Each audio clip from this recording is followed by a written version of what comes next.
Treasure Island by Robert Louis Stevenson. Part 1. The Old Buccaneer. The Old Sea Dog at the Admiral Benbow.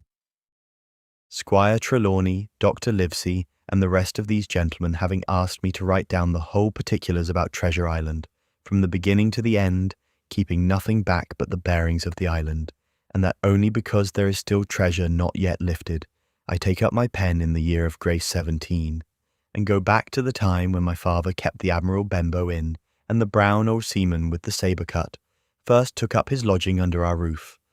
I remember him as if it were yesterday, as he came plodding to the inn door, his sea chest following behind him in a hand barrow, a tall, strong, heavy, nut-brown man, his tarry pigtail falling over the shoulder of his soiled blue coat, his hands ragged and scarred, with black broken nails, and the sabre cut across one cheek, a dirty, livid white. I remember him looking round the cove and whistling to himself as he did so, and then breaking out in that old sea song that he sang so often afterwards. 15 men on the dead man's chest, yo-ho-ho and a bottle of rum, in the high, old, tottering voice that seemed to have been tuned and broken at the capstan bars. Then he rapped on the door with a bit of stick like a handspike that he carried, and when my father appeared, called roughly for a glass of rum. This, when it was brought to him, he drank slowly like a connoisseur, lingering on the taste and still looking about him at the cliffs and up at our signboard. "This is a handy cove," says he at length, "and a pleasant sitiated grog shop. Much company, mate?" My father told him no, very little company, the more was the pity. "Well then," said he, "this is the berth for me. Here you, matey," he cried to the man who trundled the barrow. "Bring up alongside and help up my chest. I'll stay here a bit," he continued. "I'm a plain man. Rum and bacon and eggs is what I want, and that head up therefore to watch ships off. What you mought call me? You mought call me captain. Oh, I see what you're at, there." And he threw down 3 or 4 gold pieces on the threshold. "You can tell me when I've worked through that," says he, looking as fierce as a commander. And indeed, bad as his clothes were and coarsely as he spoke, he had none of the appearance of a man who sailed before the mast, but seemed like a mate or skipper accustomed to be obeyed or to strike. The man who came with the barrow told us the mail had set him down the morning before at the Royal George, that he had inquired what inns there were along the coast, and hearing ours well spoken of, I suppose, and described as lonely, had chosen it from the others for his place of residence, and that was all we could learn of our guest. He was a very silent man by custom. All day he hung round the cove or upon the cliffs with a brass telescope. All evening he sat in a corner of the parlour next the fire and drank rum and water very strong. Mostly he would not speak when spoken to, only look up sudden and fierce and blow through his nose like a foghorn, and we and the people who came about our house soon learned to let him be. Every day when he came back from his stroll, he would ask if any seafaring men had gone by along the road. At first we thought it was the want of company of his own kind that made him ask this question, but at last we began to see he was desirous to avoid them. When a seaman did put up at the Admiral Benbow, as now and then some did, making by the coast road for Bristol, he would look in at him through the curtained door before he entered the parlour, and he was always sure to be as silent as a mouse when any such was present. For me, at least, there was no secret about the matter, for I was, in a way, a sharer in his alarms. He had taken me aside one day and promised me a silver 4-penny on the 1st of every month if I would only keep my weather eye open for a seafaring man with one leg, and let him know the moment he appeared. Often enough, when the 1st of the month came round and I applied to him for my wage, he would only blow through his nose at me and stare me down. But before the week was out, he was sure to think better of it, bring me my 4-penny piece, and repeat his orders to look out for the seafaring man with one leg. How that personage haunted my dreams, I need scarcely tell you. On stormy nights when the wind shook the 4 corners of the house and the surf roared along the cove and up the cliffs, I would see him in 1,000 forms and with 1,000 diabolical expressions. Now the leg would be cut off at the knee, now at the hip. Now he was a monstrous kind of a creature who had never had but the one leg, and that in the middle of his body. To see him leap and run and pursue me over hedge and ditch was the worst of nightmares, and altogether I paid pretty dear for my monthly 4-penny piece in the shape of these abominable fancies.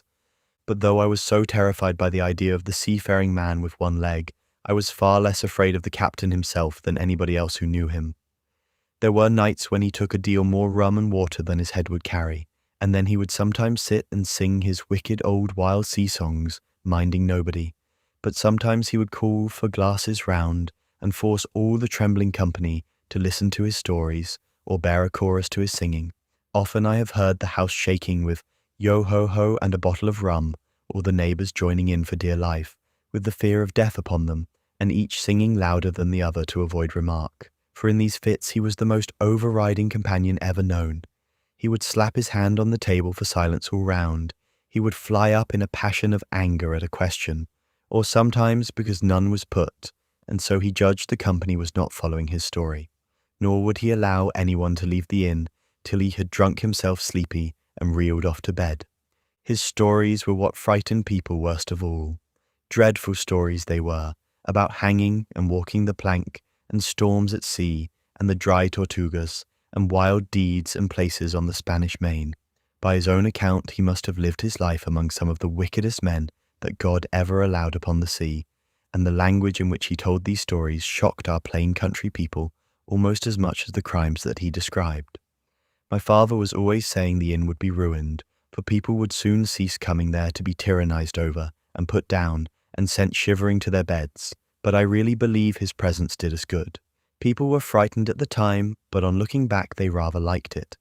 It was a fine excitement in a quiet country life, and there was even a party of the younger men who pretended to admire him, calling him a true sea dog and a real old salt and such like names, and saying there was the sort of man that made England terrible at sea. In one way indeed he bade fair to ruin us, for he kept on staying week after week, and at last month after month, so that all the money had been long exhausted, and still my father never plucked up the heart to insist on having more. If ever he mentioned it, the captain blew through his nose so loudly that you might say he roared, and stared my poor father out of the room. I have seen him wringing his hands after such a rebuff, and I am sure the annoyance and the terror he lived in must have greatly hastened his early and unhappy death. All the time he lived with us, the captain made no change whatever in his dress, but to buy some stockings from a hawker. One of the cocks of his hat having fallen down, he let it hang from that day forth, though it was a great annoyance when it blew. I remember the appearance of his coat, which he patched himself upstairs in his room, and which, before the end, was nothing but patches. He never wrote or received a letter, and he never spoke with any but the neighbours, and with these, for the most part, only when drunk on rum. The great sea chest none of us had ever seen opened. He was only once crossed, and that was towards the end, when my poor father was far gone in a decline that took him off. Dr. Livesey came late one afternoon to see the patient, took a bit of dinner from my mother, and went into the parlour to smoke a pipe until his horse should come down from the hamlet, for we had no stabling at the old Benbow. I followed him in, and I remember observing the contrast the neat bright doctor, with his powder as white as snow, and his bright black eyes and pleasant manners, made with the coltish country folk, and above all, with that filthy, heavy, bleared scarecrow of a pirate of ours, sitting, far gone in rum, with his arms on the table.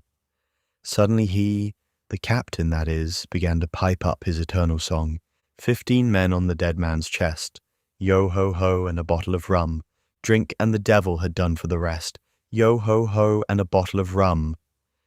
At first I had supposed the dead man's chest to be that identical big box of his upstairs in the front room, and the thought had been mingled in my nightmares with that of the one-legged seafaring man.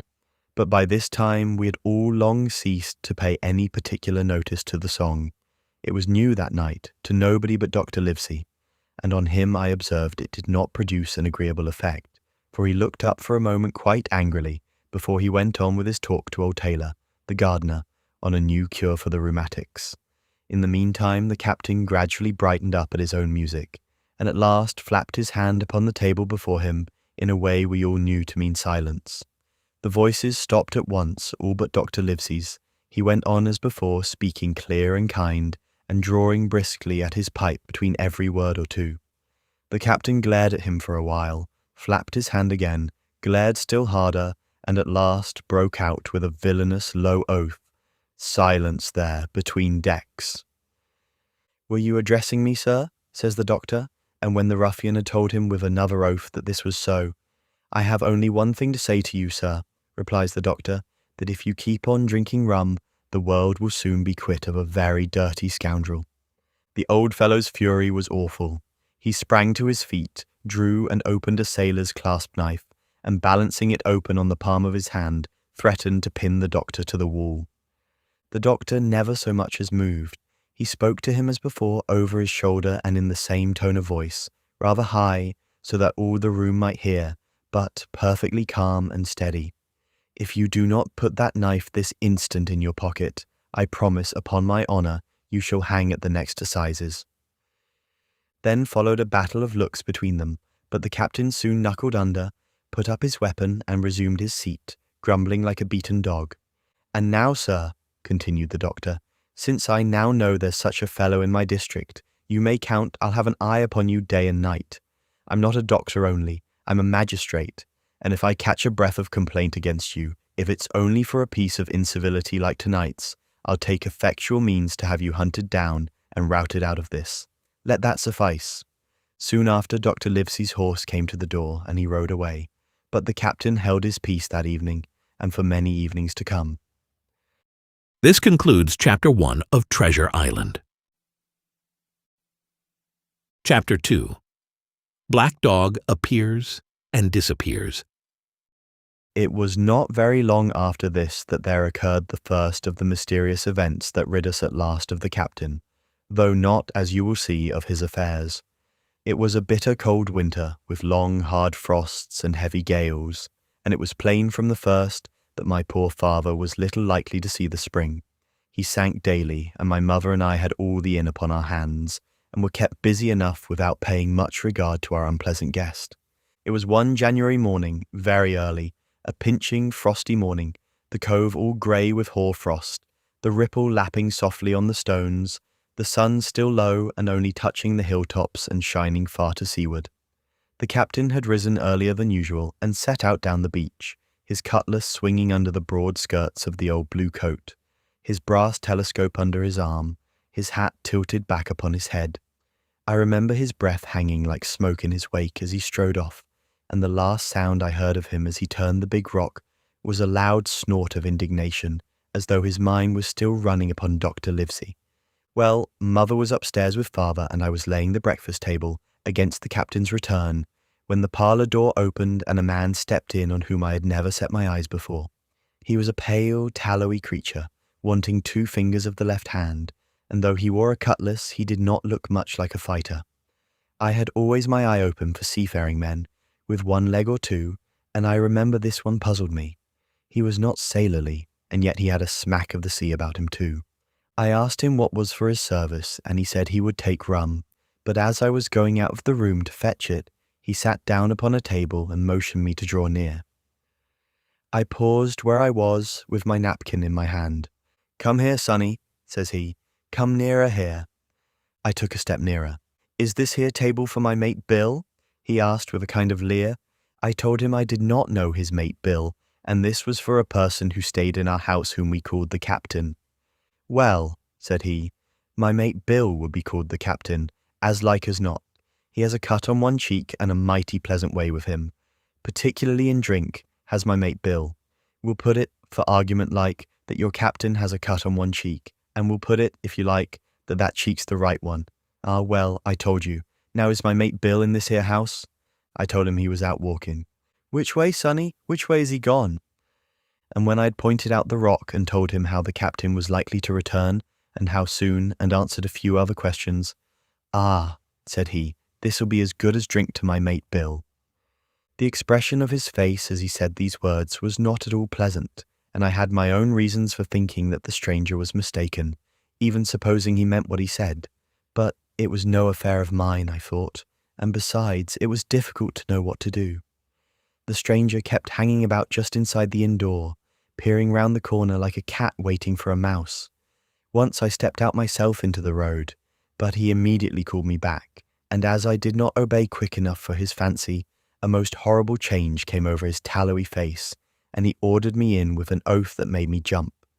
As soon as I was back again, he returned to his former manner, half fawning, half sneering, patted me on the shoulder, told me I was a good boy, and he'd taken quite a fancy to me. "I have a son of my own," said he, "as like you as 2 blocks, and he's all the pride of my art. But the great thing for boys is discipline, sonny, discipline. Now if you had sailed along of Bill, you wouldn't have stood there to be spoke to twice, not you. That was never Bill's way, nor the way of sich as sailed with him. And here, sure enough, is my mate Bill, with a spy-glass under his arm. Bless his old art, to be sure.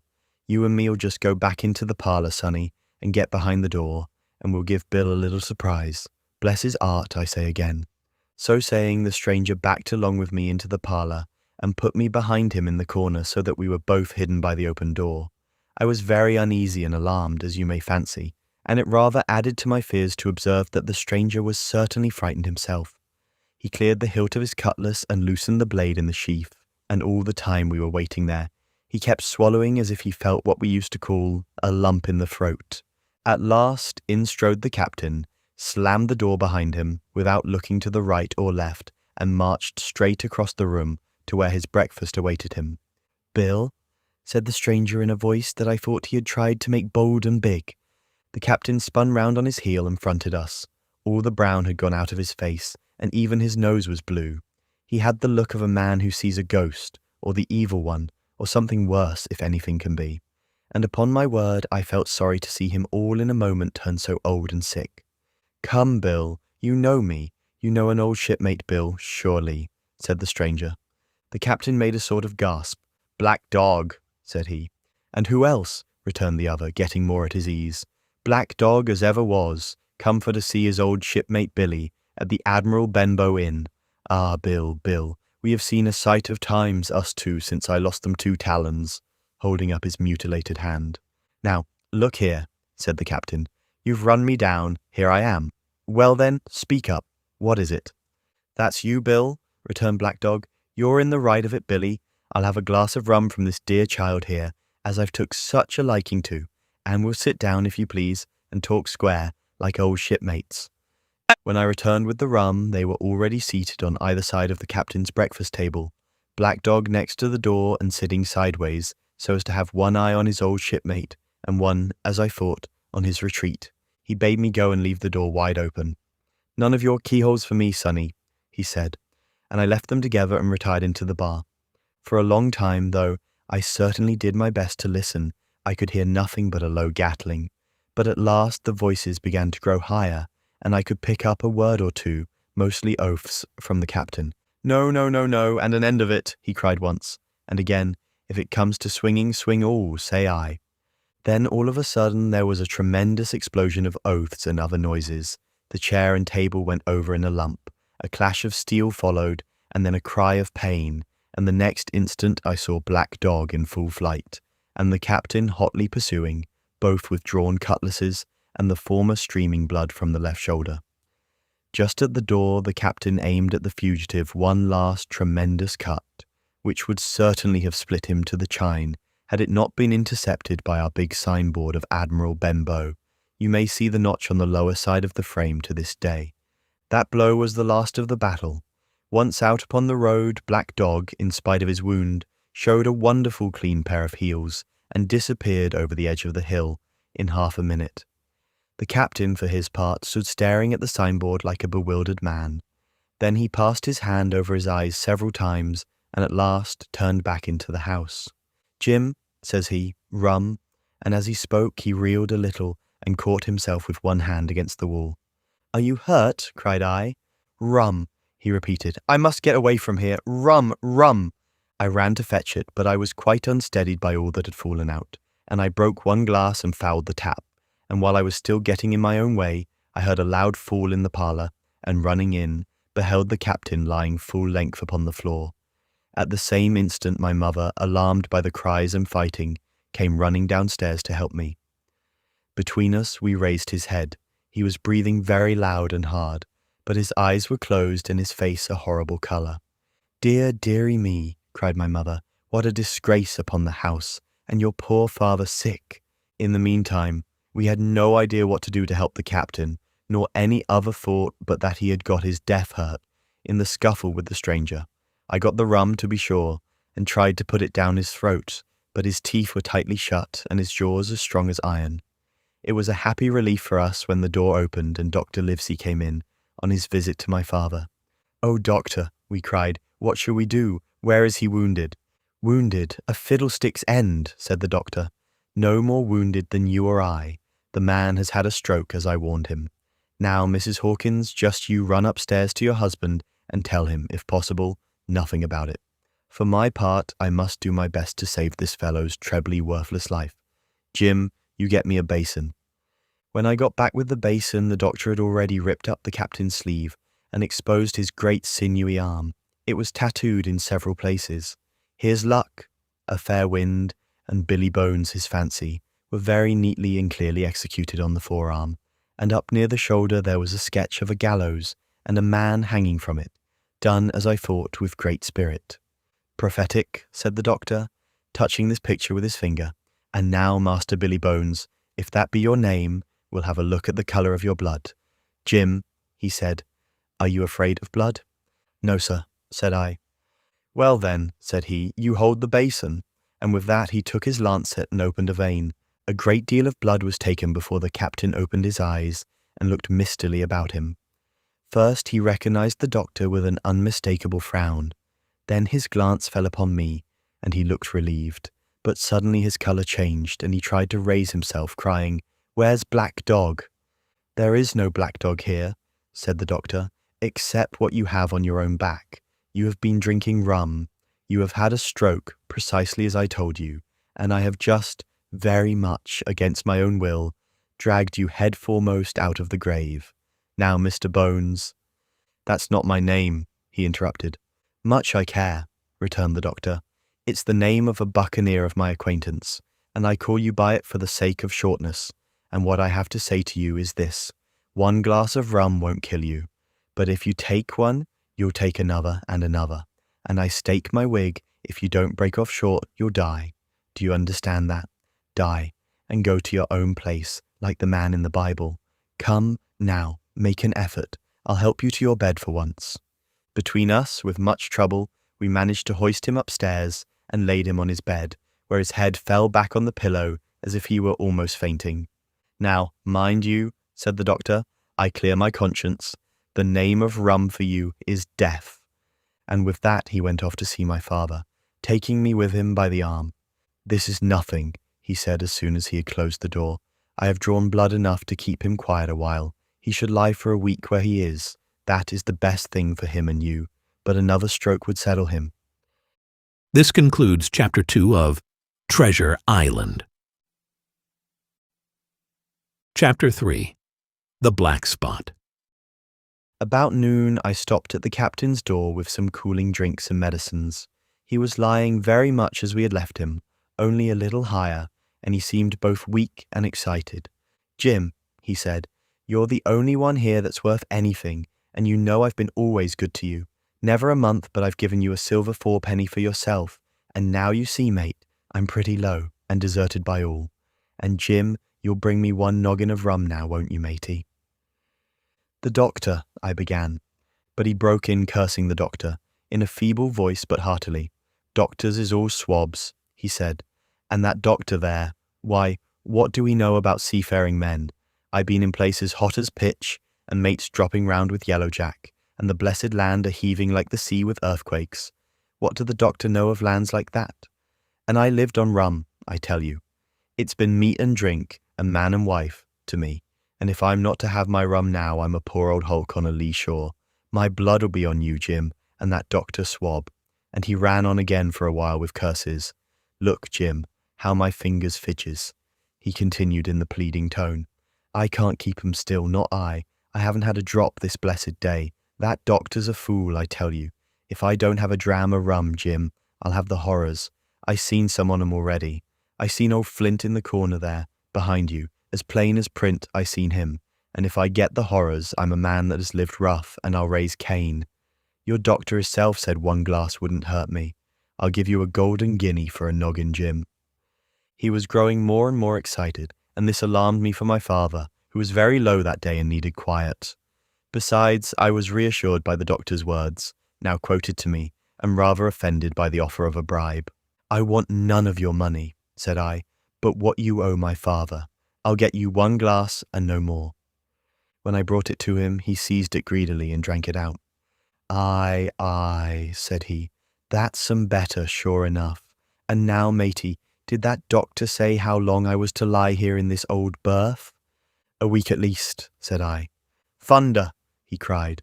"A week! I can't do that. They'd have the black spot on me by then. The lubbers is going about to get the wind of me this blessed moment. Lubbers as couldn't keep what they got, and want to nail what is another's. Is that seamanly behaviour now, I want to know? But I'm a saving soul. I never wasted good money of mine, nor lost it neither, and I'll trick 'em again. I'm not afraid on 'em. I'll shake out another reef, matey, and daddle 'em again." As he was thus speaking, he had risen from bed with great difficulty, holding to my shoulder with a grip that almost made me cry out, and moving his legs like so much dead weight. His words, spirited as they were in meaning, contrasted sadly with the weakness of the voice in which they were uttered. He paused when he had got into a sitting position on the edge. "That doctor's done me," he murmured. "My ears is singing. Lay me back." Before I could do much to help him, he had fallen back again to his former place, where he lay for a while silent. "Jim," he said at length, "you saw that seafaring man today?" "Black dog?" I asked. "Ah, black dog," says he. "He's a bad 'un, but there's worse that put him on. Now, if I can't get away nohow, and they tip me the black spot, mind you, it's my old sea chest they're after. You get on a horse. You can, can't you? Well then, you get on a horse and go to— well, yes, I will, to that eternal Dr. Swab, and tell him to pipe all hands, magistrates and sich, and he'll lay 'em aboard at the Admiral Benbow. All old Flint's crew, man and boy, all on 'em that's left. I was first mate, I was, old Flint's first mate, and I'm the only one as knows the place. He gave it me at Savannah when he lay a-dying, like as if I was to now, you see. But you won't peach unless they get the black spot on me, or unless you see that black dog again, or a seafaring man with one leg. Jim, him above all." "But what is the black spot, Captain?" I asked. "That's a summons, mate. I'll tell you if they get that. But you keep your weather eye open, Jim, and I'll share with you equals, upon my honour." He wandered a little longer, his voice growing weaker, but soon after I had given him his medicine, which he took like a child, with the remark, "If ever a seaman wanted drugs, it's me." He fell at last into a heavy swoon-like sleep in which I left him. What I should have done had all gone well I do not know. Probably I should have told the whole story to the doctor, for I was in mortal fear lest the captain should repent of his confessions and make an end of me. But as things fell out, my poor father died quite suddenly that evening, which put all other matters on one side.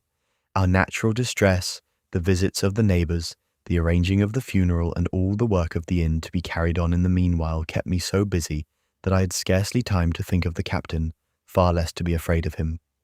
He got downstairs next morning, to be sure, and had his meals as usual, though he ate little and had more, I am afraid, than his usual supply of rum, for he helped himself out of the bar, scowling and blowing through his nose, and no one dared to cross him.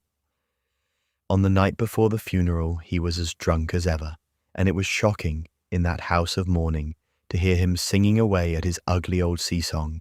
But weak as he was, we were all in the fear of death for him, and the doctor was suddenly taken up with a case many miles away, and was never near the house after my father's death.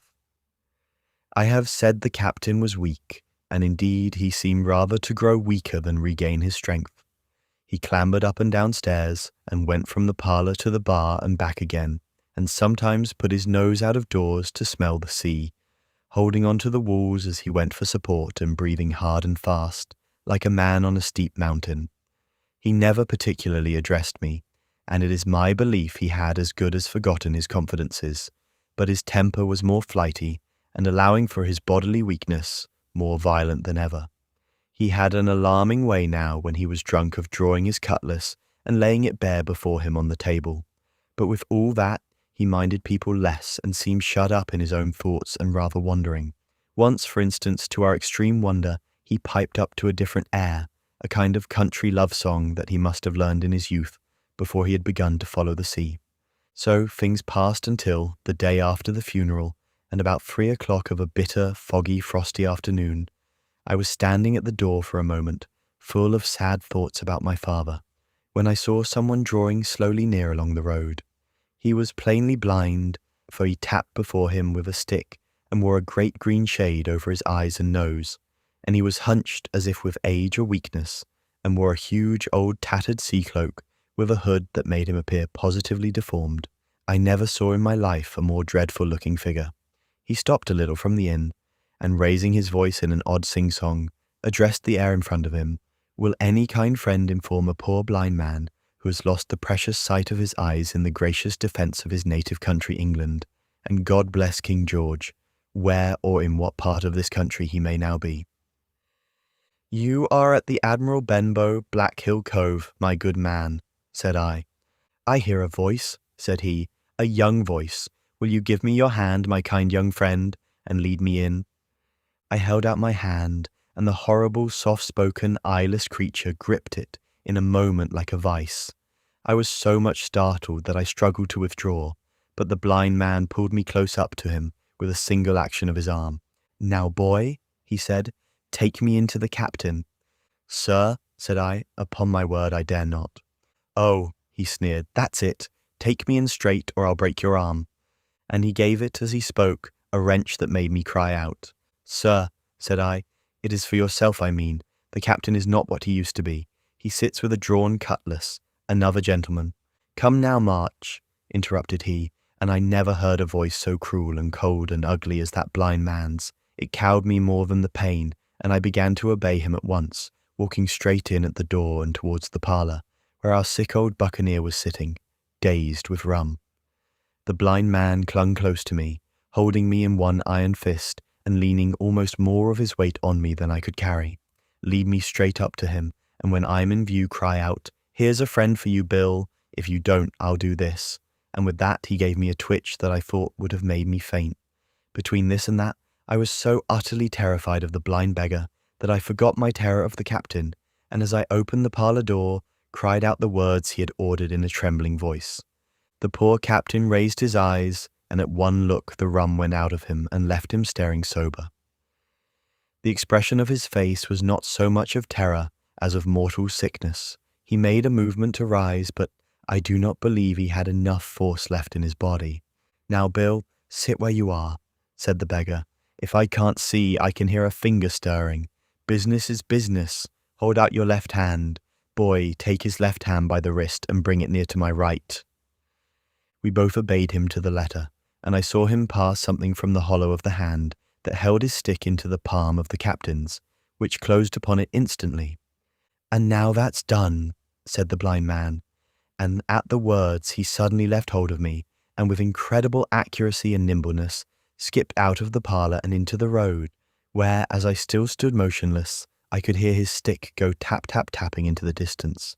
It was some time before either I or the captain seemed to gather our senses, but at length, and about at the same moment, I released his wrist, which I was still holding, and he drew in his hand and looked sharply into the palm. 10 o'clock, he cried. 6 hours, we'll do them yet. And he sprang to his feet. Even as he did so, he reeled, put his hand to his throat, stood swaying for a moment, and then, with a peculiar sound, fell from his whole height face foremost to the floor. I ran to him at once, calling to my mother, but haste was all in vain. The captain had been struck dead by thundering apoplexy. It is a curious thing to understand, for I had certainly never liked the man, though of late I had begun to pity him, but as soon as I saw that he was dead, I burst into a flood of tears.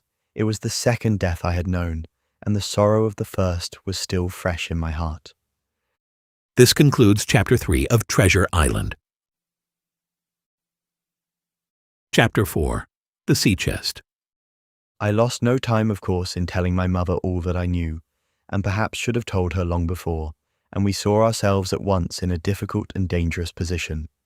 Some of the man's money, if he had any, was certainly due to us, but it was not likely that our captain's shipmates, above all the 2 specimens seen by me, Black Dog and the blind beggar, would be inclined to give up their booty in payment of the dead man's debts. The captain's order to mount at once and ride for Dr. Livesey would have left my mother alone and unprotected, which was not to be thought of.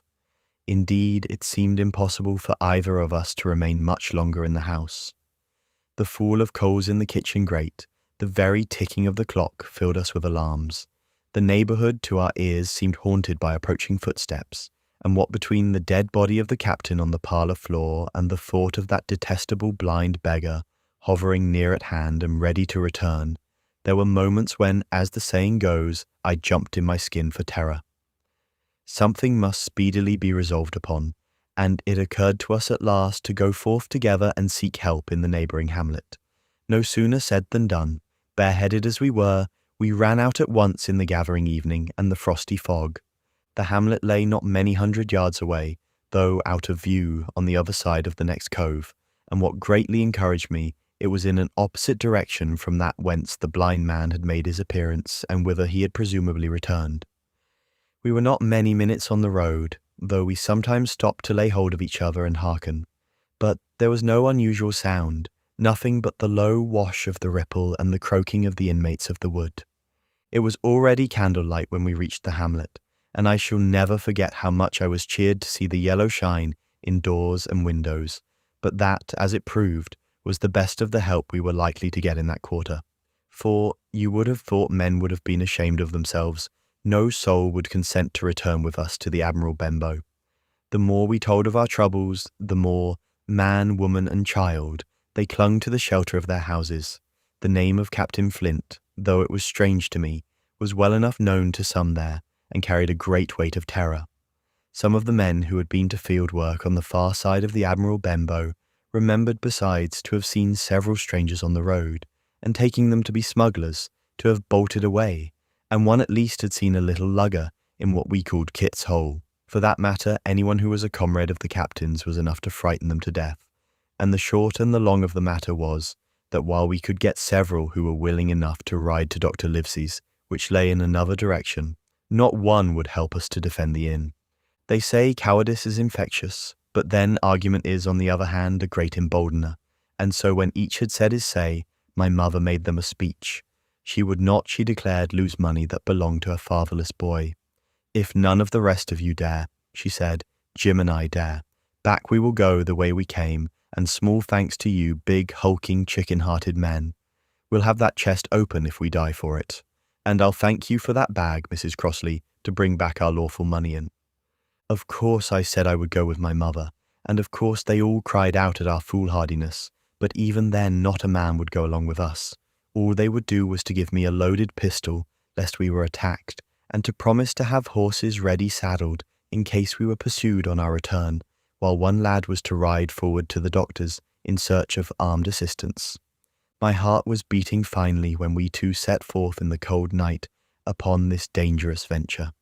A full moon was beginning to rise and peered redly through the upper edges of the fog, and this increased our haste, for it was plain, before we came forth again, that all would be as bright as day, and our departure exposed to the eyes of any watchers.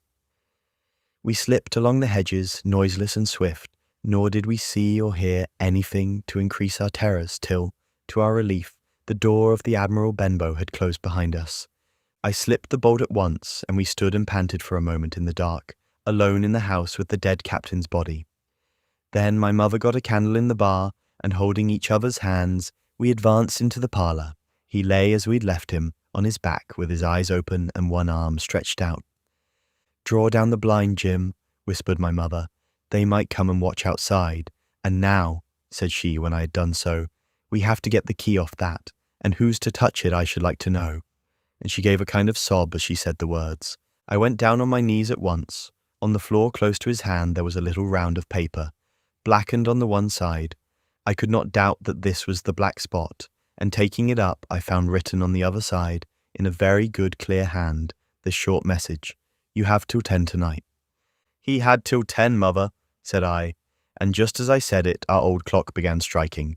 This sudden noise startled us shockingly, but the news was good, for it was only 6. Now, Jim, she said, that key. I felt in his pockets, one after another. A few small coins, a thimble, and some thread and big needles, a piece of pigtail tobacco bitten away at the end. His gully with the crooked handle, a pocket compass, and a tinderbox were all that they contained, and I began to despair. Perhaps it's round his neck, suggested my mother. Overcoming a strong repugnance, I tore open his shirt at the neck, and there, sure enough, hanging to a bit of tarry string, which I cut with his own gully, we found the key. At this triumph we were filled with hope and hurried upstairs without delay to the little room where he had slept so long and where his box had stood since the day of his arrival. It was like any other seaman's chest on the outside, the initial B burned on the top of it with a hot iron, and the corners somewhat smashed and broken as by long, rough usage. "Give me the key," said my mother, and though the lock was very stiff, she had turned it and thrown back the lid in a twinkling. A strong smell of tobacco and tar rose from the interior, but nothing was to be seen on the top except a suit of very good clothes, carefully brushed and folded. They had never been worn, my mother said. Under that the miscellany began, a quadrant, a tin cannikin, several sticks of tobacco, 2 brace of very handsome pistols, a piece of bar silver, an old Spanish watch and some other trinkets of little value and mostly of foreign make, a pair of compasses mounted with brass, and 5 or 6 curious West Indian shells. I have often wondered since why he should have carried about these shells with him in his wandering, guilty, and hunted life. In the meantime, we had found nothing of any value but the silver and the trinkets, and neither of these were in our way. Underneath there was an old boat cloak, whitened with sea salt on many a harbour bar. My mother pulled it up with impatience, and there lay before us, the last things in the chest, a bundle tied up in oilcloth, and looking like papers, and a canvas bag that gave forth, at a touch, the jingle of gold. "I'll show these rogues that I'm an honest woman," said my mother. "I'll have my dues, and not a farthing over. Hold Mrs. Crossley's bag." And she began to count over the amount of the captain's score from the sailor's bag into the one that I was holding. It was a long, difficult business, for the coins were of all countries and sizes, doubloons, and louis d'ors, and guineas, and pieces of 8, and I know not what besides, all shaken together at random.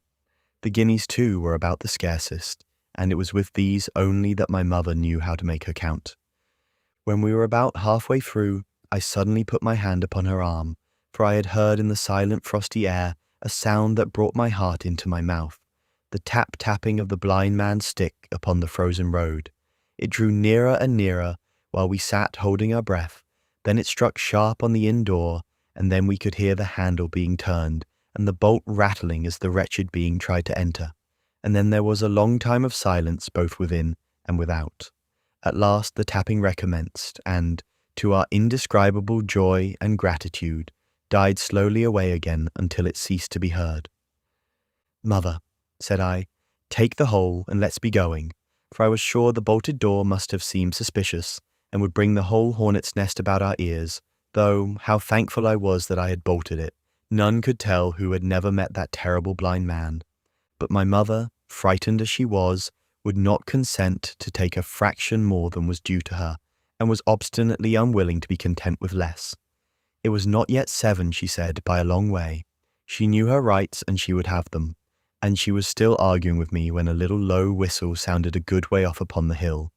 That was enough, and more than enough, for both of us. "I'll take what I have," she said, jumping to her feet. "And I'll take this to square the count," said I, picking up the oilskin packet. Next moment we were both groping downstairs, leaving the candle by the empty chest, and the next we had opened the door and were in full retreat. We had not started a moment too soon. The fog was rapidly dispersing. Already the moon shone quite clear on the high ground on either side, and it was only in the exact bottom of the dell and round the tavern door that a thin veil still hung unbroken to conceal the first steps of our escape. Far less than halfway to the hamlet, very little beyond the bottom of the hill, we must come forth into the moonlight. Nor was this all, for the sound of several footsteps running came already to our ears, and as we looked back in their direction, a light tossing to and fro and still rapidly advancing showed that one of the newcomers carried a lantern. "My dear," said my mother suddenly, "take the money and run on. I am going to faint." This was certainly the end for both of us, I thought. How I cursed the cowardice of the neighbours, how I blamed my poor mother for her honesty and her greed, for her past foolhardiness and present weakness. We were just at the little bridge by good fortune, and I helped her, tottering as she was, to the edge of the bank, where, sure enough, she gave a sigh and fell on my shoulder. I do not know how I found the strength to do it at all, and I am afraid it was roughly done, but I managed to drag her down the bank and a little way under the arch. Farther I could not move her, for the bridge was too low to let me do more than crawl below it. So there we had to stay, my mother almost entirely exposed and both of us within earshot of the inn. This concludes Chapter 4 of Treasure Island. Chapter 5. The Last of the Blind Man. My curiosity, in a sense, was stronger than my fear, for I could not remain where I was, but crept back to the bank again, whence, sheltering my head behind a bush of broom, I might command the road before our door. I was scarcely in position ere my enemies began to arrive, 7 or 8 of them, running hard, their feet beating out of time along the road, and the man with the lantern some paces in front. 3 men ran together, hand in hand, and I made out, even through the mist, that the middle man of this trio was the blind beggar. The next moment his voice showed me that I was right. "Down with the door," he cried. "Aye, aye, sir," answered 2 or 3, and a rush was made upon the Admiral Benbow, the lantern-bearer following, and then I could see them pause and hear speeches passed in a lower key, as if they were surprised to find the door open. But the pause was brief, for the blind man again issued his commands. His voice sounded louder and higher, as if he were afire with eagerness and rage. "In, he shouted, and cursed them for their delay. 4 or 5 of them obeyed at once, 2 remaining on the road with the formidable beggar. There was a pause, then a cry of surprise, and then a voice shouting from the house, "Bill's dead." But the blind man swore at them again for their delay. "Search him, some of you shirking lubbers, and the rest of you aloft and get the chest," he cried. I could hear their feet rattling up our old stairs, so that the house must have shook with it. Promptly afterwards, fresh sounds of astonishment arose. The window of the captain's room was thrown open with a slam and a jingle of broken glass, and a man leaned out into the moonlight, head and shoulders, and addressed the blind beggar on the road below him. "Pew," he cried, "they've been before us. Someone's turned the chest out, alow and aloft." "Is it there?" roared Pew. "The money's there." The blind man cursed the money. "Flint's fist, I mean," he cried. "We don't see it here nohow," returned the man. "Here, you below there, is it on Bill?" cried the blind man again. At that another fellow, probably him who had remained below to search the captain's body, came to the door of the inn. "Bill's been overhauled already," said he. "Nothing left." "It's these people of the inn. It's that boy. I wish I'd put his eyes out," cried the blind man Pew. "There were no time ago. They had the door bolted when I tried it. Scatter, lads, and find 'em." "Sure enough, they left their glim here," said the fellow from the window. "Scatter and find 'em. Rout the house out," reiterated Pew, striking with his stick upon the road. Then there followed a great to-do through all our old inn. Heavy feet pounding to and fro, furniture thrown over, doors kicked in until the very rocks re-echoed, and the men came out again, one after another, on the road, and declared that we were nowhere to be found. And just the same whistle that had alarmed my mother and myself over the dead captain's money was once more clearly audible through the night, but this time twice repeated. I had thought it to be the blind man's trumpet, so to speak, summoning his crew to the assault, but I now found that it was a signal from the hillside towards the hamlet, and from its effect upon the buccaneers, a signal to warn them of approaching danger. "There's Dirk again," said one. "Twice. We'll have to budge, mates." "Budge, you skulk," cried Pew. "Dirk was a fool and a coward from the first. You wouldn't mind him. They must be close by. They can't be far. You have your hands on it. Scatter and look for them, dogs." "Oh, shiver my soul," he cried, "if I had eyes." This appeal seemed to produce some effect, for 2 of the fellows began to look here and there among the lumber, but half-heartedly, I thought, and with half an eye to their own danger all the time, while the rest stood irresolute on the road. "You have your hands on thousands, you fools, and you hang a leg. You'd be as rich as kings if you could find it, and you know it's here, and you stand there skulking. There wasn't one of you dared face Bill, and I did it, a blind man, and I'm to lose my chance for you. I'm to be a poor crawling beggar, sponging for rum when I might be rolling in a coach. If you had the pluck of a weevil in a biscuit, you would catch them still." "Hang it, Pew, we've got the doubloons," grumbled one. "They might have hid the blessed thing," said another. "Take the George, Pew, and don't stand here squalling." Squalling was the word for it. Pew's anger rose so high at these objections, till at last, his passion completely taking the upper hand, he struck at them right and left in his blindness, and his stick sounded heavily on more than one. These in their turn cursed back at the blind miscreant, threatened him in horrid terms, and tried in vain to catch the stick and wrest it from his grasp. This quarrel was the saving of us, for while it was still raging, another sound came from the top of the hill on the side of the hamlet, the tramp of horses galloping. Almost at the same time, a pistol shot, flash, and report came from the hedge side. And that was plainly the last signal of danger, for the buccaneers turned at once and ran, separating in every direction, one seaward along the cove, one slant across the hill, and so on, so that in half a minute not a sign of them remained but Pew. Him they had deserted, whether in sheer panic or out of revenge for his ill words and blows I know not. But there he remained behind, tapping up and down the road in a frenzy, and groping and calling for his comrades. Finally he took a wrong turn and ran a few steps past me, towards the hamlet, crying, "Johnny, Black Dog, Dirk, and other names, you won't leave old Pew, mates, not old Pew." Just then the noise of horses topped the rise, and 4 or 5 riders came in sight in the moonlight, and swept at full gallop down the slope. At this Pew saw his error, turned with a scream, and ran straight for the ditch, into which he rolled. But he was on his feet again in a second, and made another dash, now utterly bewildered, right under the nearest of the coming horses. The rider tried to save him, but in vain. Down went Pew, with a cry that rang high into the night, and the 4 hoofs trampled and spurned him and passed by. He fell on his side, then gently collapsed upon his face and moved no more. I leaped to my feet and hailed the riders. They were pulling up at any rate, horrified at the accident, and I soon saw what they were. One, tailing out behind the rest, was a lad that had gone from the hamlet to Dr. Livesey's. The rest were revenue officers, whom he had met by the way, and with whom he had had the intelligence to return at once. Some news of the lugger in Kit's Hole had found its way to Supervisor Dance and set him forth that night in our direction, and to that circumstance my mother and I owed our preservation from death. Pew was dead, stone dead. As for my mother, when we had carried her up to the hamlet, a little cold water and salts, and that soon brought her back again, and she was none the worse for her terror, though she still continued to deplore the balance of the money. In the meantime the supervisor rode on, as fast as he could to Kit's Hole, but his men had to dismount and grope down the dingle, leading and sometimes supporting their horses, and in continual fear of ambushes. So it was no great matter for surprise that when they got down to the hole, the lugger was already under way, though still close in. He hailed her. A voice replied, telling him to keep out of the moonlight or he would get some lead in him, and at the same time a bullet whistled close by his arm.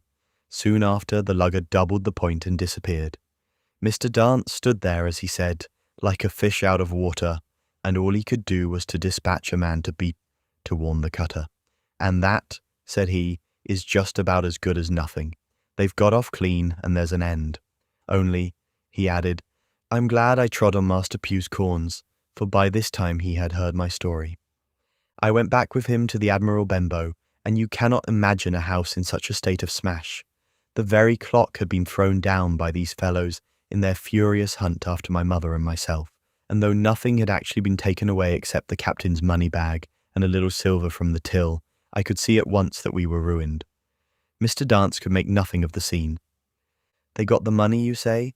Well then, Hawkins, what in fortune were they after? More money, I suppose?" "No, sir, not money, I think," replied I. "In fact, sir, I believe I have the thing in my breast pocket, and to tell you the truth, I should like to get it put in safety." "To be sure, boy, quite right," said he. "I'll take it, if you like." "I thought perhaps Dr. Livesey," I began.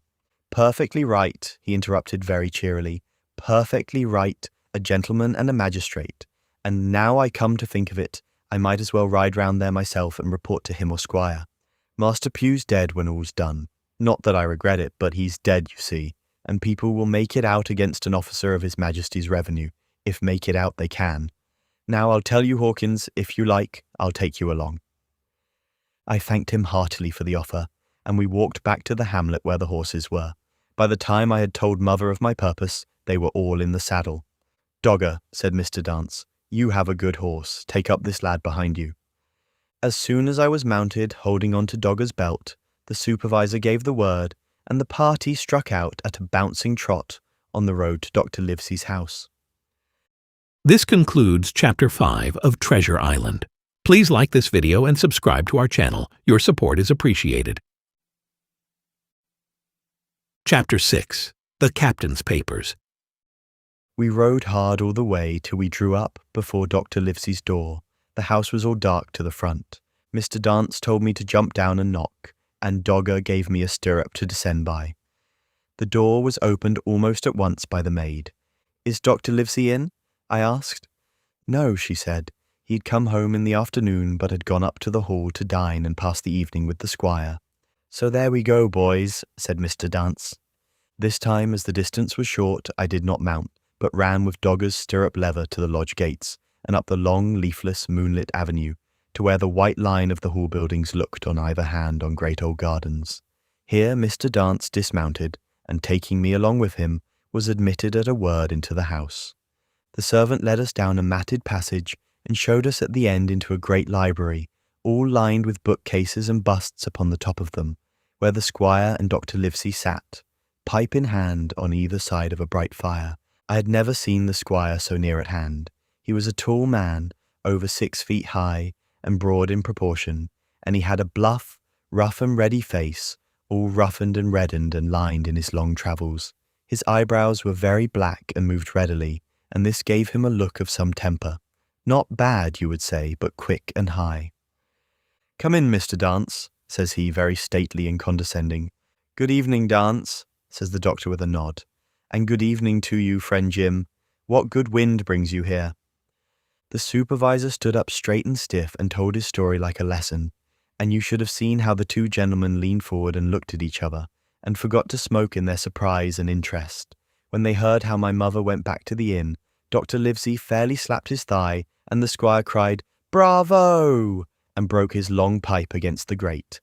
Long before it was done, Mr. Trelawney, that, you will remember, was the squire's name, had got up from his seat and was striding about the room, and the doctor, as if to hear the better, had taken off his powdered wig and sat there looking very strange indeed, with his own close-cropped black poll. At last Mr. Dance finished the story. "Mr. Dance," said the squire, "you are a very noble fellow, and as for riding down that black, atrocious miscreant, I regard it as an act of virtue, sir, like stamping on a cockroach. This lad Hawkins is a trump, I perceive. Hawkins, will you ring that bell? Mr. Dance must have some ale." "And so, Jim," said the doctor, "you have the thing that they were after, have you?" "Here it is, sir," said I, and gave him the oilskin packet. The doctor looked it all over, as if his fingers were itching to open it, but instead of doing that, he put it quietly in the pocket of his coat. "Squire," said he, "when Dance has had his ale, he must, of course, be off on his Majesty's service. But I mean to keep Jim Hawkins here to sleep at my house, and with your permission, I propose we should have up the cold pie and let him sup." "As you will, Livesey," said the squire. "Hawkins has earned better than cold pie."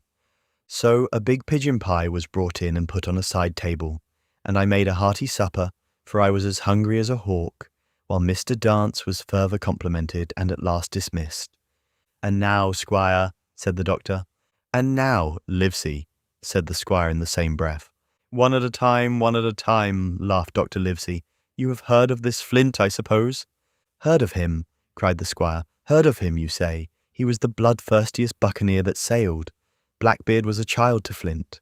The Spaniards were so prodigiously afraid of him that, I tell you, sir, I was sometimes proud he was an Englishman. I've seen his topsails with these eyes, off Trinidad, and the cowardly son of a rum puncheon that I sailed with put back, sir, into port of Spain." "Well, I've heard of him myself in England," said the doctor. "But the point is, had he money?" "Money!" cried the squire. "Have you heard the story? What were these villains after but money? What do they care for but money? For what would they risk their rascal carcasses but money?" "That we shall soon know," replied the doctor. "But you are so confoundedly hot-headed and exclamatory that I cannot get a word in. What I want to know is this. Supposing that I have here in my pocket some clue to where Flint buried his treasure, will that treasure amount to much?" "Amount, sir," cried the squire. "It will amount to this. If we have the clue you talk about, I fit out a ship in Bristol dock and take you and Hawkins here along, and I'll have that treasure if I search a year." "Very well," said the doctor. "Now then, if Jim is agreeable, we'll open the packet. and he laid it before him on the table. The bundle was sewn together, and the doctor had to get out his instrument case and cut the stitches with his medical scissors. It contained two things, a book and a sealed paper. "First of all, we'll try the book," observed the doctor. The squire and I were both peering over his shoulder as he opened it, for Dr. Livesey had kindly motioned me to come round from the side table, where I had been eating, to enjoy the sport of the search. On the first page there were only some scraps of writing, such as a man with a pen in his hand might make for idleness or practice. One was the same as the tattoo mark, Billy Bones his fancy. Then there was Mr. W. Bones, mate, no more rum. Off Palm Key he got it, and some other snatches, mostly single words and unintelligible. I could not help wondering who it was that had got it, and what it was that he got. A knife in his back as like as not. "Not much instruction there," said Dr. Livesey as he passed on. The next 10 or 12 pages were filled with a curious series of entries. There was a date at one end of the line, and at the other a sum of money, as in common account books, but instead of explanatory writing, only a varying number of crosses between the two. On the 12th of June, 1745, for instance, a sum of £70 had plainly become due to someone, and there was nothing but 6 crosses to explain the cause. In a few cases, to be sure, the name of a place would be added, as Offa Caracas, or a mere entry of latitude and longitude, as 62 degrees 17 minutes 20 seconds, 19 degrees 2 minutes 40 seconds. The record lasted over nearly 20 years, the amount of the separate entries growing larger as time went on, and at the end a grand total had been made out, after 5 or 6 wrong additions, and these words appended, "Bones, his pile." "I can't make head or tail of this," said Dr. Livesey. "The thing is as clear as noonday," cried the squire. "This is the Black-Hearted Hound's account book. These crosses stand for the names of ships or towns that they sank or plundered. The sums are the scoundrel's share, and where he feared an ambiguity, you see he added something clearer. Off Caracas. Now, you see, here was some unhappy vessel boarded off that coast. God help the poor souls that manned her. Coracle long ago." "Right," said the doctor. "See what it is to be a traveller. Right, and the amounts increase, you see, as he rose in rank."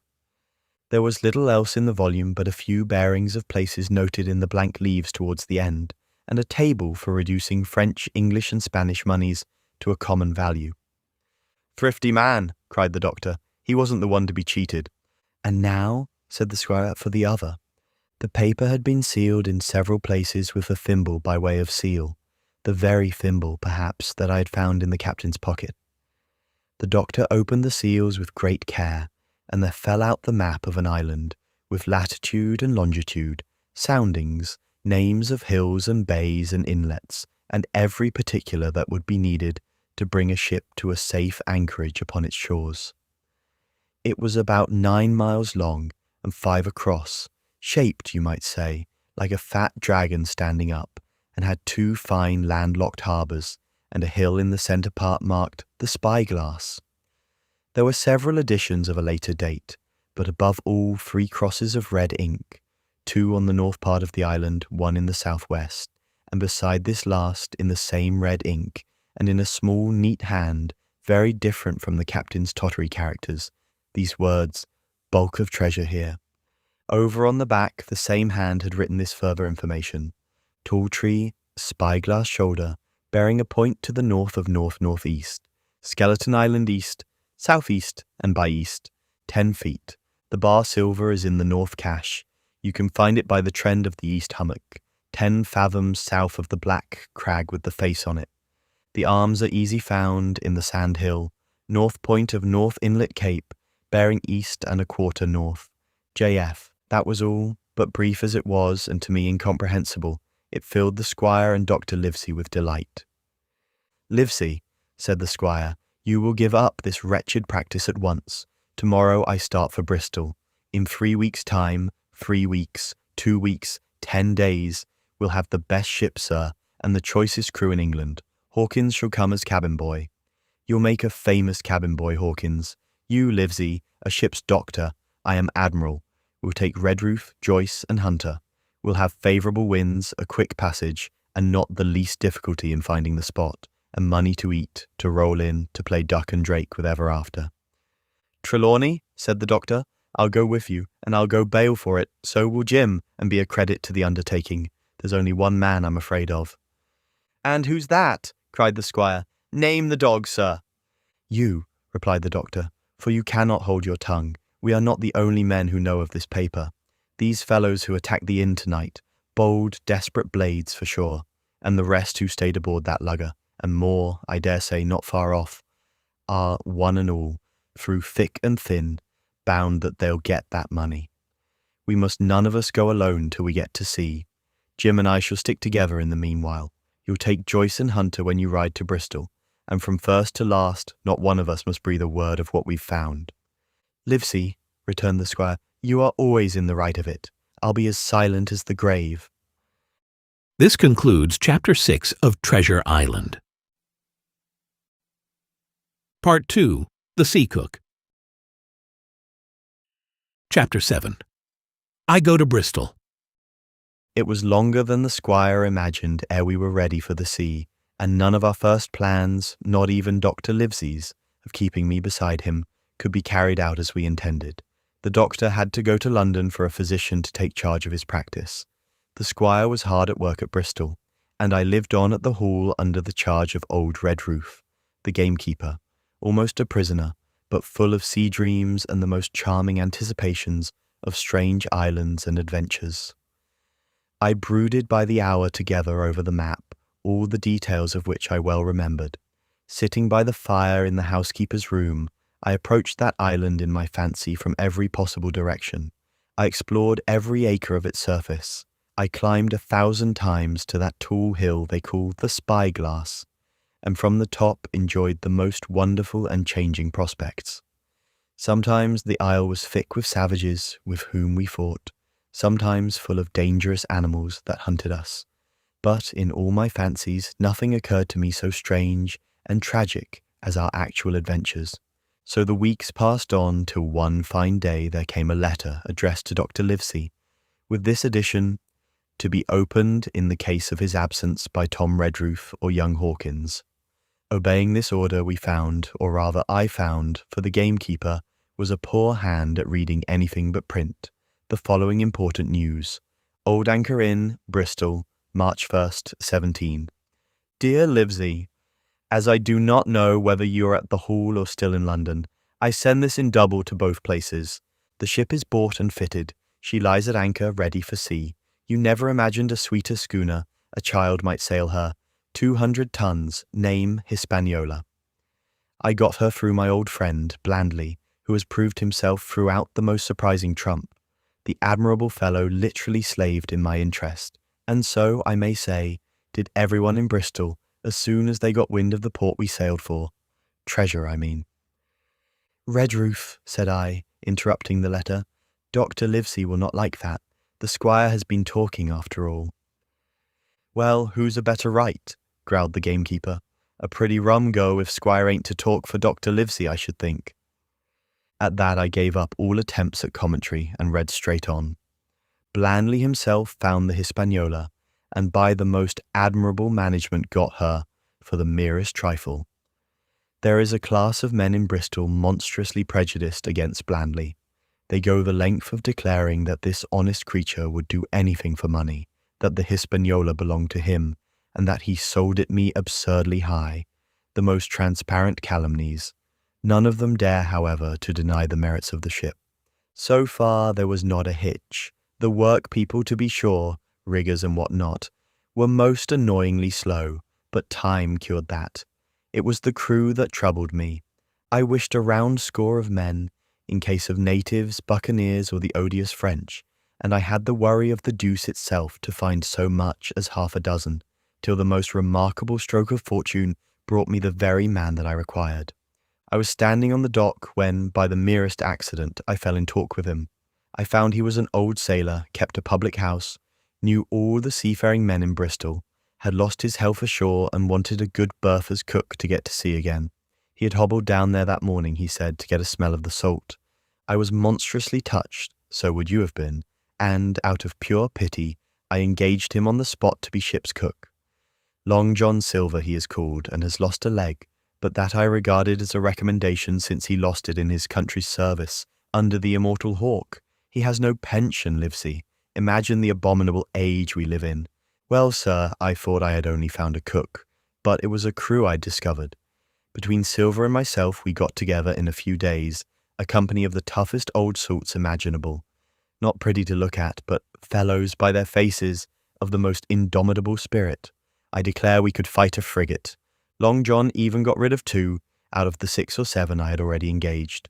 He showed me in a moment that they were just the sort of fresh-water swabs we had to fear in an adventure of importance. I am in the most magnificent health and spirits, eating like a bull, sleeping like a tree, yet I shall not enjoy a moment till I hear my old tarpaulins tramping round the capstan. Seaward, ho, hang the treasure, it's the glory of the sea that has turned my head. So now, Livesey, come post. Do not lose an hour if you respect me.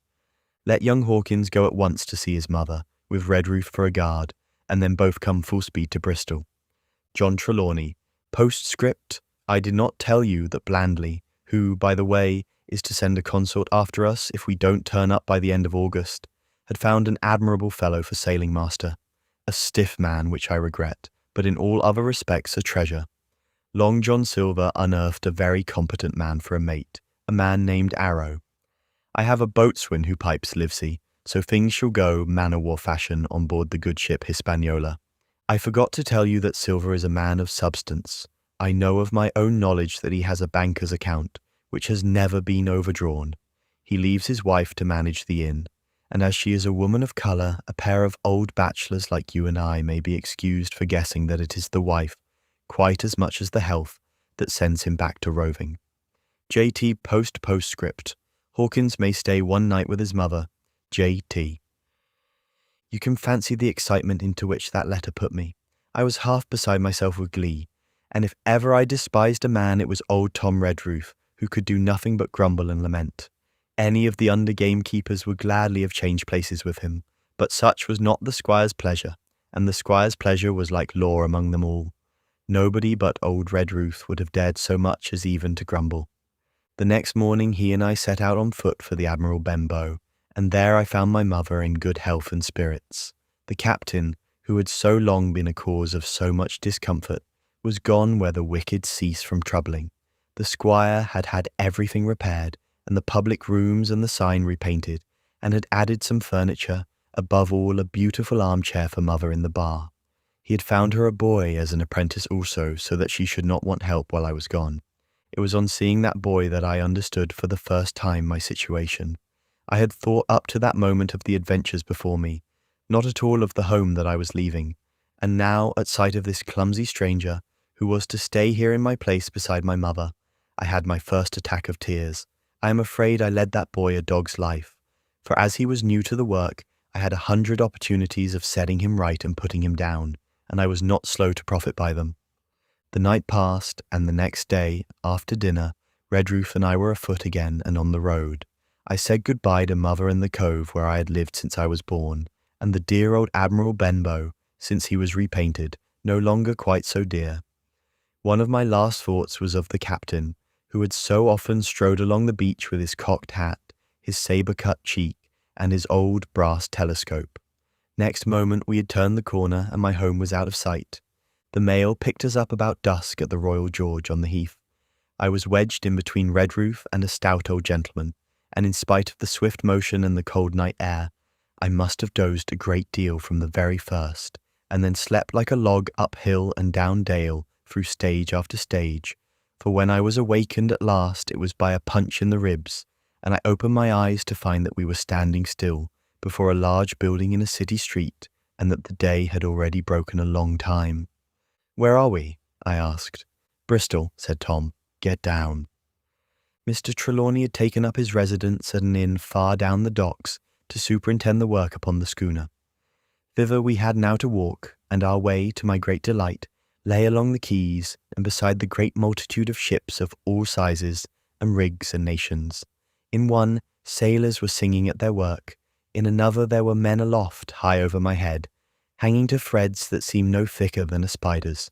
Though I had lived by the shore all my life, I seemed never to have been near the sea till then. The smell of tar and salt was something new. I saw the most wonderful figureheads that had all been far over the ocean. I saw, besides, many old sailors with rings in their ears, and whiskers curled in ringlets, and tarry pigtails, and their swaggering, clumsy sea walk. And if I had seen as many kings or archbishops, I could not have been more delighted. And I was going to sea myself, to sea in a schooner, with a piping boatswain and pigtailed singing seamen, to sea bound for an unknown island, and to seek for buried treasure. While I was still in this delightful dream, we came suddenly in front of a large inn and met Squire Trelawney, all dressed out like a sea officer in stout blue cloth, coming out of the door with a smile on his face and a capital imitation of a sailor's walk. "Here you are," he cried, "and the doctor came last night from London. Bravo, the ship's company complete." "Oh, sir," cried I, "when do we sail?" "Sail," says he, "we sail tomorrow." This concludes Chapter 7 of Treasure Island. Chapter 8. At the Sign of the Spyglass. When I had done breakfasting, the squire gave me a note addressed to John Silver, at the Sign of the Spyglass, and told me I should easily find the place by following the line of the docks and keeping a bright lookout for a little tavern with a large brass telescope for sign. I set off overjoyed at this opportunity to see some more of the ships and seamen, and picked my way among a great crowd of people and carts and bales, for the dock was now at its busiest until I found the tavern in question. It was a bright enough little place of entertainment. The sign was newly painted, the windows had neat red curtains, the floor was cleanly sanded. There was a street on each side and an open door on both, which made the large low room pretty clear to see in spite of clouds of tobacco smoke. The customers were mostly seafaring men, and they talked so loudly that I hung at the door, almost afraid to enter. As I was waiting, a man came out of a side room, and at a glance I was sure he must be Long John. His left leg was cut off close by the hip, and under the left shoulder he carried a crutch, which he managed with wonderful dexterity, hopping about upon it like a bird. He was very tall and strong, with a face as big as a ham, plain and pale, but intelligent and smiling. Indeed, he seemed in the most cheerful spirits, whistling as he moved about among the tables, with a merry word or a slap on the shoulder for the more favoured of his guests. Now, to tell you the truth, from the very first mention of Long John in Squire Trelawney's letter, I had taken a fear in my mind that he might prove to be the very one-legged sailor whom I had watched for so long at the old Benbow. But one look at the man before me was enough. I had seen the captain, and Black Dog, and the blind man, Pew, and I thought I knew what a buccaneer was like, a very different creature, according to me, from this clean and pleasant-tempered landlord. I plucked up courage at once, crossed the threshold, and walked right up to the man where he stood, propped on his crutch, talking to a customer. "Mr. Silver, sir?" I asked, holding out the note. "Yes, my lad," said he, "such is my name, to be sure. And who may you be?" And then as he saw the squire's letter, he seemed to me to give something almost like a start. "Oh," said he, quite loud and offering his hand, "I see, you are our new cabin boy. Pleased I am to see you." And he took my hand in his large, firm grasp. Just then one of the customers at the far side rose suddenly and made for the door. It was close by him, and he was out in the street in a moment. But his hurry had attracted my notice, and I recognized him at glance. It was the tallow-faced man wanting 2 fingers who had come first to the Admiral Benbow.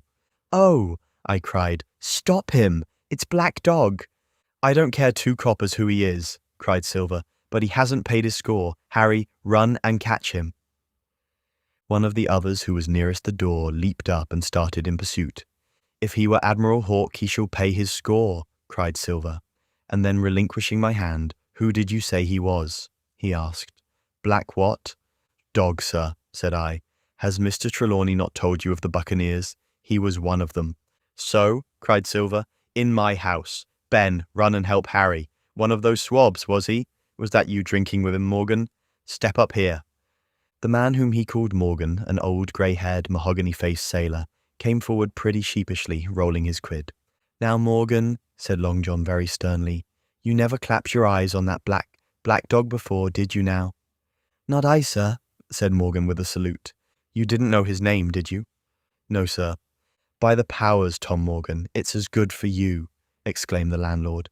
If you had been mixed up with the like of that, you would never have put another foot in my house. You may lay to that. And what was he saying to you? I don't rightly know, sir, answered Morgan. Do you call that a head on your shoulders or a blessed dead eye? Cried Long John. Don't rightly know, don't you? Perhaps you don't happen to rightly know who you were speaking to, perhaps? Come now, what was he jawing? Viages, captains, ships, pipe up, what was it? We was a-talking of keel-hauling, answered Morgan. Keel-hauling was you, and a mighty suitable thing too, and you may lay to that. Get back to your place for a lubber, Tom. And then, as Morgan rolled back to his seat, Silver added to me in a confidential whisper that was very flattering, as I thought, he's quite an honest man, Tom Morgan, only stupid. And now, he ran on again, aloud, let's see, Black Dog, no, I don't know the name, not I, yet I kind of think I've seen the swab. He used to come here with a blind beggar he used. That he did, you may be sure, said I. I knew that blind man too. His name was Pew. It was, cried Silver, now quite excited.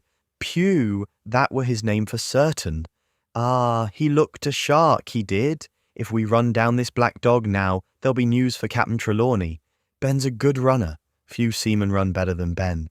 He should run him down, hand over hand by the powers. He talked to keel-hauling, did he? I'll keel-haul him. All the time he was jerking out these phrases, he was stumping up and down the tavern on his crutch, slapping tables with his hand, and giving such a show of excitement as would have convinced an Old Bailey judge or a Bow Street runner. My suspicions had been thoroughly reawakened on finding Black Dog at the spyglass, and I watched the cook narrowly, but he was too deep and too ready and too clever for me, and by the time the two men had come back out of breath and confessed that they had lost the track in a crowd and been scolded like thieves, I would have gone bail for the innocence of Long John Silver. See here now, Hawkins, said he, here's a blessed hard thing on a man like me now, ain't it? There's Captain Trelawney. What's he to think? Here I have this confounded son of a Dutchman sitting in my own house, drinking of my own rum. Here you comes and tells me of it plain, and here I let him give us all the slip before my blessed deadlights. Now, Hawkins, you do me justice with the captain. You're a lad, you are, but you're as smart as paint. I see that when you first come in. Now, here it is. What could I do with this old timber I hobble on? When I was an A.B. master mariner, I'd have come up alongside of him, hand over hand, and broached him to in a brace of old shakes, I would, but now. And then, all of a sudden, he stopped, and his jaw dropped as though he had remembered something. The score, he burst out. 3 goes a rum. Why, shiver my timbers if I hadn't forgotten my score. And falling on a bench, he laughed until the tears ran down his cheeks. I could not help joining, and we laughed together, peal after peal, until the tavern rang again. Why, what a precious old sea calf I am, he said at last, wiping his cheeks. You and me should get on well, Hawkins, for I'll take my davy I should be rated ship's boy. But come now, stand by to go about. This won't do. Duty is duty, messmates. I'll put on my old cockerel hat and step along of you to Captain Trelawney and report this here affair. For mind you, it's serious, young Hawkins, and neither you nor me's come out of it with what I should make so bold as to call credit. Nor you neither, says you. Not smart, none of the pair of us smart, but dash my buttons, that was a good un about my score. And he began to laugh again, and that so heartily, that though I did not see the joke as he did, I was again obliged to join him in his mirth.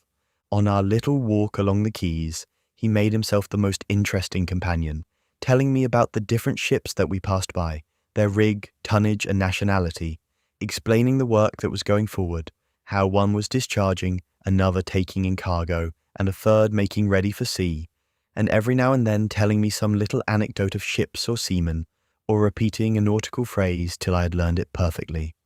I began to see that here was one of the best of possible shipmates. When we got to the inn, the squire and Dr. Livesey were seated together, finishing a quart of ale with a toast in it, before they should go aboard the schooner on a visit of inspection. Long John told the story from first to last, with a great deal of spirit and the most perfect truth. That was how it were now, weren't it, Hawkins? He would say now and again, and I could always bear him entirely out. The two gentlemen regretted that Black Dog had got away, but we all agreed there was nothing to be done, and after he had been complimented, Long John took up his crutch and departed. All hands aboard by 4 this afternoon, shouted the squire after him. Aye, aye, sir, cried the cook in the passage. Well, squire, said Dr. Livesey, I don't put much faith in your discoveries as a general thing, but I will say this, John Silver suits me. The man's a perfect trump, declared the squire. And now, added the doctor, Jim may come on board with us, may he not? To be sure he may, says Squire, and take your hat, Hawkins, and we'll see the ship. This concludes Chapter 8 of Treasure Island. Chapter 9. Powder and Arms. The Hispaniola lay some way out, and we went under the figureheads and round the sterns of many other ships, and their cables sometimes grated underneath our keel, and sometimes swung above us. At last, however, we got alongside, and were met and saluted as we stepped aboard by the mate, Mr. Arrow, a brown old sailor with earrings in his ears and a squint. He and the squire were very thick and friendly, but I soon observed that things were not the same between Mr. Trelawney and the captain. This last was a sharp-looking man who seemed angry with everything on board, and was soon to tell us why, for we had hardly got down into the cabin when a sailor followed us. Captain Smollett, sir, axing to speak with you, said he. I am always at the captain's orders. Show him in, said the squire. The captain, who was close behind his messenger, entered at once and shut the door behind him. Well, Captain Smollett, what have you to say? All well, I hope? All shipshape and seaworthy? Well, sir, said the captain, better speak plain, I believe, even at the risk of offence. I don't like this cruise, I don't like the men, and I don't like my officer. That's short and sweet. Perhaps, sir, you don't like the ship? Inquired the squire, very angry as I could see. I can't speak as to that, sir, not having seen her tried, said the captain. She seems a clever craft. More I can't say. Possibly, sir, you may not like your employer either, says the squire, but here Dr. Livesey cut in. Stay a bit, said he, stay a bit. No use of such questions as that but to produce ill feeling. The captain has said too much, or he has said too little, and I'm bound to say that I require an explanation of his words. You don't, you say, like this cruise. Now, why? I was engaged, sir, on what we call sealed orders, to sail this ship for that gentleman where he should bid me, said the captain. So far so good, but now I find that every man before the mast knows more than I do. I don't call that fair now, do you? No, said Dr. Livesey, I don't. Next, said the captain, I learn we are going after treasure. Hear it from my own hands, mind you. Now, treasure is ticklish work. I don't like treasure voyages on any account, and I don't like them, above all, when they are secret and when, begging your pardon, Mr. Trelawney, the secret has been told to the parrot. Silver's parrot? Asked the squire. It's a way of speaking, said the captain. Blabbed, I mean. It's my belief neither of you gentlemen know what you are about, but I'll tell you my way of it. Life or death, and a close run. That is all clear, and, I dare say, true enough, replied Dr. Livesey. We take the risk, but we are not so ignorant as you believe us. Next, you say you don't like the crew. Are they not good seamen? I don't like them, sir, returned Captain Smollett, and I think I should have had the choosing of my own hands, if you go to that. Perhaps you should, replied the doctor. My friend should perhaps have taken you along with him, but the slight, if there be one, was unintentional. And you don't like Mr. Arrow? I don't, sir. I believe he's a good seaman, but he's too free with the crew to be a good officer. A mate should keep himself to himself, shouldn't drink with the men before the mast. Do you mean he drinks? Cried the squire. No, sir, replied the captain, only that he's too familiar. Well now, and the short and long of it, captain, asked the doctor. Tell us what you want. Well, gentlemen, are you determined to go on this cruise? Like iron, answered the squire. Very good, said the captain. Then, as you've heard me very patiently, saying things that I could not prove, hear me a few words more. They are putting the powder and the arms in the forehold. Now, you have a good place under the cabin. Why not put them there? First point. Then you are bringing 4 of your own people with you, and they tell me some of them are to be berthed forward. Why not give them the berths here beside the cabin? Second point.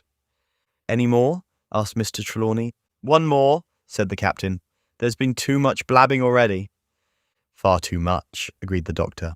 I'll tell you what I've heard myself, continued Captain Smollett, that you have a map of an island, that there's crosses on the map to show where treasure is, and that the island lies, and then he named the latitude and longitude exactly. I never told that, cried the squire, to a soul. The hands know it, sir, returned the captain. Livesey, that must have been you or Hawkins, cried the squire. It doesn't much matter who it was, replied the doctor, and I could see that neither he nor the captain paid much regard to Mr. Trelawney's protestations. Neither did I, to be sure, he was so loose a talker, yet in this case I believe he was really right, and that nobody had told the situation of the island. Well, gentlemen, continued the captain, I don't know who has this map, but I make it a point. It shall be kept secret, even from me and Mr. Arrow. Otherwise I would ask you to let me resign. I see, said the doctor. You wish us to keep this matter dark and to make a garrison of the stern part of the ship, manned with my friend's own people, and provided with all the arms and powder on board. In other words, you fear a mutiny. Sir, said Captain Smollett, with no intention to take offence, I deny your right to put words into my mouth. No captain, sir, would be justified in going to sea at all if he had ground enough to say that. As for Mr. Arrow, I believe him thoroughly honest. Some of the men are the same, all may be for what I know, but I am responsible for the ship's safety and the life of every man jack aboard of her. I see things going, as I think, not quite right, and I ask you to take certain precautions or let me resign my berth, and that's all. Captain Smollett, began the doctor with a smile, did ever you hear the fable of the mountain and the mouse? You'll excuse me, I dare say, but you remind me of that fable. When you came in here, I'll stake my wig, you meant more than this. Doctor, said the captain, you are smart. When I came in here, I meant to get discharged. I had no thought that Mr. Trelawney would hear a word. No more I would, cried the squire. Had Livesey not been here, I should have seen you to the deuce. As it is, I have heard you. I will do as you desire, but I think the worse of you. That's as you please, sir, said the captain. You'll find I do my duty. And with that he took his leave. Trelawney, said the doctor, contrary to all my notions, I believed you have managed to get 2 honest men on board with you. That man and John Silver. Silver, if you like, cried the squire. But as for that intolerable humbug, I declare I think his conduct unmanly, unsailorly, and downright un-English. Well, says the doctor, we shall see. When we came on deck, the men had begun already to take out the arms and powder, yo-hoing at their work, while the captain and Mr. Arrow stood by superintending. The new arrangement was quite to my liking. The whole schooner had been overhauled, 6 berths had been made astern out of what had been the after part of the main hold, and this set of cabins was only joined to the galley and forecastle by a sparred passage on the port side. It had been originally meant that the captain, Mr. Arrow, Hunter, Joyce, the doctor, and the squire were to occupy these 6 berths. Now, Redruth and I were to get 2 of them, and Mr. Arrow and the captain were to sleep on deck in the companion, which had been enlarged on each side till you might almost have called it a roundhouse. Very low it was still, of course, but there was room to swing 2 hammocks, and even the mate seemed pleased with the arrangement. Even he, perhaps, had been doubtful as to the crew, but that is only guess, for as you shall hear, we had not long the benefit of his opinion. We were all hard at work, changing the powder and the berths, when the last man or 2, and Long John along with them, came off in a shore boat. The cook came up the side like a monkey for cleverness, and as soon as he saw what was doing, "So-ho, mates," says he, "what's this?" "We're a changing of the powder, Jack," answers one. "Why, by the powers," cried Long John, "if we do, we'll miss the morning tide." "My orders," said the captain shortly. "You may go below, my man. Hands will want supper." "Aye, aye, sir," answered the cook, and touching his forelock, he disappeared at once in the direction of his galley. "That's a good man, Captain," said the doctor. "Very likely, sir," replied Captain Smollett. "Easy with that, men, easy," he ran on to the fellows who were shifting the powder, and then suddenly observing me examining the swivel we carried amidships, a long brass 9. "Here you, ship's boy," he cried. "Out of that! Off with you to the cook and get some work." And then as I was hurrying off, I heard him say, quite loudly to the doctor, "I'll have no favourites on my ship." I assure you I was quite of the squire's way of thinking, and hated the captain deeply. This concludes Chapter 9 of Treasure Island. Chapter 10. The Voyage. All that night we were in a great bustle getting things stowed in their place, and boatfuls of the squire's friends, Mr. Blandley and the like, coming off to wish him a good voyage and a safe return.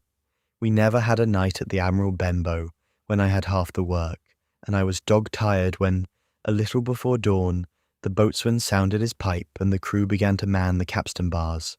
I might have been twice as weary, yet I would not have left the deck. All was so new and interesting to me.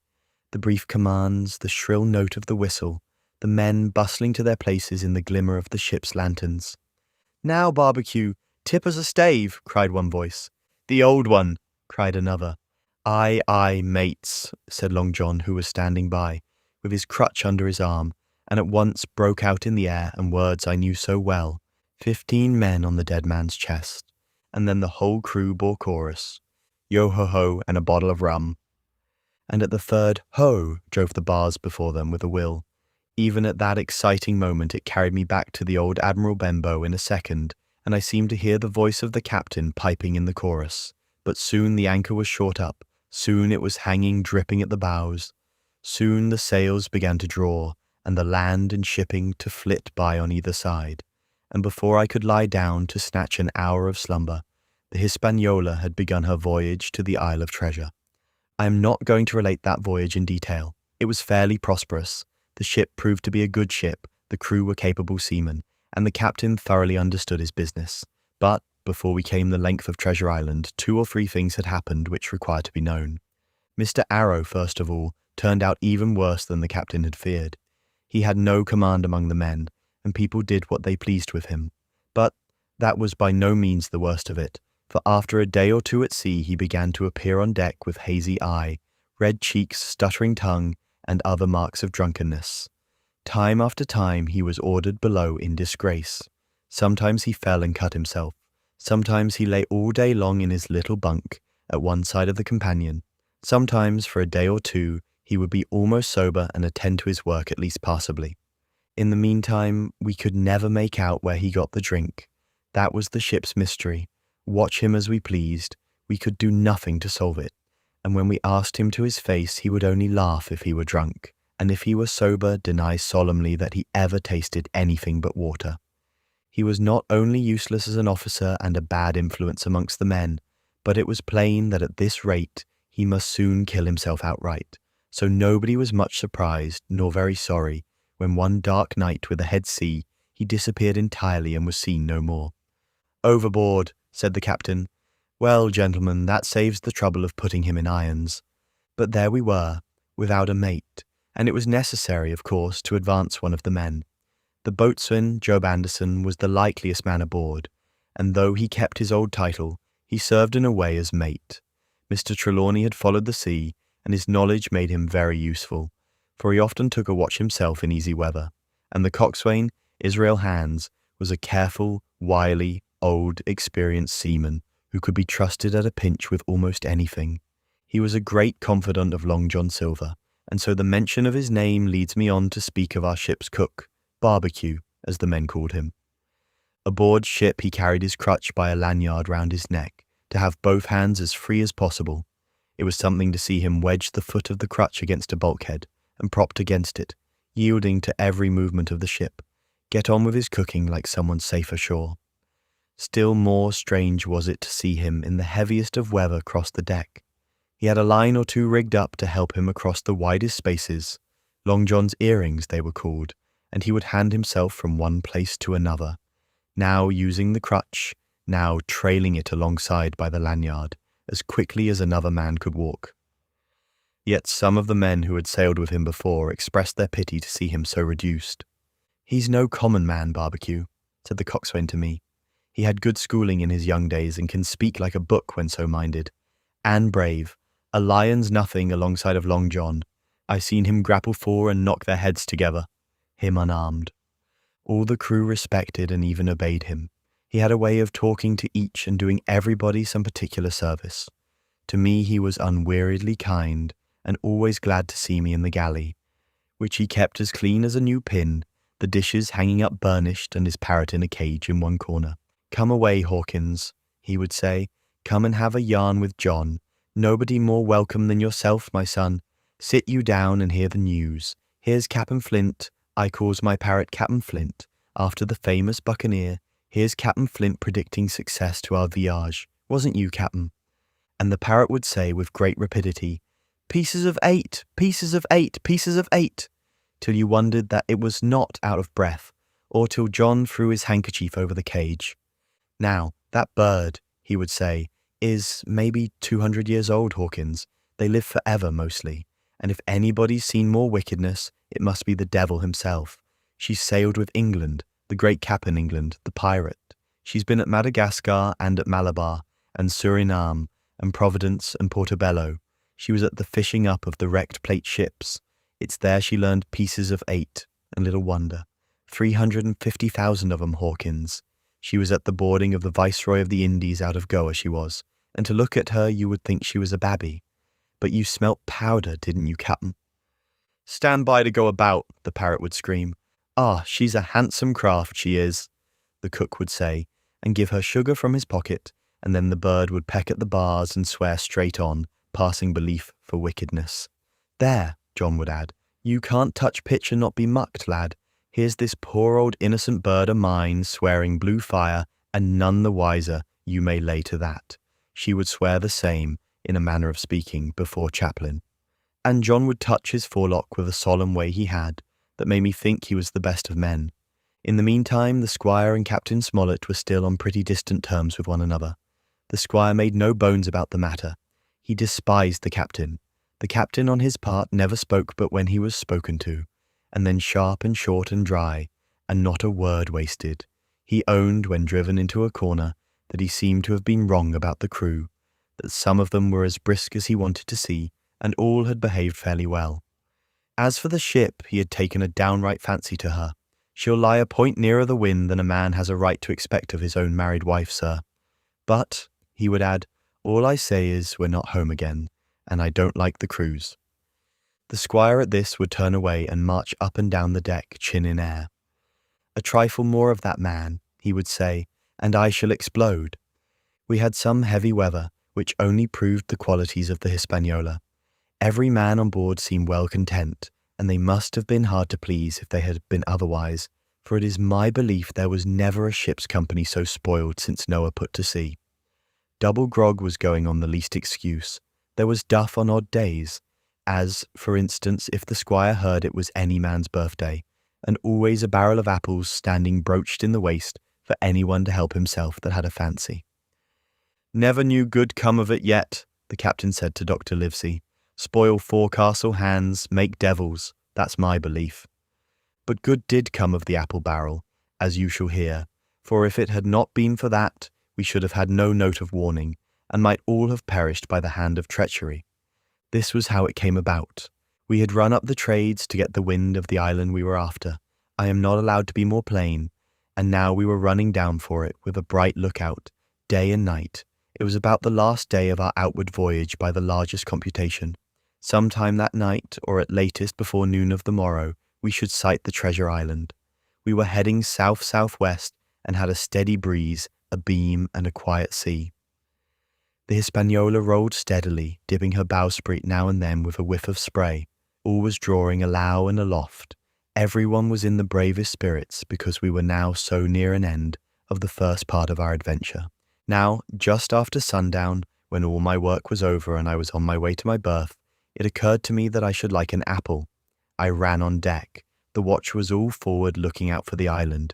The man at the helm was watching the luff of the sail and whistling away gently to himself, and that was the only sound excepting the swish of the sea against the bows and around the sides of the ship.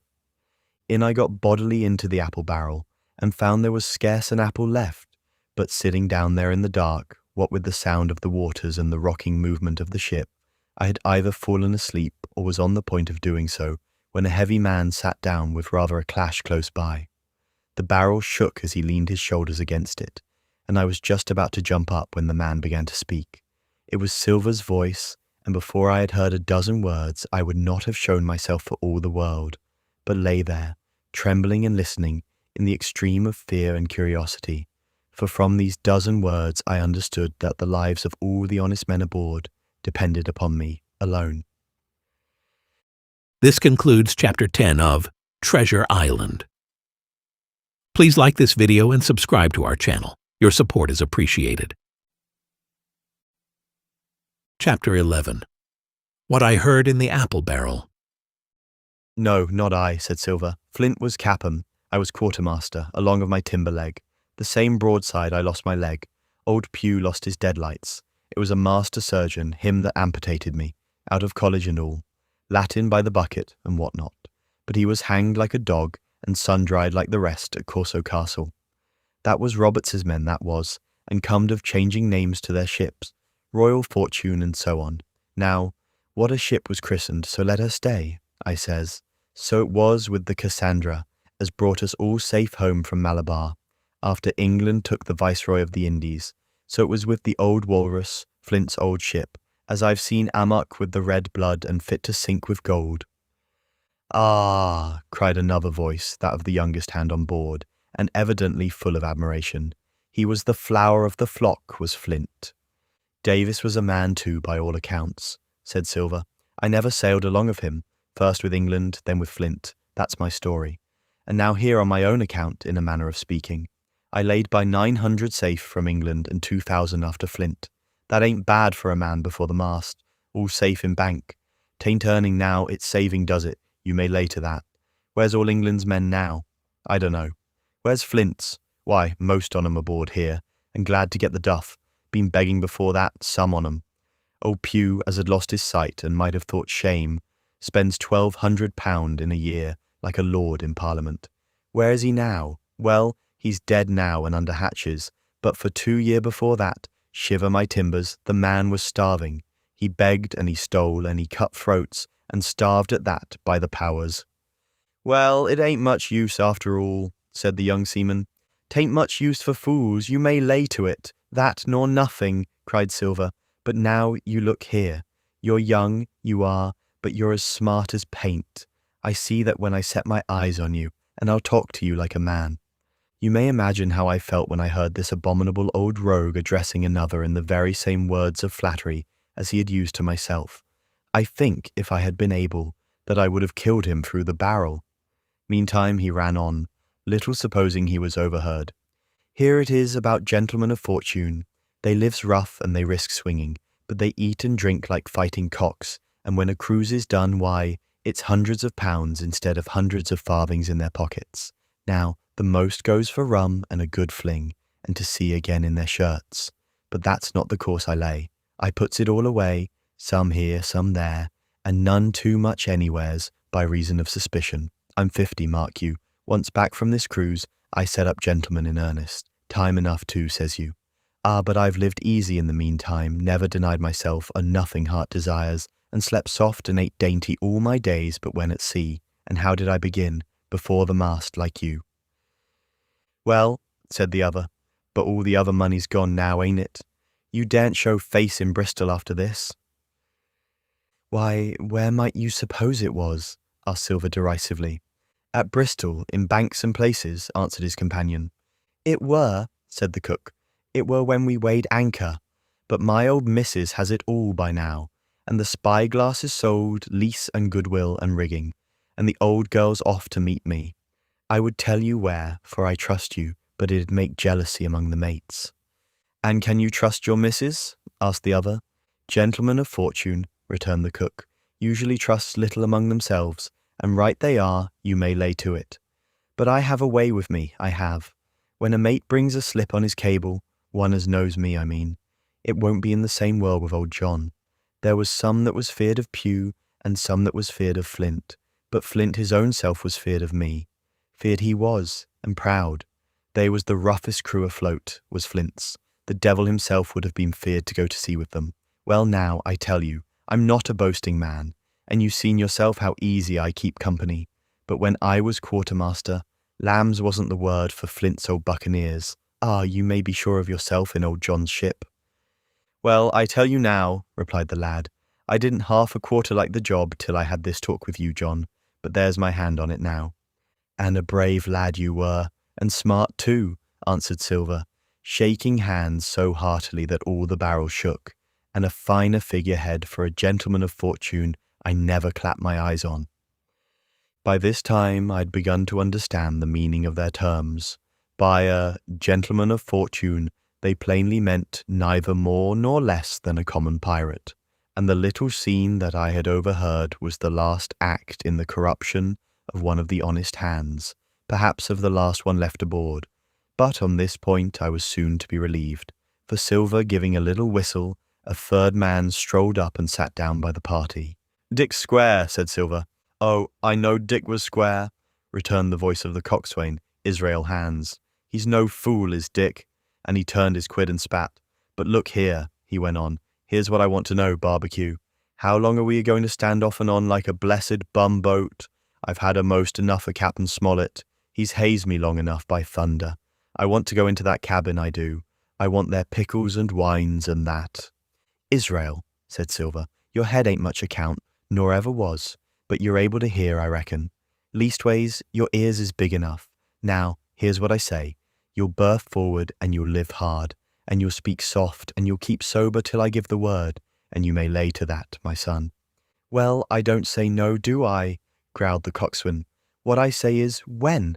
That's what I say." "When, by the powers," cried Silver. "Well, now, if you want to know, I'll tell you when. The last moment I can manage, and that's when. Here's a first-rate seaman, Captain Smollett, sails the blessed ship for us. Here's this squire and doctor with a map and such. I don't know where it is, do I? No more do you, says you. Well then, I mean this squire and doctor shall find the stuff, and help us to get it aboard by the powers. Then we'll see. If I was sure of you all, sons of double Dutchmen, I'd have Captain Smollett navigate us halfway back again before I struck." "Why, we're all seamen aboard here, I should think," said the lad Dick. "We're all forecastle hands, you mean," snapped Silver. "We can steer a course, but who's to set one? That's what all you gentlemen split on, first and last. If I had my way, I'd have Captain Smollett work us back into the trades at least. Then we'd have no blessed miscalculations and a spoonful of water a day. But I know the sort you are. I'll finish with 'em at the island as soon's the blunt's on board, and a pity it is. But you're never happy till you're drunk. Split my sides, I've a sick heart to sail with the likes of you." "Easy all, Long John," cried Israel. "Who's a crossing of you?" "Why, how many tall ships, think ye now, have I seen laid aboard, and how many brisk lads drying in the sun at Execution Dock?" cried Silver. "And all for this same hurry and hurry and hurry. You hear me? I seen a thing or two at sea, I have. If you would only lay your course and a pint to windward, you would ride in carriages, you would. But not you, I know you. You'll have your mouthful of rum tomorrow and go hang." "Everybody knowed you was a kind of a chaplain, John, but there's others as could hand and steer as well as you," said Israel. "They liked a bit of fun, they did. They wasn't so high and dry nohow, but took their fling like jolly companions, everyone." "So," says Silver. "Well, and where are they now? Pugh was that sort, and he died a beggar man. Flint was, and he died of rum at Savannah. Ah, they was a sweet crew, they was. Only where are they?" "But," asked Dick, "when we do lay 'em athwart, what are we to do with 'em anyhow?" "There's the man for me," cried the cook admiringly. "That's what I call business. Well, what would you think? Put 'em ashore like maroons? That would have been England's way. Or cut 'em down like that much pork? That would have been Flint's or Billy Bones's." "Billy was the man for that," said Israel. "Dead men don't bite," says he. Well, he's dead now hisself. He knows the long and short on it now, and if ever a rough hand come to port, it was Billy. "Right you are," said Silver, "rough and ready. But mark you here, I'm an easy man. I'm quite the gentleman, says you, but this time it's serious. Duty is duty, mates. I give my vote. Death.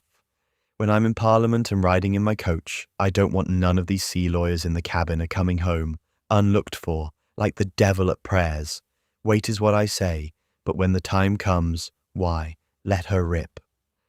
"John," cries the coxswain, "you're a man." "You'll say so, Israel, when you see," said Silver. "Only one thing I claim Trelawney. I'll wring his calf's head off his body with these hands, Dick," he added, breaking off. "You just jump up like a sweet lad and get me an apple to wet my pipe like." You may fancy the terror I was in. I should have leapt out and run for it if I had found the strength, but my limbs and heart alike misgave me. I heard Dick begin to rise, and then someone seemingly stopped him, and the voice of Hans exclaimed, "Oh, stow that! Don't you get sucking of that bilge, John. Let's have a go of the rum." "Dick," said Silver, "I trust you. I've a gauge on the keg, mind. There's the key. You fill a pannikin and bring it up. Terrified as I was, I could not help thinking to myself that this must have been how Mr. Arrow got the strong waters that destroyed him. Dick was gone but a little while, and during his absence Israel spoke straight on in the cook's ear. It was but a word or two that I could catch, and yet I gathered some important news, for besides other scraps that tended to the same purpose, this whole clause was audible, not another man of them will jine. Hence there were still faithful men on board. When Dick returned, one after another of the trio took the pannikin and drank. One to luck, another with a here's to old Flint, and Silver himself saying in a kind of song, here's to ourselves, and hold your luff, plenty of prizes and plenty of duff. Just then a sort of brightness fell upon me in the barrel, and looking up I found the moon had risen, and was silvering the mizzen top and shining white on the luff of the foresail, and almost at the same time the voice of the lookout shouted, "Land ho!"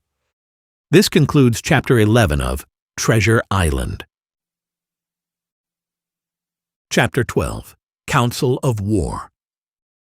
There was a great rush of feet across the deck. I could hear people tumbling up from the cabin and the forecastle, and slipping in an instant outside my barrel, I dived behind the foresail, made a double towards the stern, and came out upon the open deck in time to join Hunter and Dr. Livesey in the rush for the weather bow. There all hands were already congregated.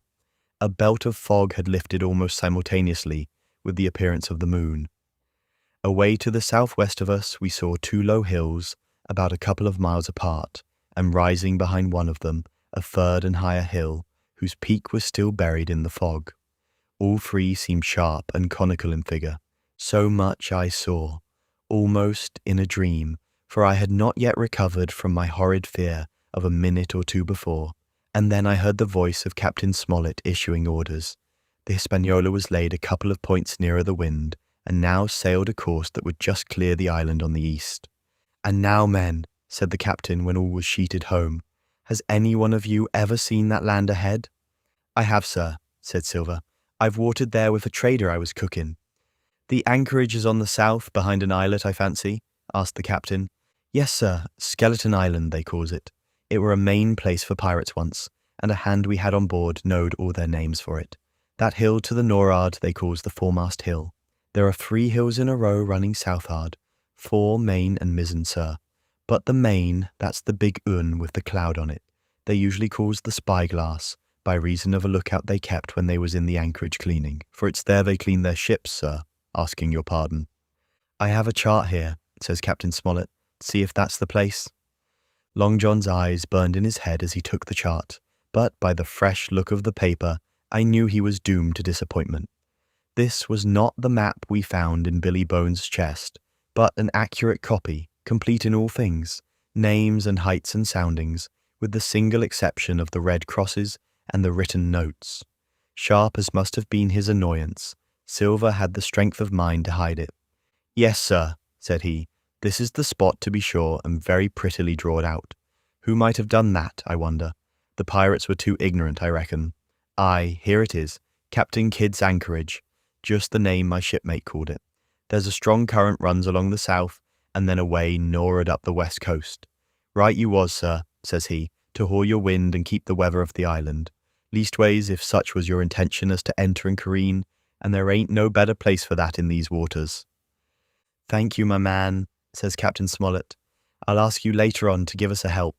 You may go." I was surprised at the coolness with which John avowed his knowledge of the island, and I own I was half frightened when I saw him drawing nearer to myself. He did not know, to be sure, that I had overheard his counsel from the apple barrel, and yet I had by this time taken such a horror of his cruelty, duplicity, and power, that I could scarce conceal a shudder when he laid his hand upon my arm.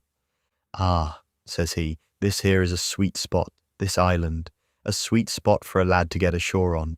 You'll bathe, and you'll climb trees, and you'll hunt goats, you will, and you'll get aloft on them hills like a goat yourself. Why, it makes me young again. I was going to forget my timber leg, I was. It's a pleasant thing to be young and have 10 toes, and you may lay to that.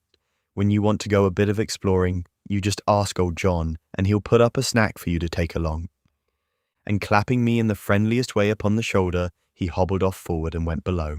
Captain Smollett, the squire, and Dr. Livesey were talking together on the quarter-deck, and anxious as I was to tell them my story, I durst not interrupt them openly. While I was still casting about in my thoughts to find some probable excuse, Dr. Livesey called me to his side. He had left his pipe below, and being a slave to tobacco, had meant that I should fetch it. But as soon as I was near enough to speak, and not to be overheard, I broke immediately. "Doctor, let me speak. Get the captain and squire down to the cabin, and then make some pretence to send for me. I have terrible news." The doctor changed countenance a little, but next moment he was master of himself. "Thank you, Jim," said he quite loudly. "That was all I wanted to know," as if he had asked me a question. And with that he turned on his heel and rejoined the other two. They spoke together for a little, and though none of them started or raised his voice or so much as whistled, it was plain enough that Dr. Livesey had communicated my request, for the next thing that I heard was the captain giving an order to Job Anderson, and all hands were piped on deck. "My lads," said Captain Smollett, "I've a word to say to you. This land that we have sighted is the place we have been sailing for. Mr. Trelawney, being a very open-handed gentleman, as we all know, has just asked me a word or two, and as I was able to tell him that every man on board had done his duty, alow and aloft, as I never asked to see it done better, why, he and I and the doctor are going below to the cabin to drink your health and luck, and you'll have grog served out for you to drink our health and luck. I'll tell you what I think of this. I think it handsome, and if you think as I do, you'll give a good sea cheer for the gentleman that does it." The cheer followed. That was a matter of course, but it rang out so full and hearty that I confess I could hardly believe these same men were plotting for our blood. "One more cheer for Captain Smollett," cried Long John when the first had subsided, and this also was given with a will. On the top of that the three gentlemen went below, and not long after word was sent forward that Jim Hawkins was wanted in the cabin. I found them all three seated round the table, a bottle of Spanish wine and some raisins before them, and the doctor smoking away with his wig on his lap, and that, I knew, was a sign that he was agitated. The stern window was open, for it was a warm night, and you could see the moon shining behind on the ship's wake. "Now, Hawkins," said the squire, "you have something to say. Speak up." I did as I was bid, and as short as I could make it, told the whole details of Silver's conversation. Nobody interrupted me till I was done, nor did any one of the three of them make so much as a movement, but they kept their eyes upon my face from first to last. "Jim," said Dr. Livesey, "take a seat."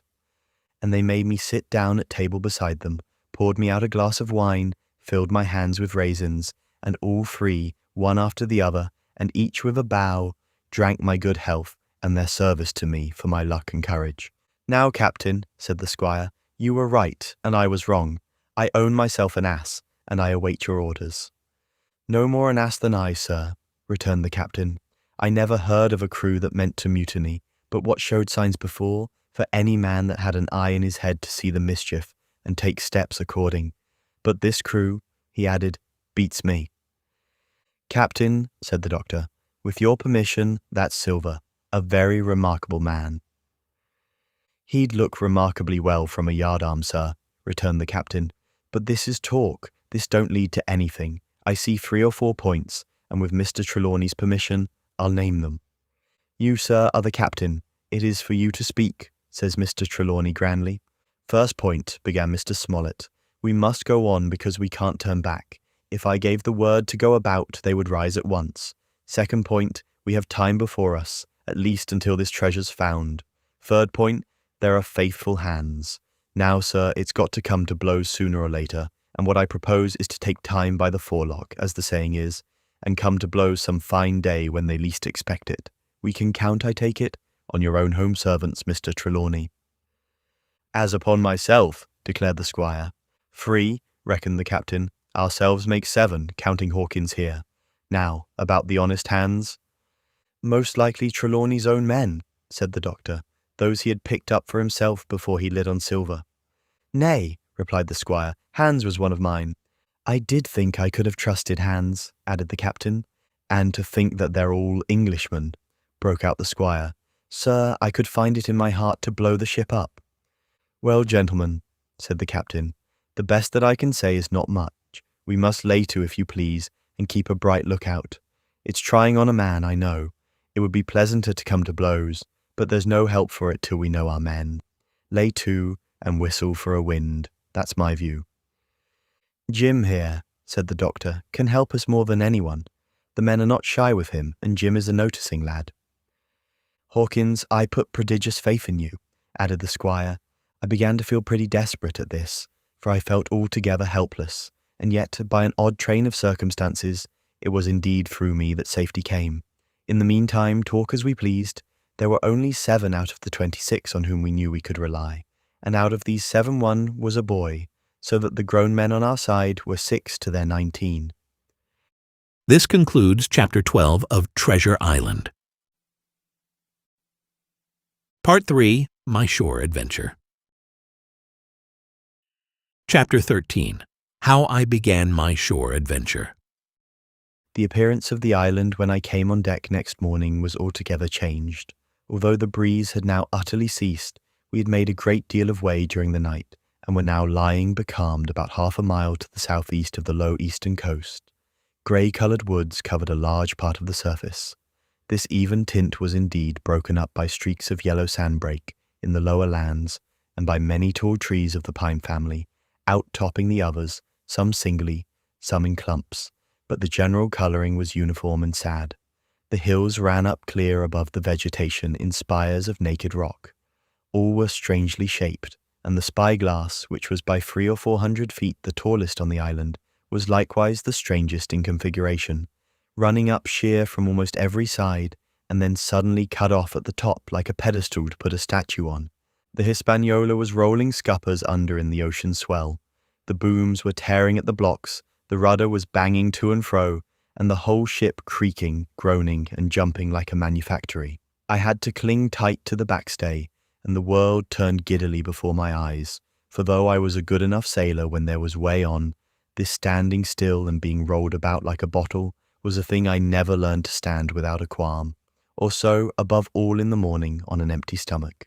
Perhaps it was this, perhaps it was the look of the island, with its grey, melancholy woods, and wild stone spires, and the surf that we could both see and hear foaming and thundering on the steep beach. At least, although the sun shone bright and hot, and the shore birds were fishing and crying all around us, and you would have thought anyone would have been glad to get to land after being so long at sea. My heart sank, as the saying is, into my boots, and from the first look onward I hated the very thought of Treasure Island. We had a dreary morning's work before us, for there was no sign of any wind, and the boats had to be got out and manned, and the ship warped 3 or 4 miles round the corner of the island, and up the narrow passage to the haven behind Skeleton Island. I volunteered for one of the boats, where I had, of course, no business. The heat was sweltering, and the men grumbled fiercely over their work. Anderson was in command of my boat, and instead of keeping the crew in order, he grumbled as loud as the worst. Well, he said with an oath, it's not forever. I thought this was a very bad sign, for up to that day the men had gone briskly and willingly about their business, but the very sight of the island had relaxed the cords of discipline. All the way in, Long John stood by the steersman and conned the ship. He knew the passage like the palm of his hand, and though the man in the chains got everywhere more water than was down in the chart, John never hesitated once. There's a strong scour with the ebb, he said, and this here passage has been dug out, in a manner of speaking, with a spade. We brought up just where the anchor was in the chart, about 1/3 of a mile from each shore, the mainland on one side and Skeleton Island on the other. The bottom was clean sand. The plunge of our anchor sent up clouds of birds wheeling and crying over the woods, but in less than a minute they were down again, and all was once more silent. The place was entirely landlocked, buried in woods, the trees coming right down to high-water mark, the shores mostly flat, and the hilltops standing round at a distance in a sort of amphitheatre, one here, one there. 2 little rivers, or rather 2 swamps, emptied out into this pond, as you might call it, and the foliage round that part of the shore had a kind of poisonous brightness. From the ship we could see nothing of the house or stockade, for they were quite buried among trees, and if it had not been for the chart on the companion, we might have been the first that had ever anchored there since the island arose out of the seas. There was not a breath of air moving, nor a sound but that of the surf booming half a mile away, along the beaches and against the rocks outside. A peculiar stagnant smell hung over the anchorage, a smell of sodden leaves and rotting tree trunks, I observed the doctor sniffing and sniffing, like someone tasting a bad egg. "I don't know about treasure," he said, "but I'll stake my wig there's fever here." If the conduct of the men had been alarming in the boat, it became truly threatening when they had come aboard.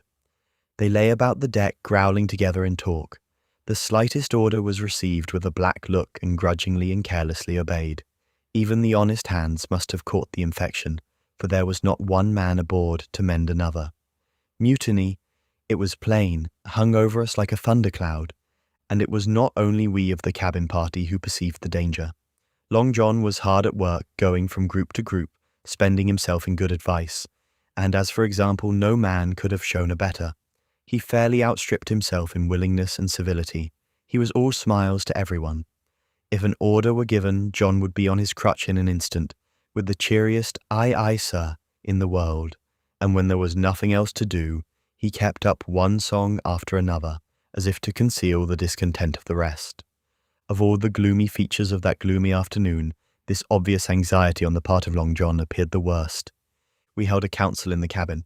"Sir," said the captain, "if I risk another order, the whole ship will come about our ears by the run. You see, sir, here it is. I get a rough answer, do I not? Well, if I speak back, Pikes will be going in 2 shakes. If I don't, Silver will see there's something under that, and the game's up. Now we've only one man to rely on." "And who is that?" asked the squire. "Silver, sir," returned the captain. "He's as anxious as you and I to smother things up. This is a tiff. He'd soon talk 'em out of it if he had the chance. And what I propose to do is to give him the chance. Let's allow the men an afternoon ashore. If they all go, why, we'll fight the ship. If they none of them go, well then, we hold the cabin, and God defend the right. If some go, you mark my words, sir, Silver'll bring 'em aboard again as mild as lambs." It was so decided. Loaded pistols were served out to all the shore men. Hunter, Joyce, and Redruth were taken into our confidence and received the news with less surprise and a better spirit than we had looked for, and then the captain went on deck and addressed the crew. "My lads," said he, "we've had a hot day and are all tired and out of sorts. A turn ashore'll hurt nobody. The boats are still in the water. You can take the gigs, and as many as please may go ashore for the afternoon. I'll fire a gun half an hour before sundown." I believe the silly fellows must have thought they would break their shins over treasure as soon as they were landed, for they all came out of their sulks in a moment and gave a cheer that started the echo in a faraway hill and sent the birds once more flying and squalling round the anchorage. The captain was too bright to be in the way. He whipped out of sight in a moment, leaving Silver to arrange the party, and I fancy it was as well he did so. Had he been on deck, he could no longer so much as have pretended not to understand the situation. It was as plain as day. Silver was the captain, and a mighty rebellious crew he had of it. The honest hands, and I was soon to see it proved that there were such on board, must have been very stupid fellows. Or rather, I suppose the truth was this, that all hands were disaffected by the example of the ringleaders, only some more, some less, and a few, being good fellows in the main, could neither be led nor driven any further. It is one thing to be idle and skulk, and quite another to take a ship and murder a number of innocent men. At last, however, the party was made up. 6 fellows were to stay on board, and the remaining 13, including Silver, began to embark. Then it was that there came into my head the first of the mad notions that contributed so much to save our lives. If 6 men were left by Silver, it was plain our party could not take and fight the ship, and since only 6 were left, it was equally plain that the cabin party had no present need of my assistance. It occurred to me at once to go ashore. In a jiffy I had slipped over the side and curled up in the foresheets of the nearest boat, and almost at the same moment she shoved off. No one took notice of me, only the bow oar saying, "Is that you, Jim? Keep your head down." But Silver from the other boat looked sharply over and called out to know if that were me, and from that moment I began to regret what I had done. The crews raced for the beach, but the boat I was in, having some start and being at once the lighter and the better manned, shot far ahead of her consort, and the bow had struck among the shoreside trees, and I had caught a branch and swung myself out and plunged into the nearest thicket, while Silver and the rest were still 100 yards behind. "Jim! Jim!" I heard him shouting. But you may suppose I paid no heed.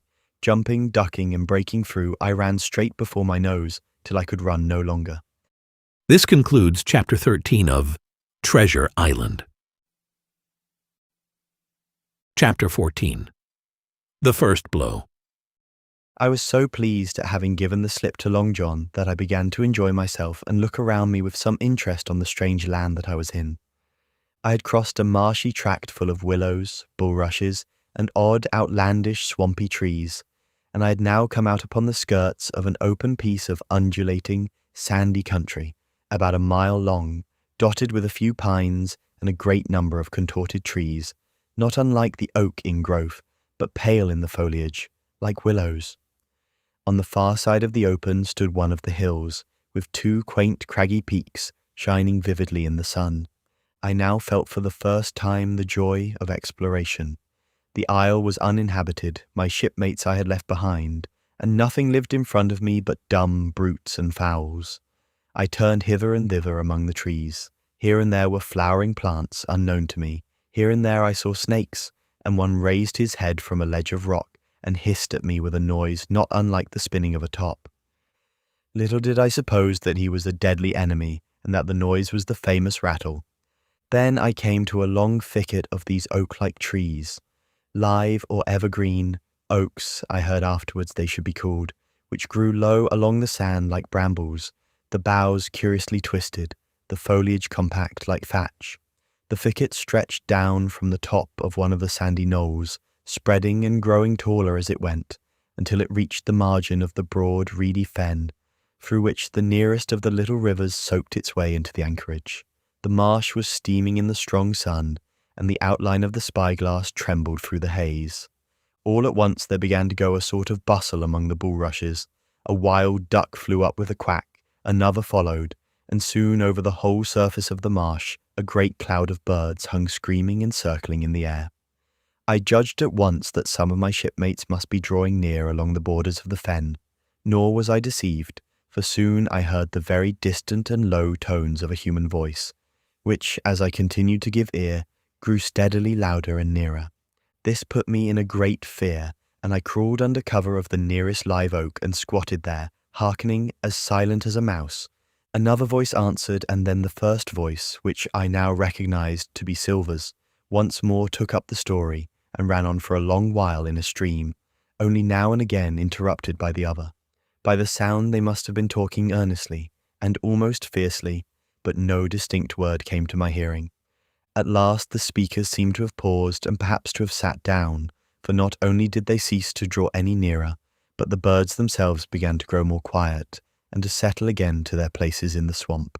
And now I began to feel that I was neglecting my business, that since I had been so foolhardy as to come ashore with these desperadoes, the least I could do was to overhear them at their councils, and that my plain and obvious duty was to draw as close as I could manage under the favourable ambush of the crouching trees. I could tell the direction of the speakers pretty exactly, not only by the sound of their voices, but by the behaviour of the few birds that still hung, in alarm above the heads of the intruders. Crawling on all fours, I made steadily but slowly towards them, till at last, raising my head to an aperture among the leaves, I could see clear down into a little green dell beside the marsh, and closely set about with trees, where Long John Silver and another of the crew stood face to face in conversation. The sun beat full upon them. Silver had thrown his hat beside him on the ground, and his great, smooth, blonde face, all shining with heat, was lifted to the other man's in a kind of appeal. "Mate," he was saying, "it's because I thinks gold dust of you. Gold dust, and you may lay to that. If I hadn't took to you like pitch, do you think I'd have been here a warning of you? All's up, you can't make nor mend. It's to save your neck that I'm a-speaking, and if one of the wild uns knew it, where'd I be, Tom? Now, tell me, where'd I be?" "Silver," said the other man, and I observed he was not only red in the face, but spoke as hoarse as a crow, and his voice shook too like a taut rope. "Silver," says he, "you're old and you're honest, or has the name for it, and you've money too, which lots of poor sailors hasn't, and you're brave, or I'm mistook. And will you tell me you'll let yourself be led away with that kind of a mess of swabs? Not you. As sure as God sees me, I'd sooner lose my hand, if I turn agin my duty. And then all of a sudden he was interrupted by a noise. I had found one of the honest hands. Well, here at that same moment came news of another. Far away out in the marsh there arose all of a sudden a sound like the cry of anger, then another on the back of it, and then one horrid, long-drawn scream. The rocks of the spyglass re-echoed it a score of times. The whole troop of marsh birds rose again, darkening heaven with a simultaneous whir, and long after that death yell was still ringing in my brain, silence had re-established its empire, and only the rustle of the redescending birds and the boom of the distant surges disturbed the languor of the afternoon. Tom had leaped at the sound, like a horse at the spur, but Silver had not winked an eye. He stood where he was, resting lightly on his crutch, watching his companion like a snake about to spring. "John," said the sailor, stretching out his hand. "Hands off!" cried Silver, leaping back a yard, as it seemed to me, with the speed and security of a trained gymnast. "Hands off if you like, John Silver," said the other. "It's a black conscience that can make you feared of me. But in heaven's name, tell me, what was that?" "That," returned Silver, smiling away, but warier than ever, his eye a mere pinpoint in his big face, but gleaming like a crumb of glass. "That? Oh, I reckon that'll be Alan." And at this point Tom flashed out like a hero. "Alan," he cried, "then rest his soul for a true seaman. And as for you, John Silver, long you've been a mate of mine, but you're mate of mine no more. If I die like a dog, I'll die in my duty. You've killed Alan, have you? Kill me too if you can, but I defies you." And with that, this brave fellow turned his back directly on the cook and set off walking for the beach. But he was not destined to go far. With a cry, John seized the branch of a tree, whipped the crutch out of his armpit, and sent that uncouth missile hurtling through the air. It struck poor Tom, point foremost, and with stunning violence, right between the shoulders in the middle of his back. His hands flew up, he gave a sort of gasp, and fell. Whether he were injured much or little, none could ever tell. Like enough, to judge from the sound, his back was broken on the spot. But he had no time given him to recover. Silver, agile as a monkey even without leg or crutch, was on the top of him next moment, and had twice buried his knife up to the hilt in that defenceless body. From my place of ambush I could hear him pant aloud as he struck the blows. I do not know what it rightly is to faint, but I do know that for the next little while the whole world swam away from before me in a whirling mist, Silver and the birds and the tall spyglass hilltop going round and topsy-turvy before my eyes, and all manner of bells ringing and distant voices shouting in my ear. When I came again to myself, the monster had pulled himself together, his crutch under his arm, his hat upon his head. Just before him Tom lay motionless upon the sward, but the murderer minded him not a whit, cleansing his blood-stained knife the while upon a wisp of grass. Everything else was unchanged, the sun still shining mercilessly on the steaming marsh and the tall pinnacle of the mountain, and I could scarce persuade myself that murder had been actually done, and a human life cruelly cut short a moment since before my eyes. But now John put his hand into his pocket, brought out a whistle, and blew upon it several modulated blasts that rang far across the heated air. I could not tell, of course, the meaning of the signal, but it instantly awoke my fears. More men would be coming. I might be discovered. They had already slain 2 of the honest people. After Tom and Alan, might not I come next? Instantly I began to extricate myself and crawl back again, with what speed and silence I could manage, to the more open portion of the wood. As I did so, I could hear hails coming and going between the old Buccaneer and his comrades, and this sound of danger lent me wings. As soon as I was clear of the thicket, I ran as I never ran before, scarce minding the direction of my flight, so long as it led me from the murderers. And as I ran, fear grew and grew upon me until it turned into a kind of frenzy. Indeed, could anyone be more entirely lost than I? When the gun fired, how should I dare to go down to the boats among those fiends, still smoking from their crime? Would not the first of them who saw me wring my neck like a snipe's? Would not my absence itself be an evidence to them of my alarm, and therefore of my fatal knowledge?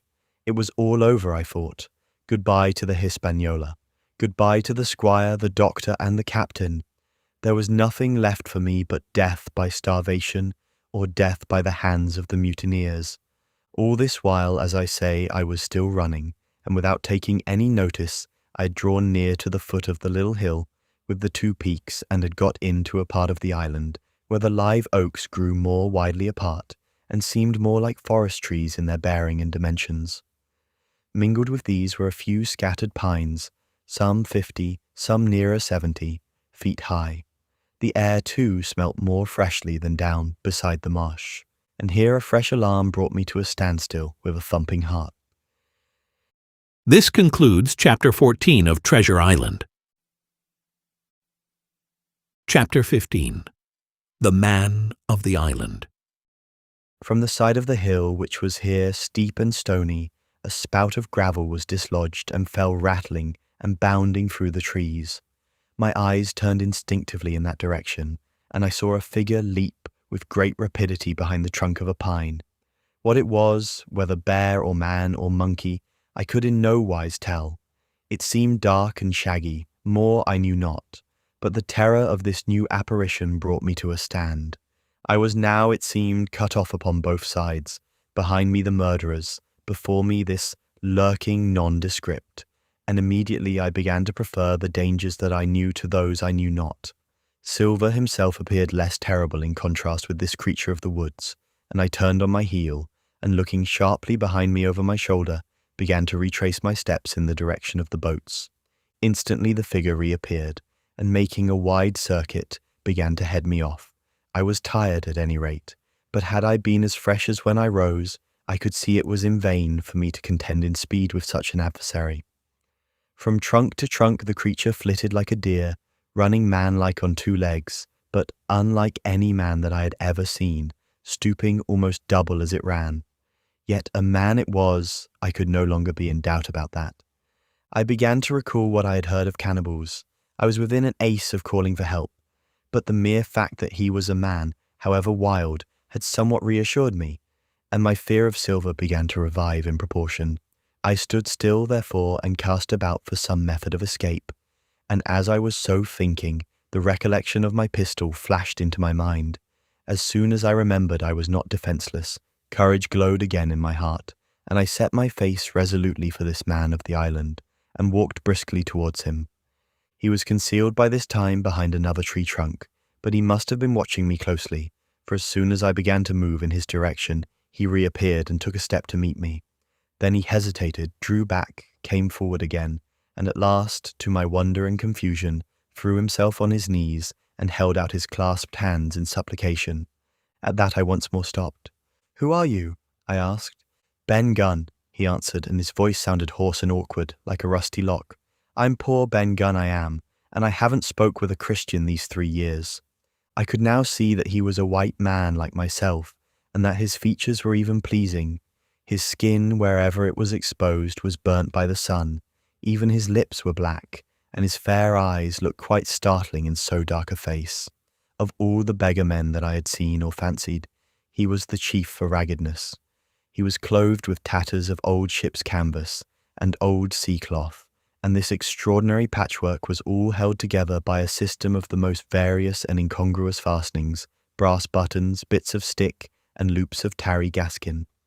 About his waist he wore an old brass-buckled leather belt, which was the one thing solid in his whole accoutrement. 3 years, I cried. Were you shipwrecked?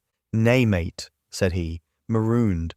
I had heard the word, and I knew it stood for a horrible kind of punishment common enough among the buccaneers, in which the offender is put ashore with a little powder and shot, and left behind on some desolate and distant island.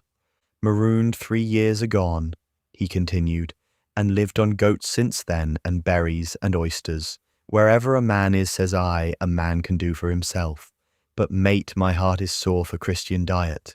You mightn't happen to have a piece of cheese about you now? No? Well, many's the long night I've dreamed of cheese, toasted mostly, and woke up again, and here I were. If ever I can get aboard again, said I, you shall have cheese by the stone. All this time he had been feeling the stuff of my jacket, smoothing my hands, looking at my boots, and generally, in the intervals of his speech, showing a childish pleasure in the presence of a fellow creature. But at my last words he perked up into a kind of startled slyness. If ever you can get aboard again, says you, he repeated. Why now, who's to hinder you? Not you, I know, was my reply. "And right you was," he cried. "Now what do you call yourself, mate?" "Jim," I told him. Jim, says he, quite pleased apparently. "Well, now, Jim, I've lived that rough as you'd be ashamed to hear of. Now, for instance, you wouldn't think I had a pious mother to look at me?" he asked. "Why, no, not in particular," I answered. "Ah, well," said he, "but I had remarkable pious, and I was a civil, pious boy, and could rattle off my catechism that fast, as you couldn't tell one word from another. And here's what it come to, Jim, and it begun with Chuck Farthing on the blessed gravestones. That's what it begun with, but it went further in that. And so my mother told me, and predict the whole she did, the pious woman. But it were Providence that put me here. I've thought it all out in this here lonely island, and I'm back on piety. You don't catch me tasting rum so much, but just a thimbleful for luck. Of course, the first chance I have. I'm bound I'll be good, and I see the way too. And, Jim," looking all round him and lowering his voice to a whisper, "I'm rich." I now felt sure that the poor fellow had gone crazy in his solitude, and I suppose I must have shown the feeling in my face, for he repeated the statement hotly. "Rich, rich," I says, "and I'll tell you what, I'll make a man of you, Jim. Ah, Jim, you'll bless your stars, you will. You was the first that found me." And at this there came suddenly a lowering shadow over his face, and he tightened his grasp upon my hand and raised a forefinger threateningly before my eyes. "Now, Jim, you tell me true. That ain't Flint's ship?" he asked. At this I had a happy inspiration. I began to believe that I had found an ally, and I answered him at once. "It's not Flint's ship, and Flint is dead. But I'll tell you true, as you ask me. There are some of Flint's hands aboard. Worse luck for the rest of us." "Not a man with one leg?" he gasped. "Silver?" I asked. "Ah, Silver," says he. "That were his name. He's the cook and the ringleader too." He was still holding me by the wrist, and at that he give it quite a ring. "If you was sent by Long John," he said, "I'm as good as pork, and I know it. But where was you, do you suppose?" I had made my mind up in a moment, and by way of answer told him the whole story of our voyage and the predicament in which we found ourselves. He heard me with the keenest interest, and when I had done he patted me on the head. "You're a good lad, Jim," he said, "and you're all in a clove hitch, ain't you? Well, you just put your trust in Ben Gunn. Ben Gunn's the man to do it. Would you think it likely now that your squire would prove a liberal-minded one in case of help, him being in a clove hitch, as you remark?" I told him the squire was the most liberal of men. "Aye, but you see," returned Ben Gunn, "I didn't mean giving me a gate to keep and a suit of livery clothes and such. That's not my mark, Jim. What I mean is, would he be likely to come down to the tune of, say, £1,000 out of money that's as good as a man's own already?" "I am sure he would," said I. As it was, all hands were to share. "And a passage home?" he added with a look of great shrewdness. "Why," I cried, "the squire's a gentleman, and besides, if we got rid of the others, we should want you to help work the vessel home." "Ah," said he, "so you would." And he seemed very much relieved. "Now, I'll tell you what," he went on. "So much I'll tell you, and no more. I were in Flint's ship when he buried the treasure, he and 6 along, 6 strong seamen. They was ashore nigh on a week, and us standing off and on in the old walrus. One fine day up went the signal, and here come Flint by himself in a little boat, and his head done up in a blue scarf. The sun was getting up, and mortal white he looked about the cutwater. But there he was, you mind, and the 6 all dead, dead and buried. How he done it, not a man aboard us could make out. It was battle, murder, and sudden death, leastways, him against 6. Billy Bones was the mate, Long John he was quartermaster, and they asked him where the treasure was. "Ah," says he, "you can go ashore if you like and stay," he says, "but as for the ship, she'll beat up for more, by thunder." That's what he said. Well, I was in another ship 3 years back, and we sighted this island. "Boys," said I, "here's Flint's treasure, let's land and find it." The captain was displeased at that, but my messmates were all of a mind and landed. 12 days they looked for it, and every day they had the worse word for me, until one fine morning all hands went aboard. "As for you, Benjamin Gunn," says they, "here's a musket," they says, "and a spade and pickaxe. You can stay here and find Flint's money for yourself," they says. Well, Jim, 3 years have I been here, and not a bite of Christian diet from that day to this. But now you look here, look at me. Do I look like a man before the mast? No, says you, nor I weren't, neither, I says. And with that he winked and pinched me hard. Just you mention them words to your squire, Jim, he went on. Nor he weren't neither, that's the words. 3 years he were the man of this island, light and dark, fair and rain. And sometimes he would maybe think upon a prayer, says you, and sometimes he would maybe think of his old mother. So be as she's alive, you'll say. But the most part of Gunn's time, this is what you'll say, the most part of his time was took up with another matter. And then you'll give him a nip, like I do. And he pinched me again in the most confidential manner.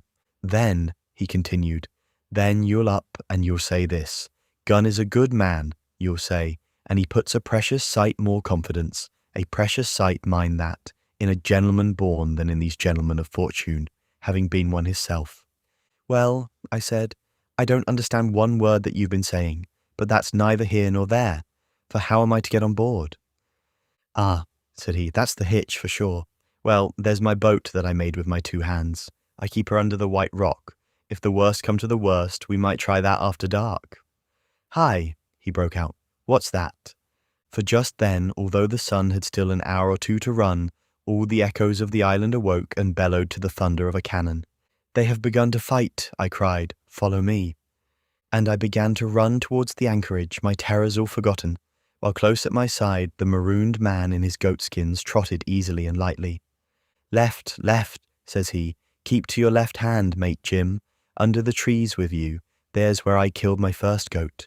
They don't come down here now, they're all mast-headed on the mountings for the fear of Benjamin Gunn.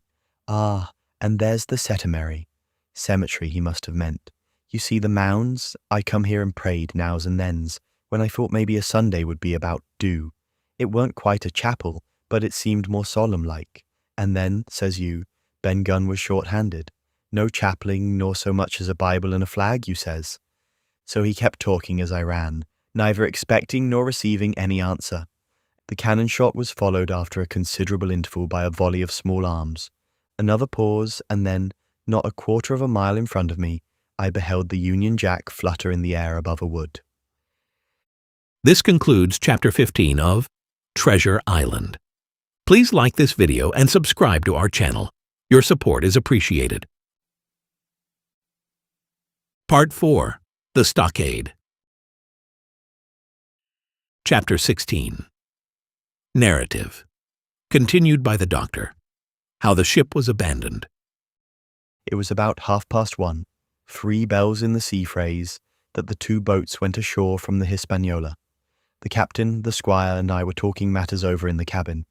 Had there been a breath of wind, we should have fallen on the 6 mutineers who were left aboard with us, slipped our cable, and away to sea. But the wind was wanting, and to complete our helplessness down came Hunter, with the news that Jim Hawkins had slipped into a boat and was gone ashore with the rest. It never occurred to us to doubt Jim Hawkins, but we were alarmed for his safety. With the men in the temper they were in, it seemed an even chance if we should see the lad again. We ran on deck. The pitch was bubbling in the seams. The nasty stench of the place turned me sick. If ever a man smelt fever and dysentery, it was in that abominable anchorage. The 6 scoundrels were sitting grumbling under a sail in the forecastle. Ashore we could see the gigs made fast, and a man sitting in each, hard by where the river runs in. One of them was whistling Lily Bolero. Waiting was a strain, and it was decided that Hunter and I should go ashore with the jolly boat, in quest of information. The gigs had leaned to their right, but Hunter and I pulled straight in the direction of the stockade upon the chart. The 2 who were left guarding their boat seemed in a bustle at our appearance. Lily Bolero stopped off, and I could see the pair discussing what they ought to do. Had they gone and told Silver, all might have turned out differently, but they had their orders, I suppose, and decided to sit quietly where they were and hark back again to Lily Bolero. There was a slight bend in the coast, and I steered so as to put it between us. Even before we landed, we had thus lost sight of the gigs. I jumped out and came as near running as I durst, with a big silk handkerchief under my hat for coolness' sake, and a brace of pistols ready primed for safety. I had not gone 100 yards when I reached the stockade. This was how it was. A spring of clear water rose, almost at the top of a knoll. Well, on the knoll, and enclosing the spring, They had clapped a stout log-house fit to hold 20 of people on a pinch, and loopholed for musketry on either side. All round this they had cleared a wide space, and then the thing was completed by a paling 6 feet high, without door or opening, too strong to pull down without time and labour, and too open to shelter the besiegers. The people in the log-house had them in every way. They stood quiet in shelter and shot the others like partridges. All they wanted was a good watch and food, for, short of a complete surprise, they might have held the place against a regiment. What particularly took my fancy was the spring, for though we had a good enough place of it in the cabin of the Hispaniola, with plenty of arms and ammunition, and things to eat and excellent wines, there had been one thing overlooked. We had no water. I was thinking this over when there came ringing over the island the cry of a man at the point of death. I was not new to violent death. I have served His Royal Highness the Duke of Cumberland, and got a wound myself at Fontenoy, but I know my pulse went dot and carry one. Jim Hawkins is gone, was my first thought. It is something to have been an old soldier, but more still to have been a doctor. There is no time to dilly-dally in our work, and so now I made up my mind instantly, and with no time lost returned to the shore and jumped on board the jolly boat. By good fortune Hunter pulled a good oar. We made the water fly, and the boat was soon alongside, and I aboard the schooner. I found them all shaken, as was natural. The squire was sitting down as white as a sheet, thinking of the harm he had led us to. The good soul! And one of the 6 forecastle hands was little better. "There's a man," says Captain Smollett, nodding towards him. "New to this work. He came nigh-hand fainting, Doctor, when he heard the cry. Another touch of the rudder, and that man would join us." I told my plan to the captain, and between us we settled on the details of its accomplishment. We put old Red Roof in the gallery between the cabin and the forecastle, with 3 or 4 loaded muskets and a mattress for protection. Hunter brought the boat round under the stern port, and Joyce and I set to work loading her with powder tins, muskets, bags of biscuits, kegs of pork, a cask of cognac, and my invaluable medicine chest. In the meantime, the squire and the captain stayed on deck, and the latter hailed the coxswain, who was the principal man aboard. "Mr. Hands," he said, "here are 2 of us with a brace of pistols each. If any one of you 6 make a signal of any description, that man's dead." They were a good deal taken aback, and after a little consultation one and all tumbled down the fore companion, thinking no doubt to take us on the rear. But when they saw Red Roof waiting for them in the sparred galley, they went about ship at once, and a head popped out again on deck. "Down, dog!" cries the captain, and the head popped back again, and we heard no more for the time of these 6 very faint-hearted seamen. By this time, tumbling things in as they came, we had the jolly boat loaded as much as we dared. Joyce and I got out through the stern port, and we made for shore again as fast as oars could take us. This second trip fairly aroused the watchers along shore. Lillibolero was dropped again, and just before we lost sight of them behind the little point, one of them whipped ashore and disappeared. I had half a mind to change my plan and destroy their boats, but I feared that Silver and the others might be close at hand, and all might very well be lost by trying for too much. We had soon touched land in the same place as before, and set to provision the blockhouse. All 3 made the first journey, heavily laden, and tossed our stores over the palisade. Then, leaving Joyce to guard them, 1 man to be sure, but with 6 muskets, Hunter and I returned to the jolly boat, and loaded ourselves once more. So we proceeded without pausing to take breath, till the whole cargo was bestowed, when the 2 servants took up their position in the blockhouse, and I, with all my power, sculled back to the Hispaniola. That we should have risked a second boatload seems more daring than it really was. They had the advantage of numbers, of course, but we had the advantage of arms. Not one of the men ashore had a musket, and before they could get within range for pistol shooting, we flattered ourselves we should be able to give a good account of a 6 at least. The squire was waiting for me at the stern window, all his faintness gone from him. He caught the painter and made it fast, and we fell to loading the boat for our very lives. Pork, powder, and biscuit was the cargo, with only a musket and a cutlass apiece for the squire, and me, and Red Roof, and the captain. The rest of the arms and powder we dropped overboard in 2 fathoms and a half of water, so that we could see the bright steel shining far below us in the sun on the clean sandy bottom. By this time the tide was beginning to ebb, and the ship was swinging round to her anchor. Voices were heard faintly hallooing in the direction of the two gigs, and though this reassured us for Joyce and Hunter, who were well to the eastward, it warned our party to be off. Redruth retreated from his place in the gallery and dropped into the boat, which we then brought round to the ship's counter, to be handier for Captain Smollett. "Now, men," said he, "do you hear me?" There was no answer from the forecastle. "It's to you, Abraham Gray. It's to you I am speaking." Still no reply. "Gray," resumed Mr. Smollett a little louder, "I am leaving this ship, and I order you to follow your captain. I know you're a good man at bottom, and I dare say not one of the lot of yous as bad as he makes out. I have my watch here in my hand. I give you 30 seconds to join me in." There was a pause. "Come, my fine fellow," continued the captain. "Don't hang so long in stays. I'm risking my life and the lives of these good gentlemen every second." There was a sudden scuffle, a sound of blows, and out burst Abraham Gray with a knife cut on the side of the cheek, and came running to the captain like a dog to the whistle. "I'm with you, sir," said he, and the next moment he and the captain had dropped aboard of us, and we had shoved off and given way. We were clear out of the ship, but not yet ashore in our stockade. This concludes Chapter 16 of Treasure Island. Chapter 17, Narrative. Continued by the Doctor. The Jolly Boat's last trip. This fifth trip was quite different from any of the others. In the first place, the little gallipot of a boat that we were in was gravely overloaded. 5 grown men, and 3 of them, Trelawney, Redruth, and the captain, over 6 feet high, was already more than she was meant to carry. Add to that the powder, pork, and bread bags. The gunwale was lipping astern. Several times we shipped a little water, and my breeches and the tails of my coat were all soaking wet before we had gone 100 yards. The captain made us trim the boat, and we got her to lie a little more evenly. All the same, we were afraid to breathe. In the second place, the ebb was now making, a strong rippling current running westward through the basin, and then southward and seaward down the straits by which we had entered in the morning.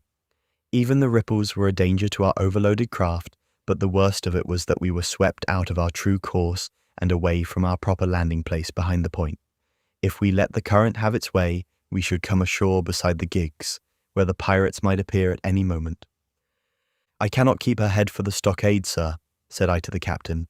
I was steering while he and Redruth, 2 fresh men, were at the oars. "The tide keeps washing her down.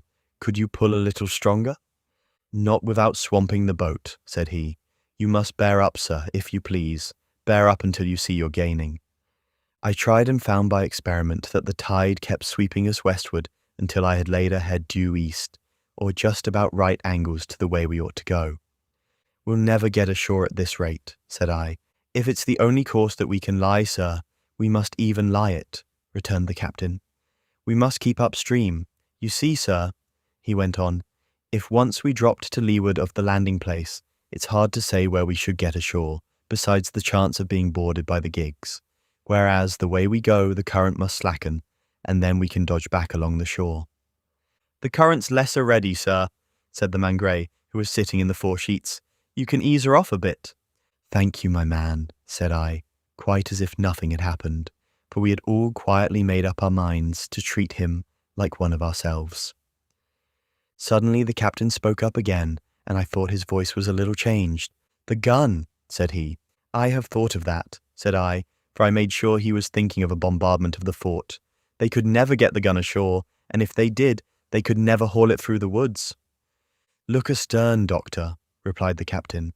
We had entirely forgotten the long 9, and there, to our horror, were the 5 rogues busy about her, getting off her jacket, as they called the stout tarpaulin cover under which she sailed.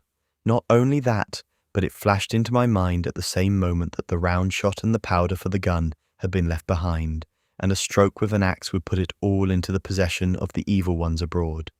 "Israel was Flint's gunner," said Gray hoarsely. At any risk, we put the boat's head direct for the landing place. By this time we'd got so far out of the run of the current that we kept steerage way even at our necessarily gentle rate of rowing, and I could keep her steady for the goal. But the worst of it was that with the course I now held, we turned our broadside instead of our stern to the Hispaniola, and offered a target like a barn door.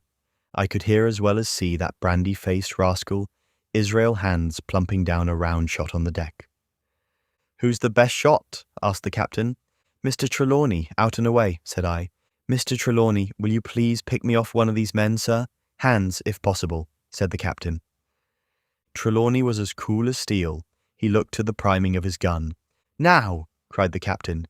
"Easy with that gun, sir, or you'll swamp the boat. All hands stand by to trim her when he aims." The squire raised his gun, the rowing ceased, and we leaned over to the other side to keep the balance, and all was so nicely contrived that we did not ship a drop. They had the gun, by this time, slewed round upon the swivel, and Hans, who was at the muzzle with the rammer, was in consequence the most exposed. However, we had no luck, for just as Trelawney fired, down he stooped, the ball whistled over him, and it was one of the other four who fell. The cry he gave was echoed not only by his companions on board, but by a great number of voices from the shore, and looking in that direction I saw the other pirates trooping out from among the trees and tumbling into their places in the boats. "Here come the gigs, sir," said I. "Give way then," cried the captain. "We mustn't mind if we swamp her now. If we can't get ashore, all's up." "Only one of the gigs is being manned, sir," I added, "the crew of the other most likely going round by shore to cut us off." "They'll have a hot run, sir," returned the captain. "Jack ashore, you know. It's not them I mind. It's the round shot. Carpet bowls. My lady's maid couldn't miss. Tell us, squire, when you see the match, and we'll hold water." In the meanwhile we had been making headway at a good pace for a boat so overloaded, and we had shipped but little water in the process. We were now close in, 30 or 40 strokes, and we should beach her, for the ebb had already disclosed a narrow belt of sand below the clustering trees. The gig was no longer to be feared. The little point had already concealed it from our eyes. The ebb-tide, which had so cruelly delayed us, was now making reparation and delaying our assailants. The one source of danger was the gun. "If I durst," said the captain, "I'd stop and pick off another man." But it was plain that they meant nothing should delay their shot.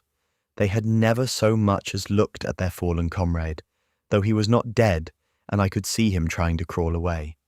"Ready!" cried the squire. "Hold!" cried the captain quick as an echo, and he and Redruth backed with a great heave that sent her stern bodily under water. The report fell in at the same instant of time. This was the first that Jim heard, the sound of the squire's shot not having reached him.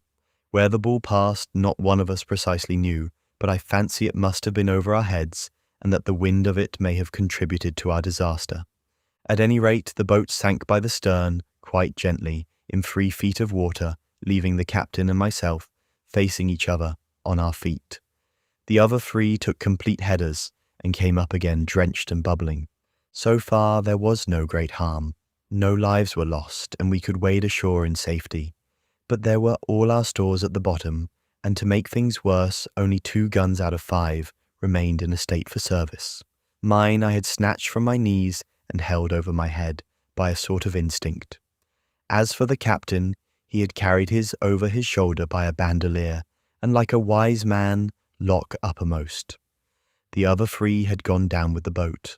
To add to our concern, we heard voices already drawing near us in the woods along shore, and we had not only the danger of being cut off from the stockade in our half-crippled state, but the fear before us whether, if Hunter and Joyce were attacked by 6 they would have the sense and conduct to stand firm. Hunter was steady, that we knew. Joyce was a doubtful case, a pleasant, polite man for a valet, and to brush one's clothes, but not entirely fitted for a man of war.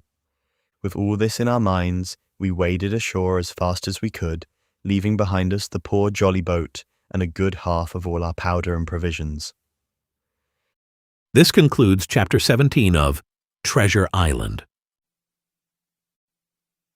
Chapter 18, Narrative. Continued by the Doctor, end of the first day's fighting. We made our best speed across the strip of wood that now divided us from the stockade, and at every step we took the voices of the buccaneers rang nearer. Soon we could hear their footfalls as they ran and the cracking of the branches as they breasted across a bit of thicket. I began to see we should have a brush for it in earnest, and looked to my priming. "Captain," said I, "Trelawney is the dead shot. Give him your gun. His own is useless."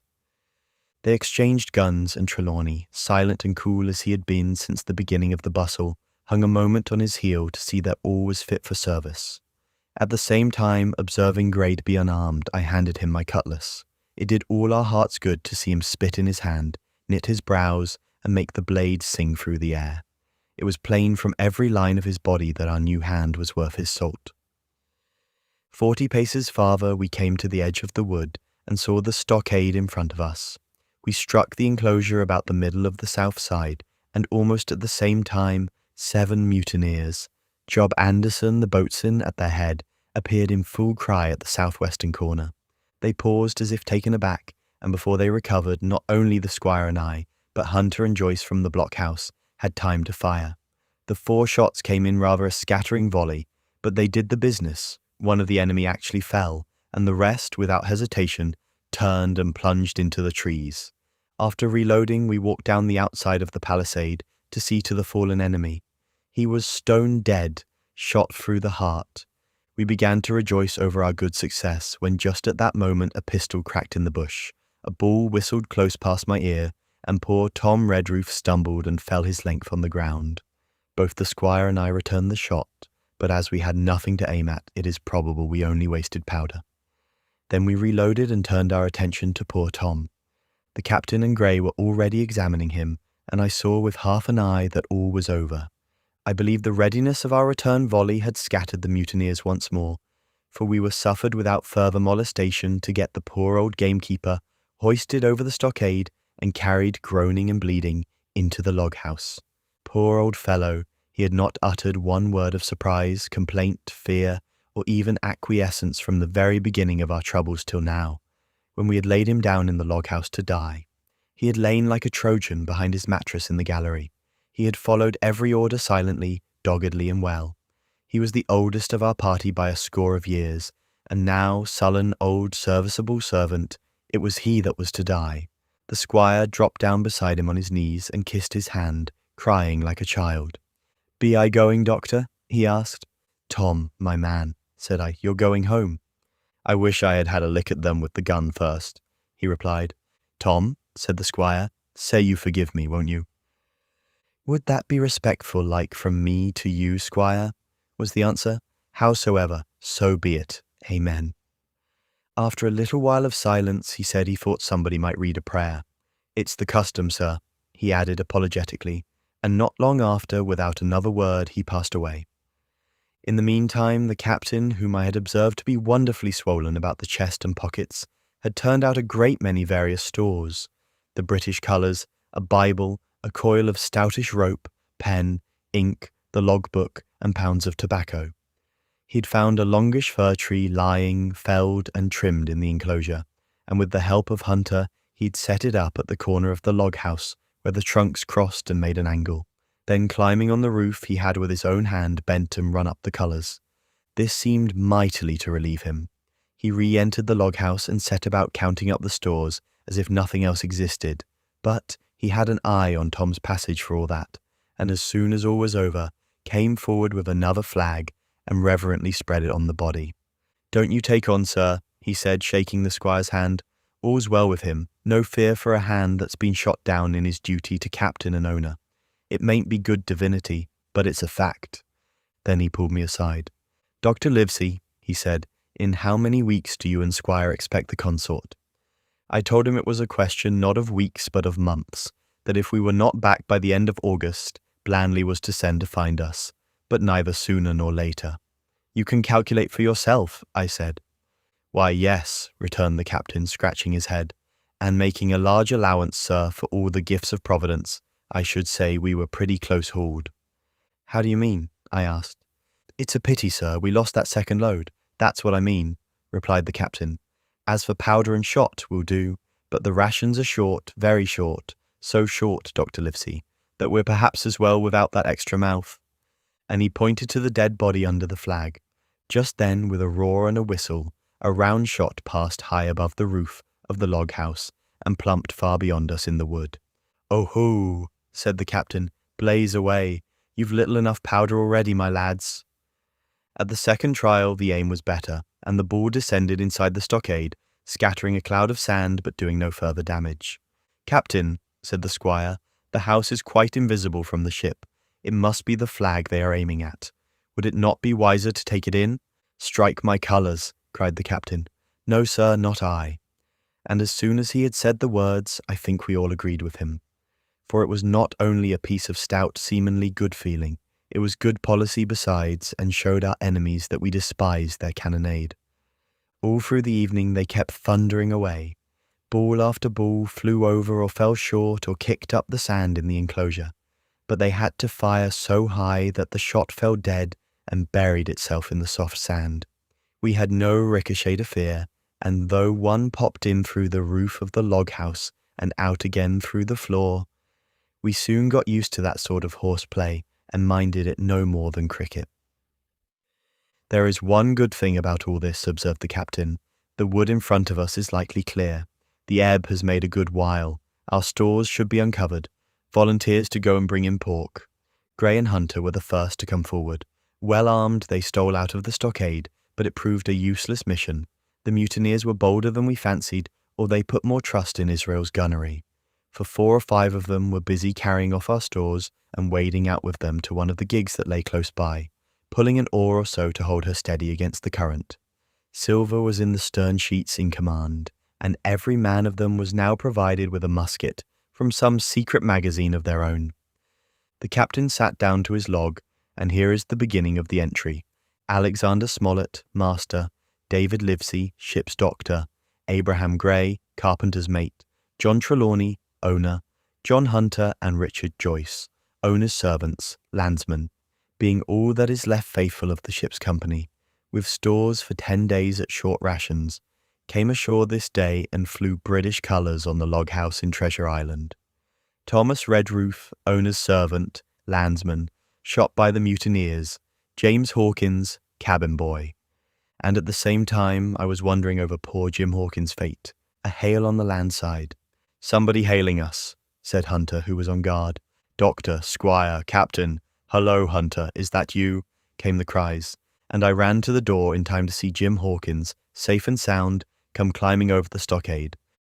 This concludes Chapter 18 of Treasure Island. Chapter 19. Narrative resumed by Jim Hawkins. The Garrison in the Stockade. As soon as Ben Gunn saw the colours, he came to a halt, stopped me by the arm, and sat down. Now, said he, there's your friends, sure enough. Far more likely it's the mutineers, I answered. That, he cried. Why, in a place like this, where nobody puts in but gentlemen of fortune, silver would fly the Jolly Roger. You don't make no doubt of that. No, that's your friends.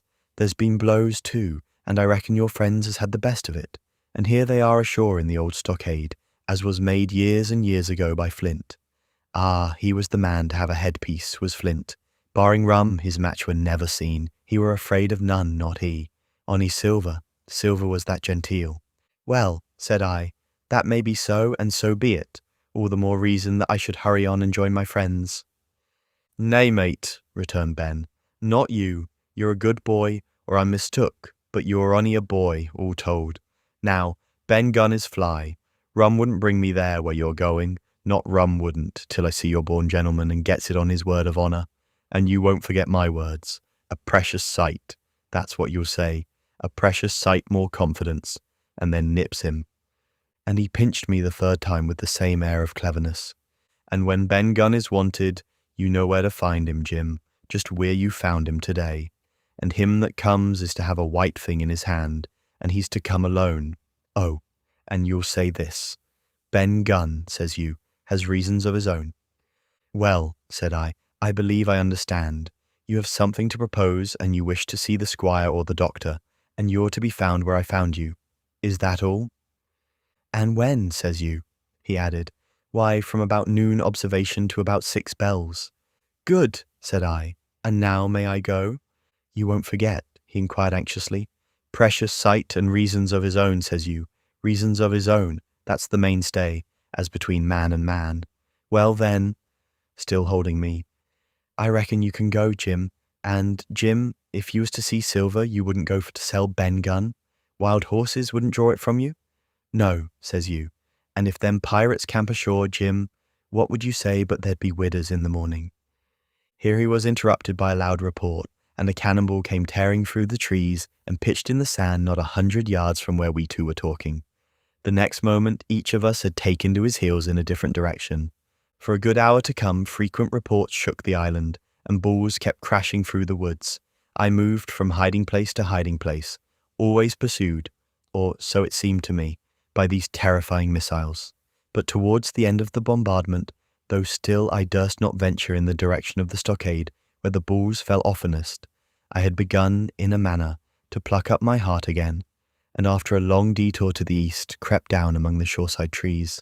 The sun had just set, the sea breeze was rustling and tumbling in the woods, and ruffling the grey surface of the anchorage. The tide, too, was far out, and great tracts of sand lay uncovered. The air, after the heat of the day, chilled me through my jacket. The Hispaniola still lay where she had anchored, but, sure enough, there was the Jolly Roger, the black flag of piracy, flying from her peak. Even as I looked, there came another red flash, and another report that sent the echoes clattering, and one more round shot whistled through the air. It was the last of the cannonade. I lay for some time watching the bustle which succeeded the attack.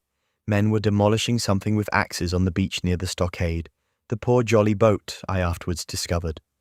Away near the mouth of the river, a great fire was glowing among the trees, and between that point and the ship, one of the gigs kept coming and going, the men whom I had seen so gloomy, shouting at the oars like children. But there was a sound in their voices which suggested rum. At length I thought I might return towards the stockade. I was pretty far down on the low, sandy spit that encloses the anchorage to the east, and is joined at half water to Skeleton Island. And now, as I rose to my feet, I saw, some distance further down the spit, and rising from among low bushes, an isolated rock, pretty high and peculiarly white in colour. It occurred to me that this might be the white rock of which Ben Gunn had spoken, and that some day or other a boat might be wanted, and I should know where to look for one. Then I skirted among the woods until I had regained the rear, or shoreward side of the stockade, and was soon warmly welcomed by the faithful party. I had soon told my story and began to look about me. The log house was made of unsquared trunks of pine, roof, walls, and floor. The latter stood in several places as much as a foot or a foot and a half above the surface of the sand. There was a porch at the door, and under this porch the little spring welled up into an artificial basin of a rather odd kind, no other than a great ship's kettle of iron, with the bottom knocked out, and sunk to her bearings, as the captain said, among the sand. Little had been left besides the framework of the house, but in one corner there was a stone slab laid down by way of hearth, and an old rusty iron basket to contain the fire. The slopes of the knoll and all the inside of the stockade had been cleared of timber to build the house, and we could see by the stumps what a fine and lofty grove had been destroyed. Most of the soil had been washed away or buried in drift after the removal of the trees. Only where the streamlet ran down from the kettle, a thick bed of moss and some ferns and little creeping bushes were still green among the sand. Very close around the stockade, too close for defence, they said, the wood still flourished high and dense, all of fir on the land side, but towards the sea with a large admixture of live oaks. The cold evening breeze, of which I have spoken, whistled through every chink of the rude building, and sprinkled the floor with a continual rain of fine sand. There was sand in our eyes, sand in our teeth, sand in our suppers, sand dancing in the spring at the bottom of the kettle, for all the world like porridge beginning to boil. Our chimney was a square hole in the roof.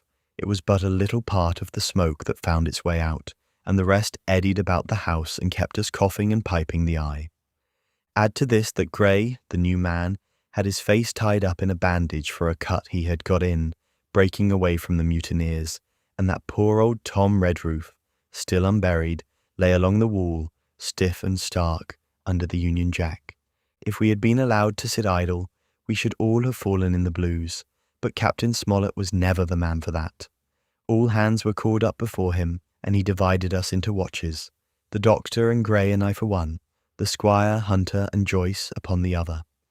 Tired though we all were, 2 were sent out for firewood, 2 more were set to dig a grave for Redroof. The doctor was named Cook, I was put sentry at the door, and the captain himself went from one to another, keeping up our spirits and lending a hand wherever it was wanted. From time to time, the doctor came to the door for a little air and to rest his eyes, which were almost smoked out of his head, and whenever he did so, he had a word for me. "That man Smollett," he said once, "is a better man than I am, and when I say that it means a deal, Jim." Another time he came and was silent for a while. Then he put his head on one side and looked at me. "Is this Ben Gunn a man?" he asked. "I do not know, sir," said I. "I am not very sure whether he's sane." "If there's any doubt about the matter, he is," returned the doctor. "A man who has been 3 years biting his nails on a desert island, Jim, can't expect to appear as sane as you or me. It doesn't lie in human nature. Was it cheese you said he had a fancy for?" "Yes, sir, cheese," I answered. "Well, Jim," says he, "just see the good that comes of being dainty in your food. You've seen my snuff box, haven't you? And you never saw me take snuff. The reason being that in my snuff box I carry a piece of Parmesan cheese. A cheese made in Italy, very nutritious. Well, that's for Ben Gunn. Before supper was eaten, we buried old Tom in the sand and stood round him for a while bareheaded in the breeze. A good deal of firewood had been got in, but not enough for the captain's fancy, and he shook his head over it and told us we must get back to this tomorrow rather livelier. Then, when we had eaten our pork and each had a good stiff glass of brandy grog, the 3 chiefs got together in a corner to discuss our prospects. It appears they were at their wits' end what to do, the stores being so low that we must have been starved into surrender long before help came. But our best hope, it was decided, was to kill off the buccaneers until they either hauled down their flag or ran away with the Hispaniola. From 19 they were already reduced to 15. 2 others were wounded, and 1 at least, the man shot beside the gun, severely wounded if he were not dead. Every time we had a crack at them we were to take it, saving our own lives with the extremest care. And besides that, we had 2 able allies, rum and the climate. As for the first, though we were about half a mile away, we could hear them roaring and singing late into the night. And as for the second, the doctor staked his wig that, camped where they were in the marsh and unprovided with remedies, the half of them would be on their backs before a week. "So," he added, "if we are not all shot down first, they'll be glad to be packing in the schooner. It's always a ship, and they can get to buccaneering again, I suppose." "First ship that ever I lost," said Captain Smollett. "I was dead tired, as you may fancy, and when I got to sleep, which was not till after a great deal of tossing, I slept like a log of wood. The rest had long been up and had already breakfasted and increased the pile of firewood by about half as much again when I was wakened by a bustle and the sound of voices. 'Flag of truce,' I heard someone say, and then, immediately after, with a cry of surprise, 'Silver himself!' And at that, up I jumped and, rubbing my eyes, ran to a loophole in the wall." This concludes Chapter 19 of Treasure Island. Chapter 20, Silver's Embassy. Sure enough, there were 2 men just outside the stockade, one of them waving a white cloth, the other no less a person than Silver himself, standing placidly by. It was still quite early, and the coldest morning that I think I ever was abroad in, a chill that pierced into the marrow. The sky was bright and cloudless overhead, and the tops of the trees shone rosily in the sun, but where Silver stood with his lieutenant, all was still in shadow, and they waded knee-deep in a low white vapour that had crawled during the night out of the morass. The chill and the vapour taken together told a poor tale of the island. It was plainly a damp, feverish, unhealthy spot. "Keep indoors, men," said the captain. 10 to 1 this is a trick." Then he hailed the buccaneer. "Who goes? Stand, or we fire." "Flag of truce," cried Silver. The captain was in the porch, keeping himself carefully out of the way of a treacherous shot, should any be intended. He turned and spoke to us. "Doctor's watch on the lookout. Dr. Livesey, take the north side, if you please. Jim, the east. Grey, west. The watch below, all hands to load muskets. Lively men and careful." And then he turned again to the mutineers. "And what do you want with your flag of truce?" he cried. This time it was the other man who replied. "Captain Silver, sir, to come on board and make terms," he shouted. "Captain Silver, don't know him. Who's he?" cried the captain, and we could hear him adding to himself, "Cap'n, is it? My heart, and here's promotion." Long John answered for himself. Me, sir. These poor lads have chosen me captain after your desertion, sir. Laying a particular emphasis upon the word desertion. We're willing to submit if we can come to terms, and no bones about it. All I ask is your word, Captain Smollett, to let me safe and sound out of this here stockade, and 1 minute to get out of shot before a gun is fired. My man, said Captain Smollett, I have not the slightest desire to talk to you. If you wish to talk to me, you can come, that's all. If there's any treachery, it'll be on your side, and the Lord help you. That's enough, Captain, shouted Long John cheerily. A word from you's enough. I know a gentleman, and you may lay to that. We could see the man who carried the flag of truce attempting to hold Silver back, nor was that wonderful, seeing how cavalier had been the captain's answer. But Silver laughed at him aloud and slapped him on the back as if the idea of alarm had been absurd. Then he advanced to the stockade, threw over his crutch, got a leg up, and with great vigour and skill succeeded in surmounting the fence and dropping safely to the other side. I will confess that I was far too much taken up with what was going on to be of the slightest use as sentry. Indeed, I had already deserted my eastern loophole and crept up behind the captain, who had now seated himself on the threshold with his elbows on his knees, his head in his hands, and his eyes fixed on the water as it bubbled out of the old iron kettle in the sand. He was whistling, "Come, lasses and lads." Silver had terrible hard work getting up the knoll. What with the steepness of the incline, the thick tree stumps and the soft sand, he and his crutch were as helpless as a ship in stays.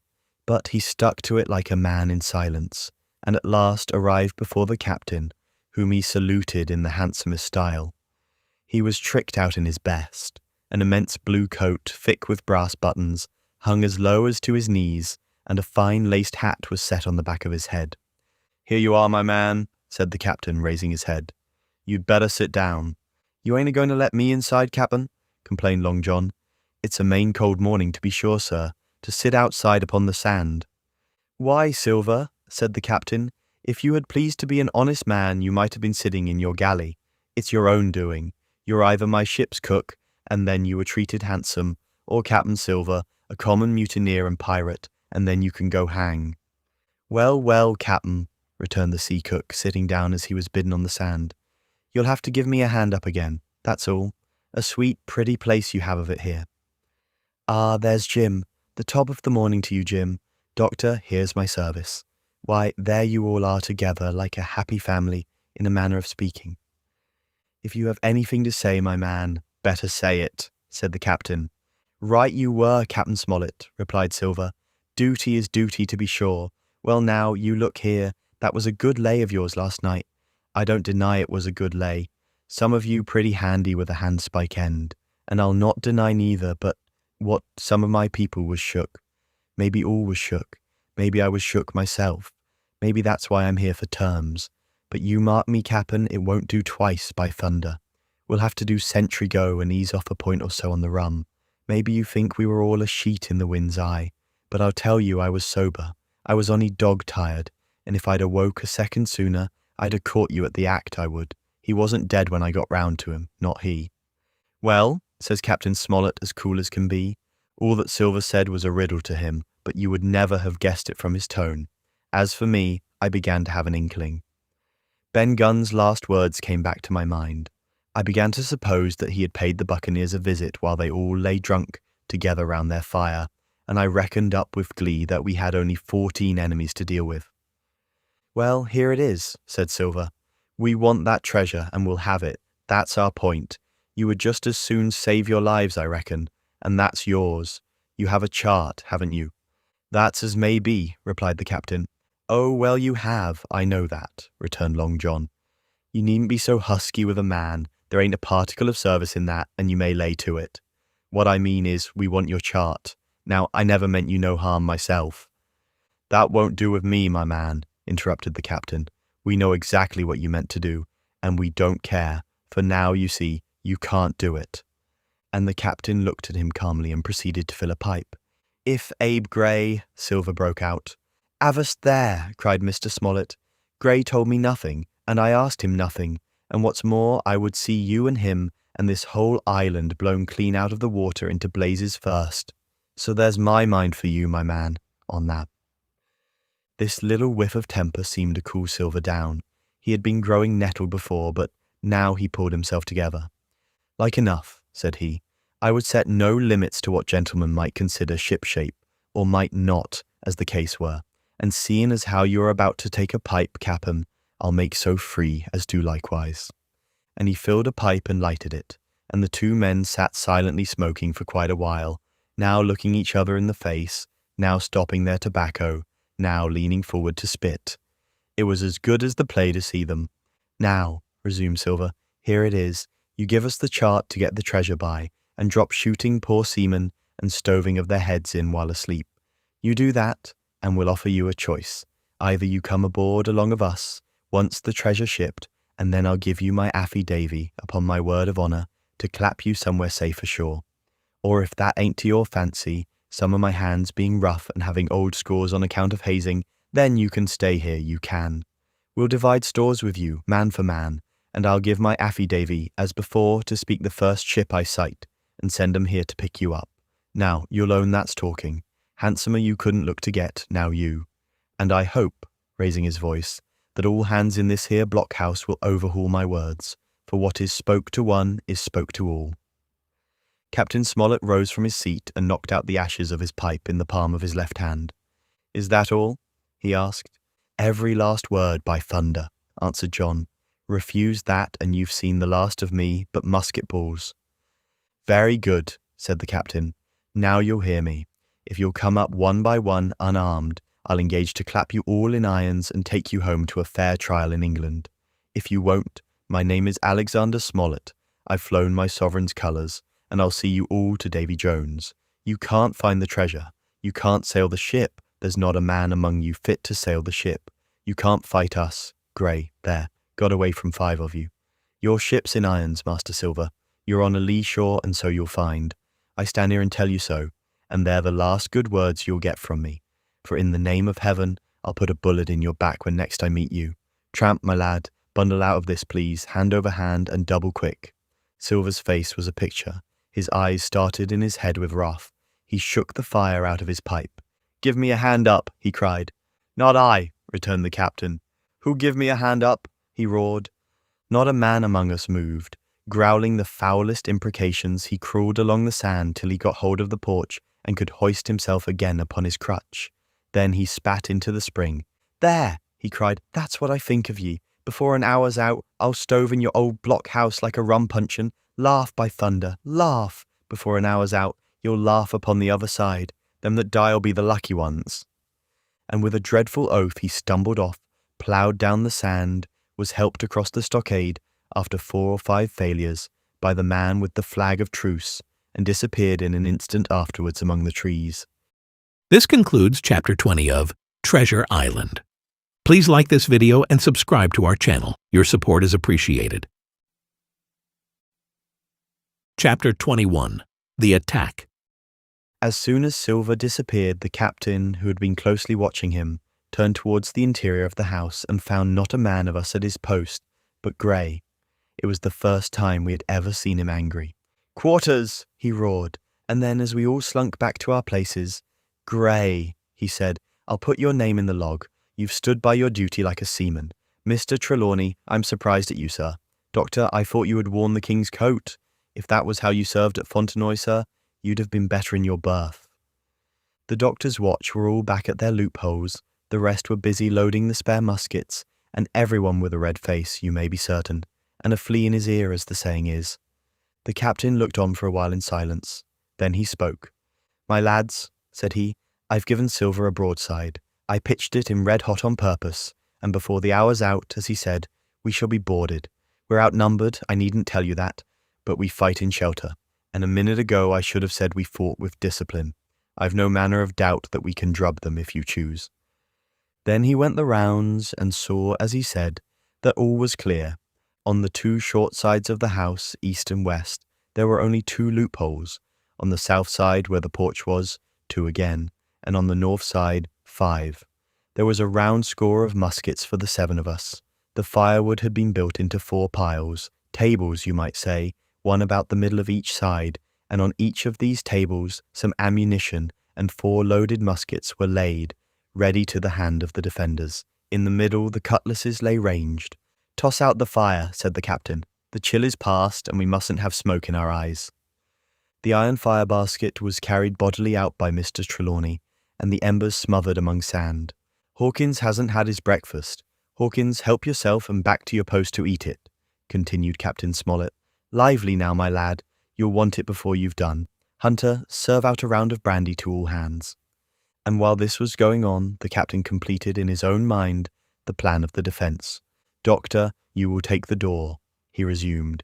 "See, and don't expose yourself. Keep within and fire through the porch. Hunter, take the east side, there. Joyce, you stand by the west, my man. Mr. Trelawney, you are the best shot. You and Gray will take this long north side, with the 5 loopholes. It's there the danger is. If they can get up to it and fire in upon us through our own ports, things would begin to look dirty. Hawkins, neither you nor I are much account at the shooting. We'll stand by to load and bear a hand." As the captain had said, the chill was past. As soon as the sun had climbed above our girdle of trees, it fell with all its force upon the clearing, and drank up the vapours at a draught.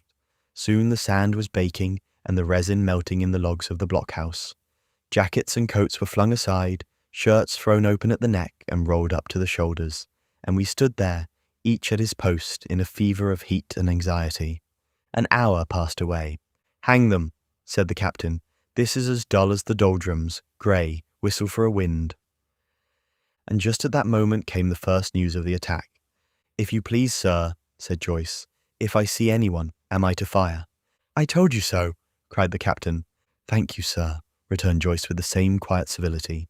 Nothing followed for a time, but the remark had set us all on the alert, straining ears and eyes, the musketeers with their pieces balanced in their hands, the captain out in the middle of the blockhouse with his mouth very tight and a frown on his face. So some seconds passed, till suddenly Joyce whipped up his musket and fired. The report had scarcely died away ere it was repeated and repeated from without, in a scattering volley, shot behind shot, like a string of geese from every side of the enclosure. Several bullets struck the log house, but not one entered, and as the smoke cleared away and vanished, the stockade and the woods around it looked as quiet and empty as before. Not a bough waved, not the gleam of a musket barrel betrayed the presence of our foes. "Did you hit your man?" asked the captain. "No, sir," replied Joyce. "I believe not, sir." "Next best thing to tell the truth," muttered Captain Smollett. "Load his gun, Hawkins. How many should say there were on your side, Doctor?" "I know precisely," said Dr. Livesey. 3 shots were fired on this side. I saw the 3 flashes, 2 close together, 1 farther to the west. 3, repeated the captain. "And how many on yours, Mr. Trelawney?" But this was not so easily answered.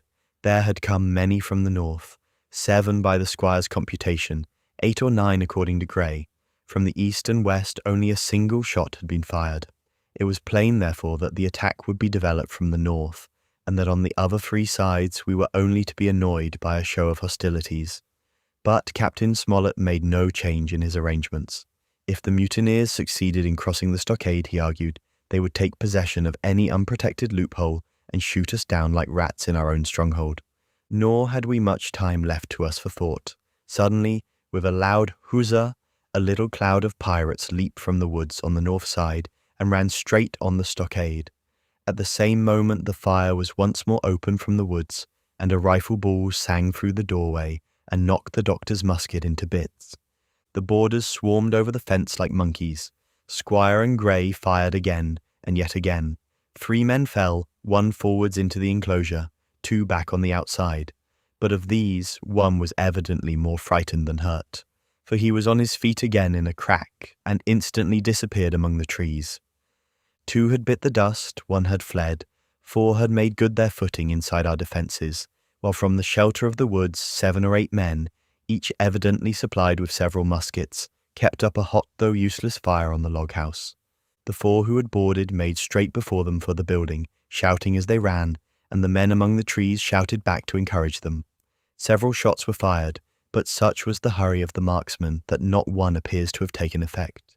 In a moment the 4 pirates had swarmed up the mound and were upon us. The head of Job Anderson, the boatswain, appeared at the middle loophole.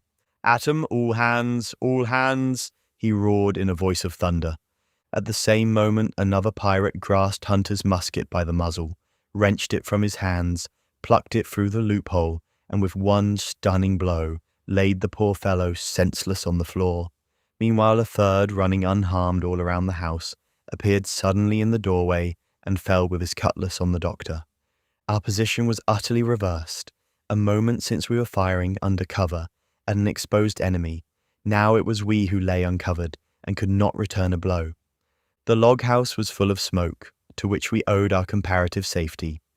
Cries and confusion, the flashes and reports of pistol shots, and one loud groan rang in my ears.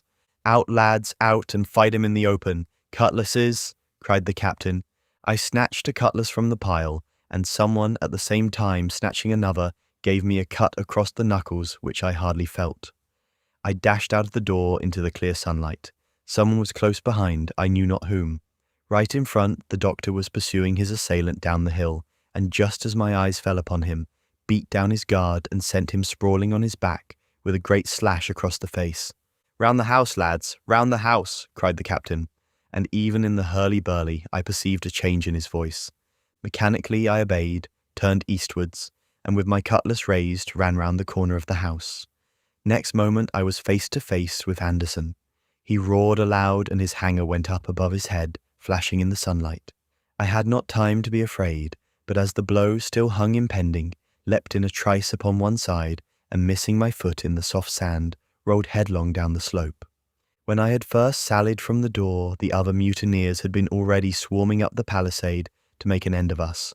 One man, in a red nightcap, with his cutlass in his mouth, had even got upon the top and thrown a leg across.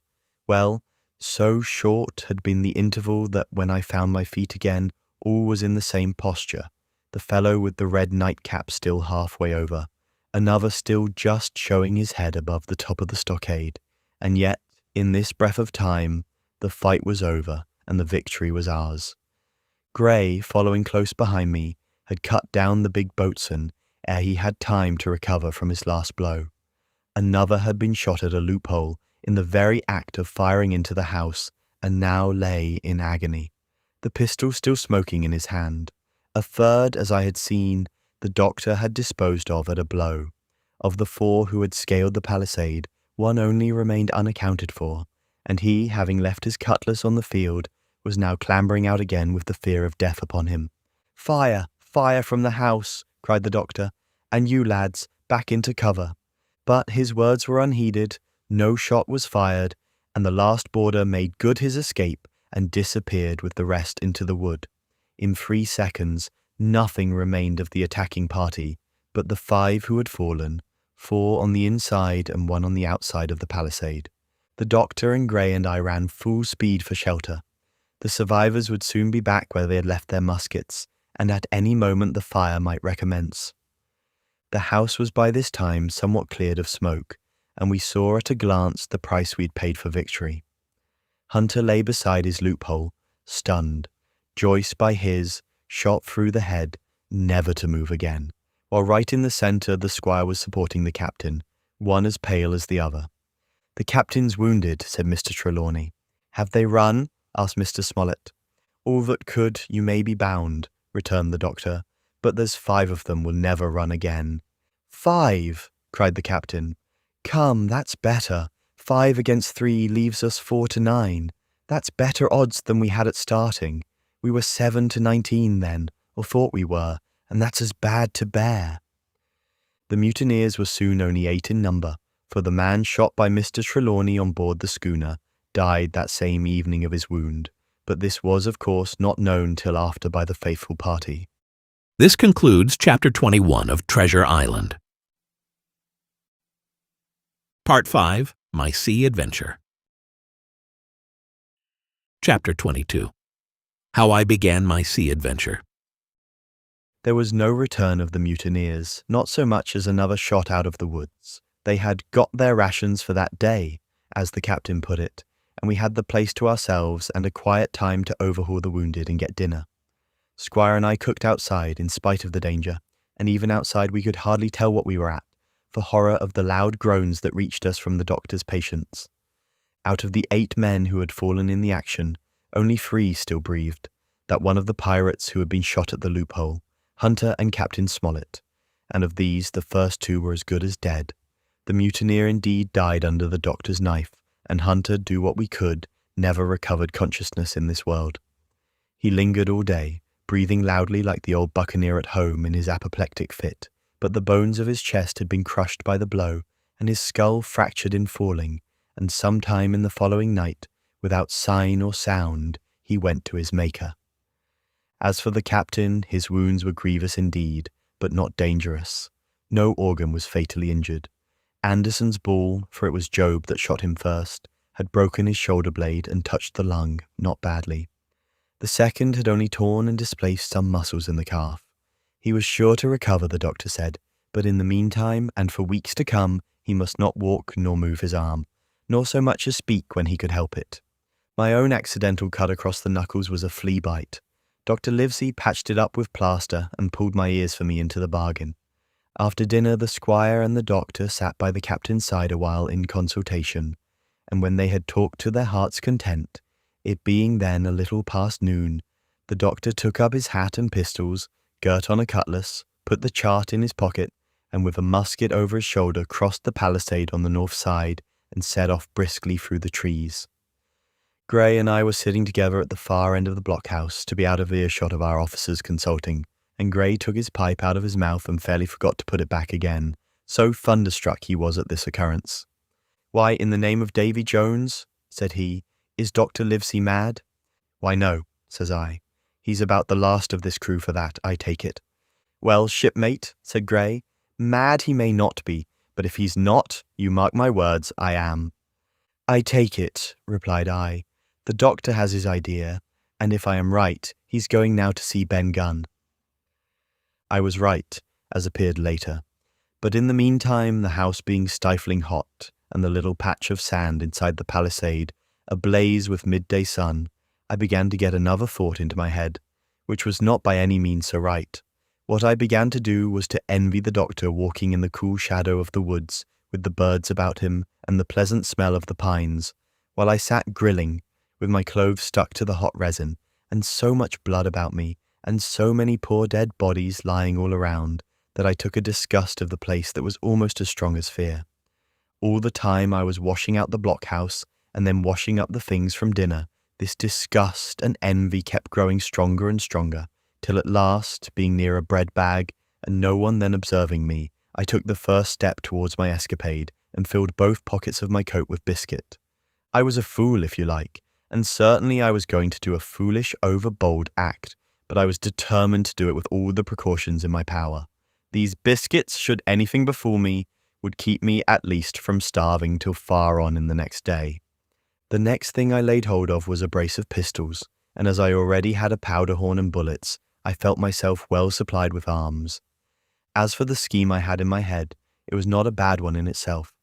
I was to go down the sandy spit that divides the anchorage on the east from the open sea, find the white rock I had observed last evening, and ascertain whether it was there or not that Ben Gunn had hidden his boat, a thing quite worth doing, as I still believe.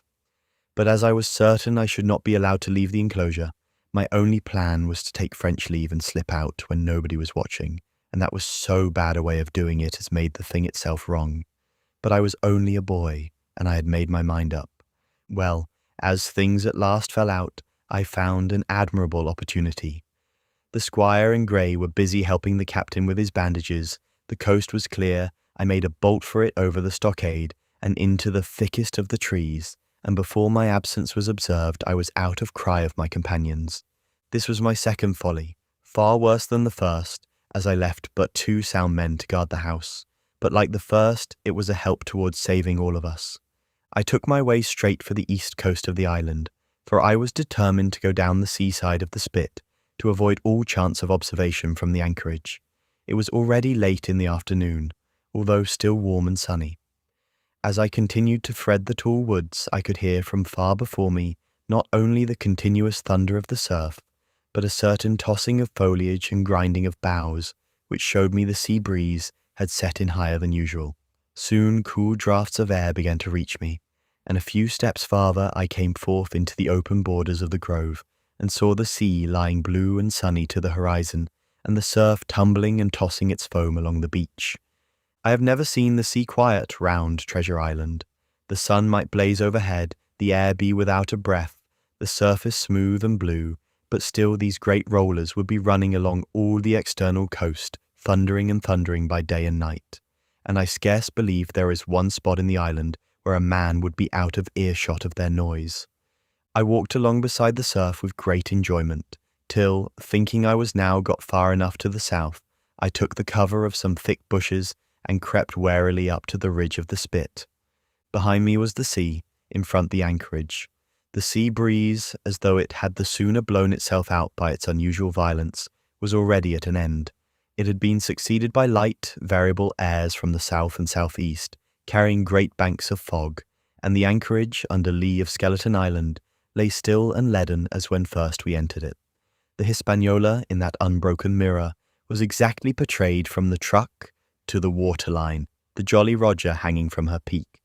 Alongside lay one of the gigs, silver in the stern sheets. Him I could always recognise, while a couple of men were leaning over the stern bulwarks, one of them with a red cap, the very rogue that I had seen some hours before, stride legs upon the palisade. Apparently they were talking and laughing, though at that distance, upwards of a mile, I could of course hear no word of what was said. All at once there began the most horrid, unearthly screaming, which at first startled me badly, though I had soon remembered the voice of Captain Flint, and even thought I could make out the bird by her bright plumage as she sat perched upon her master's wrist. Soon after, the jolly boat shoved off and pulled for shore, and the man with the red cap and his comrade went below by the cabin companion. Just about the same time, the sun had gone down behind the spyglass, and as the fog was collecting rapidly, it began to grow dark in earnest. I saw I must lose no time if I were to find the boat that evening. The white rock, visible enough above the brush, was still some eighth of a mile further down the spit, and it took me a goodish while to get up with it, crawling often on all fours among the scrub. Night had almost come when I laid my hand on its rough sides. Right below it there was an exceedingly small hollow of green turf, hidden by banks and a thick underwood about knee-deep, that grew there very plentifully, and in the centre of the dell, sure enough, a little tent of goat skins, like what the gypsies carry about with them in England. I dropped into the hollow, lifted the side of the tent, and there was Ben Gunn's boat, homemade if ever anything was homemade, a rude, lopsided framework of tough wood, and stretched upon that a covering of goat skin, with the hair inside. The thing was extremely small, even for me, and I can hardly imagine that it could have floated with a full-sized man. There was one thwart set as low as possible, a kind of stretcher in the bows, and a double paddle for propulsion. I had not then seen a coracle, such as the ancient Britons made, but I have seen one since, and I can give you no fairer idea of Ben Gunn's boat than by saying it was like the first and the worst coracle ever made by man. But the great advantage of the coracle it certainly possessed, for it was exceedingly light and portable. Well, now that I had found the boat, you would have thought I had had enough of truantry for once, but in the meantime I had taken another notion and become so obstinately fond of it that I would have carried it out, I believe, in the teeth of Captain Smollett himself. This was to slip out under cover of the night, cut the Hispaniola adrift, and let her go ashore where she fancied. I had quite made up my mind that the mutineers, after their repulse of the morning, had nothing nearer their hearts than to up anchor and away to sea. This I thought it would be a fine thing to prevent, and now that I had seen how they left their watchman unprovided with a boat, I thought it might be done with little risk. Down I sat to wait for darkness and made a hearty meal of biscuit. It was a night out of 10,000 for my purpose. The fog had now buried all heaven. As the last rays of daylight dwindled and disappeared, absolute blackness settled down on Treasure Island, and when at last I shouldered the coracle and groped my way stumblingly out of the hollow where I had supped, there were but 2 points visible on the whole anchorage. One was the great fire on shore, by which the defeated pirates lay carousing in the swamp. The other, a mere blur of light upon the darkness, indicated the position of the anchored ship. She had swung round to the ebb, her bow was now towards me. The only lights on board were in the cabin, and what I saw was merely a reflection on the fog of the strong rays that flowed from the stern window. The ebb had already run some time, and I had to wade through a long belt of swampy sand where I sank several times above the ankle before I came to the edge of the retreating water, and wading a little way in, with some strength and dexterity, set my coracle, keel downwards, on the surface. This concludes Chapter 22 of Treasure Island. Chapter 23. The Ebb-tide runs. The Coracle, as I had ample reason to know before I was done with her, was a very safe boat for a person of my height and weight, both buoyant and clever in a seaway, but she was the most cross-grained, lopsided craft to manage. Do as you pleased, she always made more leeway than anything else, and turning round and round was the manoeuvre she was best at. Even Ben Gunn himself has admitted that she was queer to handle till you knew her way. Certainly I did not know her way. She turned in every direction but the one I was bound to go. The most part of the time we were broadside on, and I am very sure I never should have made the ship at all but for the tide. By good fortune, paddle as I pleased, the tide was still sweeping me down, and there lay the Hispaniola right in the fairway, hardly to be missed.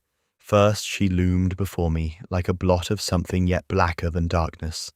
Then her spars and hull began to take shape, and the next moment, as it seemed, for the farther I went the brisker grew the current of the ebb, I was alongside of her hawser and had laid hold. The hawser was as taut as a bowstring, and the current so strong she pulled upon her anchor. All round the hull, in the blackness, the rippling current bubbled and chattered like a little mountain stream. One cut with my sea gully and the Hispaniola would go humming down the tide. So far so good, but it next occurred to my recollection that a taut hawser, suddenly cut, is a thing as dangerous as a kicking horse. 10 to 1 if I were so foolhardy as to cut the Hispaniola from her anchor, I and the Coracle would be knocked clean out of the water. This brought me to a full stop, and if fortune had not again particularly favoured me, I should have had to abandon my design. But the light airs which had begun blowing from the south-east and south had hauled round after nightfall into the south-west. Just while I was meditating, a puff came, caught the Hispaniola, and forced her up into the current, and to my great joy I felt the hawser slacken in my grasp, and the hand by which I held it dip for a second under water. With that I made my mind up, took out my gully, opened it with my teeth, and cut one strand after another, till the vessel swung only by 2. Then I lay quiet, waiting to sever these last when the strain should be once more lightened by a breath of wind. All this time I had heard the sound of loud voices from the cabin, but to say truth, my mind had been so entirely taken up with other thoughts that I had scarcely given ear.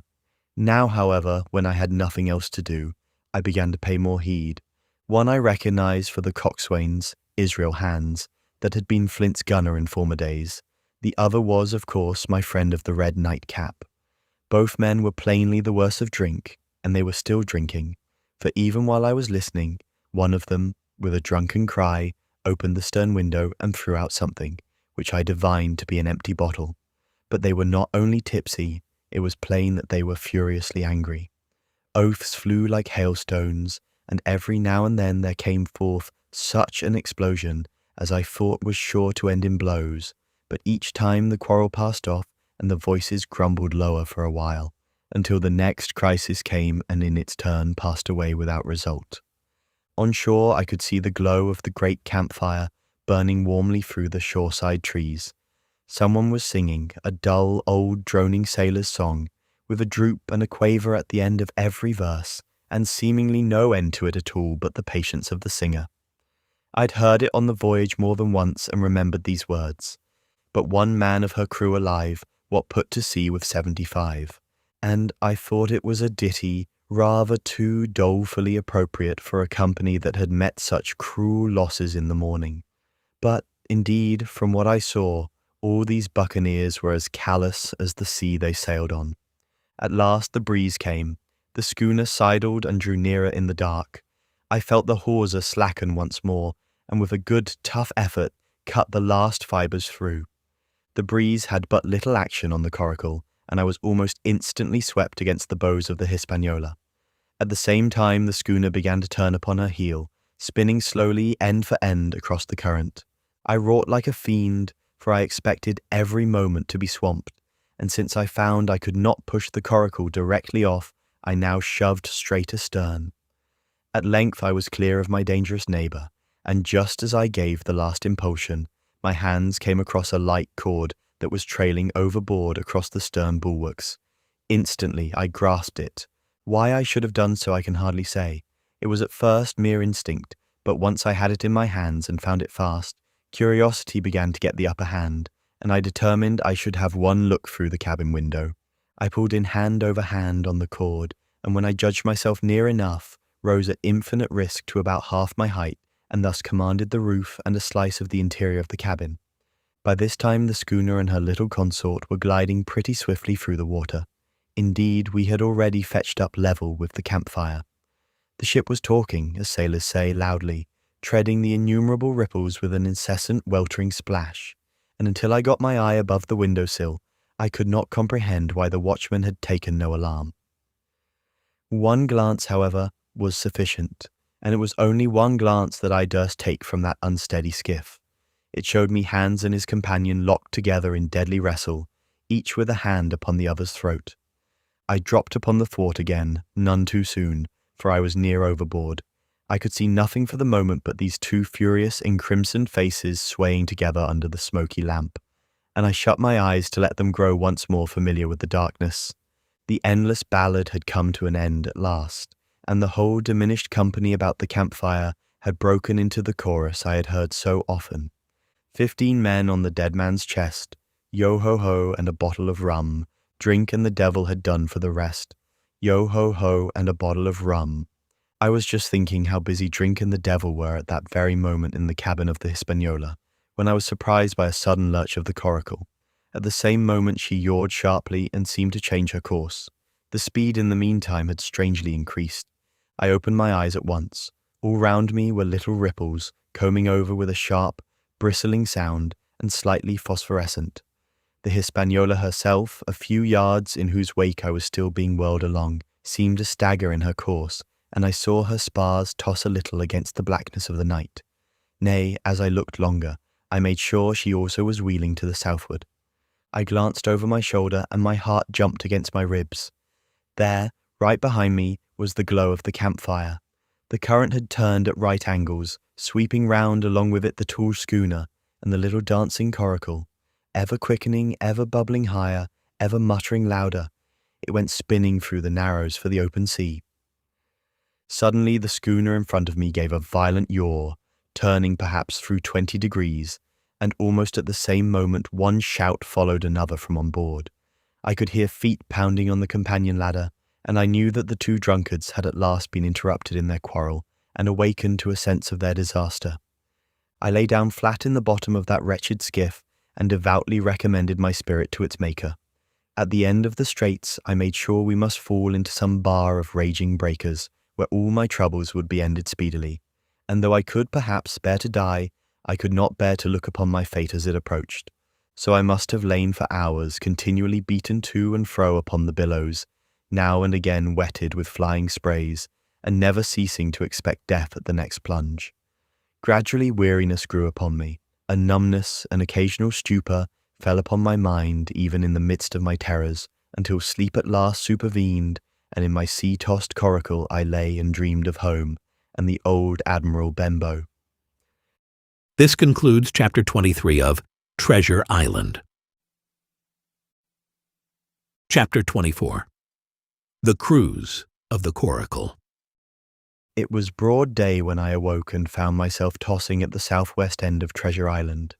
The sun was up but was still hid from me behind the great bulk of the spyglass, which on this side descended almost to the sea in formidable cliffs.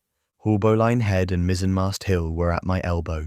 The hill bare and dark, the head bound with cliffs 40 or 50 feet high, and fringed with great masses of fallen rock.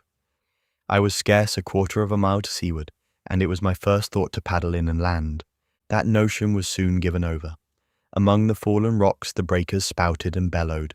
Loud reverberations, heavy sprays flying and falling, succeeded one another from second to second, and I saw myself, if I ventured nearer, dashed to death upon the rough shore, or spending my strength in vain to scale the beetling crags.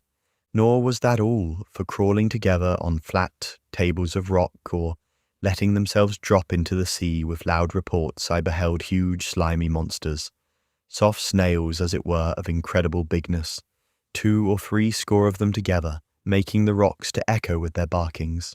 I have understood since that they were sea lions, and entirely harmless, but the look of them, added to the difficulty of the shore and the high running of the surf, was more than enough to disgust me of that landing place. I felt willing rather to starve at sea than to confront such perils. In the meantime, I had a better chance, as I supposed, before me. North of Haulbowline Head, the land runs in a long way, leaving at low tide a long stretch of yellow sand. To the north of that, again, there comes another cape. Cape of the Woods, as it was marked upon the chart, buried in tall green pines, which descended to the margin of the sea. I remembered what Silver had said about the current that sets northward along the whole west coast of Treasure Island, and seeing from my position that I was already under its influence, I preferred to leave Haulbowline Head behind me and reserve my strength for an attempt to land upon the kindlier-looking Cape of the Woods. There was a great smooth swell upon the sea, the wind blowing steady and gentle from the south. There was no contrariety between that and the current, and the billows rose and fell unbroken. Had it been otherwise, I must long ago have perished, but as it was, it is surprising how easily and securely my little and light boat could ride. Often, as I still lay at the bottom, and kept no more than an eye above the gunwale, I would see a big blue summit heaving close above me, yet the Coracle would but bounce a little, dance as if on springs, and subside on the other side into the trough as lightly as a bird. I began after a little to grow very bold and sat up to try my skill at paddling, but even a small change in the disposition of the weight will produce violent changes in the behaviour of a coracle, and I had hardly moved before the boat, giving up at once her gentle dancing movement, ran straight down a slope of water so steep that it made me giddy, and struck her nose with a spout of spray deep into the side of the next wave. I was drenched and terrified, and fell instantly back into my old position, whereupon the coracle seemed to find her head again, and led me as softly as before among the billows. It was plain she was not to be interfered with, and at that rate, since I could in no way influence her course, what hope had I left of reaching land? I began to be horribly frightened, but I kept my head for all that. First, moving with all care, I gradually bailed out the coracle with my sea cap. Then, getting my eye once more above the gunwale, I set myself to study how it was she managed to slip so quietly through the rollers. I found each wave, instead of the big, smooth, glossy mountain it looks from shore or from a vessel's deck, was for all the world like any range of hills on dry land, full of peaks and smooth places and valleys. The coracle, left to herself, turning from side to side, threaded, so to speak, her way through these lower parts, and avoided the steep slopes and higher toppling summits of the wave. Well, now, thought I to myself, it is plain I must lie where I am and not disturb the balance, but it is plain also that I can put the paddle over the side and from time to time in smooth places give her a shove or two towards land. No sooner thought upon than done.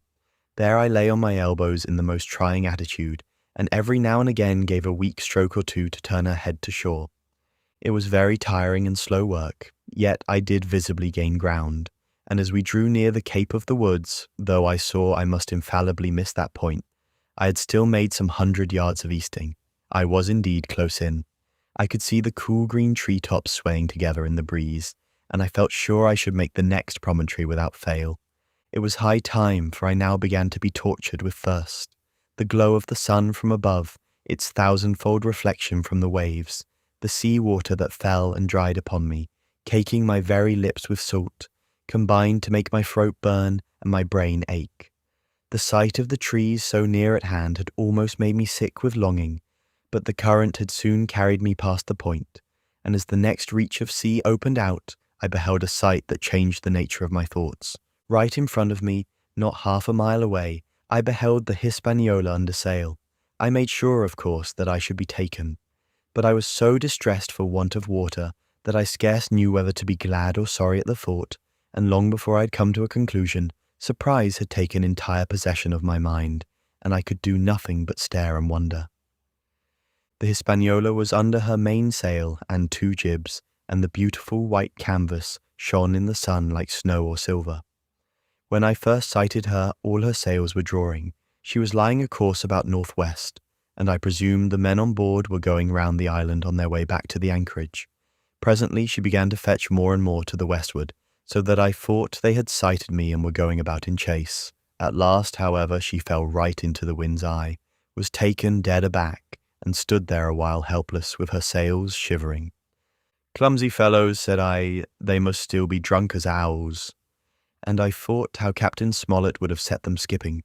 Meanwhile the schooner gradually fell off and filled again upon another tack, sailed swiftly for a minute or so, and brought up once more dead in the wind's eye. Again and again was this repeated. To and fro, up and down, north, south, east and west, the Hispaniola sailed by swoops and dashes, and at each repetition ended as she had begun, with idly flapping canvas. It became plain to me that nobody was steering, and if so, where were the men? Either they were dead drunk or had deserted her, I thought, and perhaps if I could get on board I might return the vessel to her captain. The current was bearing Coracle and schooner southward at an equal rate. As for the latter's sailing, it was so wild and intermittent, and she hung each time so long in irons, that she certainly gained nothing if she did not even lose. If only I dared to sit up and paddle, I made sure that I could overhaul her. The scheme had an air of adventure that inspired me, and the thought of the water breaker beside the fore-companion doubled my growing courage. Up I got, was welcomed almost instantly by another cloud of spray, but this time stuck to my purpose, and set myself with all my strength and caution to paddle after the unsteered Hispaniola. Once I shipped a sea so heavy that I had to stop and bail, with my heart fluttering like a bird, but gradually I got into the way of the thing, and guided my coracle among the waves, with only now and then a blow upon her bows and a dash of foam in my face.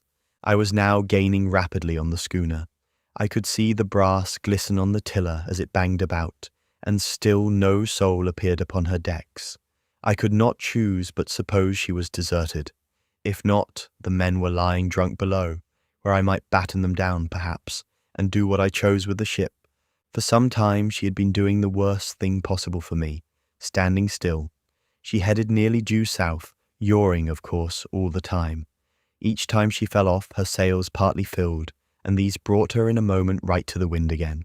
I have said this was the worst thing possible for me, for helpless as she looked in this situation, with the canvas cracking like cannon, and the blocks trundling and banging on the deck, she still continued to run away from me, not only with the speed of the current, but by the whole amount of her leeway, which was naturally great.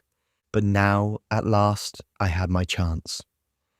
The breeze fell for some seconds, very low, and the current gradually turning her, the Hispaniola revolved slowly round her centre, and at last presented me her stern, with the cabin window still gaping open, and the lamp over the table still burning on into the day.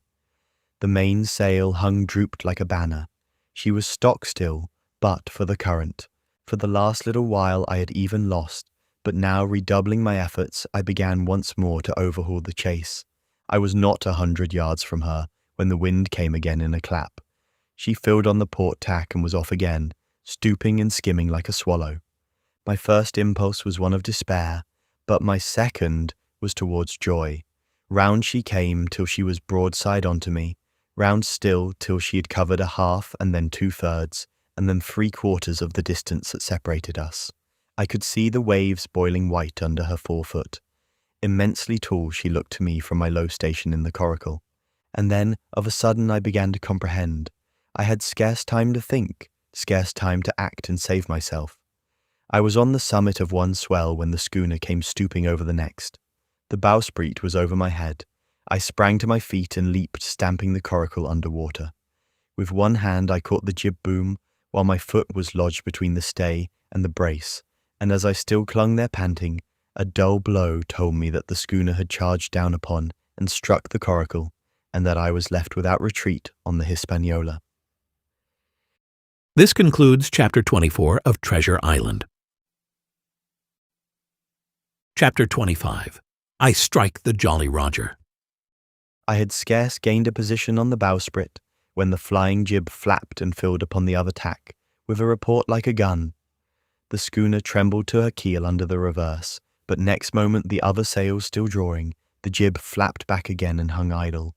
This had nearly tossed me off into the sea, and now I lost no time, crawled back along the bowsprit, and tumbled head foremost on the deck. I was on the lee side of the forecastle, and the mainsail, which was still drawing, concealed from me a certain portion of the afterdeck. Not a soul was to be seen. The planks, which had not been swabbed since the mutiny, bore the print of many feet, and an empty bottle, broken by the neck, tumbled to and fro like a live thing in the scuppers. Suddenly the Hispaniola came right into the wind. The jibs behind me cracked aloud, the rudder slammed to, the whole ship gave a sickening heave and shudder, and at the same moment the main boom swung inboard, the sheet groaning in the blocks, and showed me the lee afterdeck. There were the two watchmen, sure enough, red cap on his back, as stiff as a handspike, with his arms stretched out like those of a crucifix, and his teeth showing through his open lips, Israel hands propped against the bulwarks, his chin on his chest, his hands lying open before him on the deck, his face as white under its tan as a tallow candle. For a while the ship kept bucking and sidling like a vicious horse, the sails filling, now on one tack, now on another, and the boom swinging to and fro till the mast groaned aloud under the strain. Now and again, too, there would come a cloud of light sprays over the bulwark, and a heavy blow of the ship's bows against the swell. So much heavier weather was made of it by this great rigged ship than by my home-made, lopsided Coracle, now gone to the bottom of the sea. At every jump of the schooner, Redcap slipped to and fro, but, what was ghastly to behold, neither his attitude nor his fixed teeth-disclosing grin was any way disturbed by this rough usage. At every jump, too, Hans appeared still more to sink into himself and settle down upon the deck, his feet sliding ever the farther out, and the whole body canting toward the stern, so that his face became, little by little, hid from me, and at last I could see nothing beyond his ear and the frayed ringlet of one whisker. At the same time I observed around both of them splashes of dark blood upon the planks, and began to feel sure that they had killed each other in their drunken wrath. While I was thus looking and wondering, in a calm moment when the ship was still, Israel Hands turned partly round, and with a low moan writhed himself back to the position in which I had seen him first. The moan which told of pain and deadly weakness, and the way in which his jaw hung open went right to my heart. But when I remembered the talk I had overheard from the apple barrel, all pity left me. I walked aft until I reached the mainmast. "Come aboard, Mr. Hands," I said ironically. He rolled his eyes round heavily, but he was too far gone to express surprise.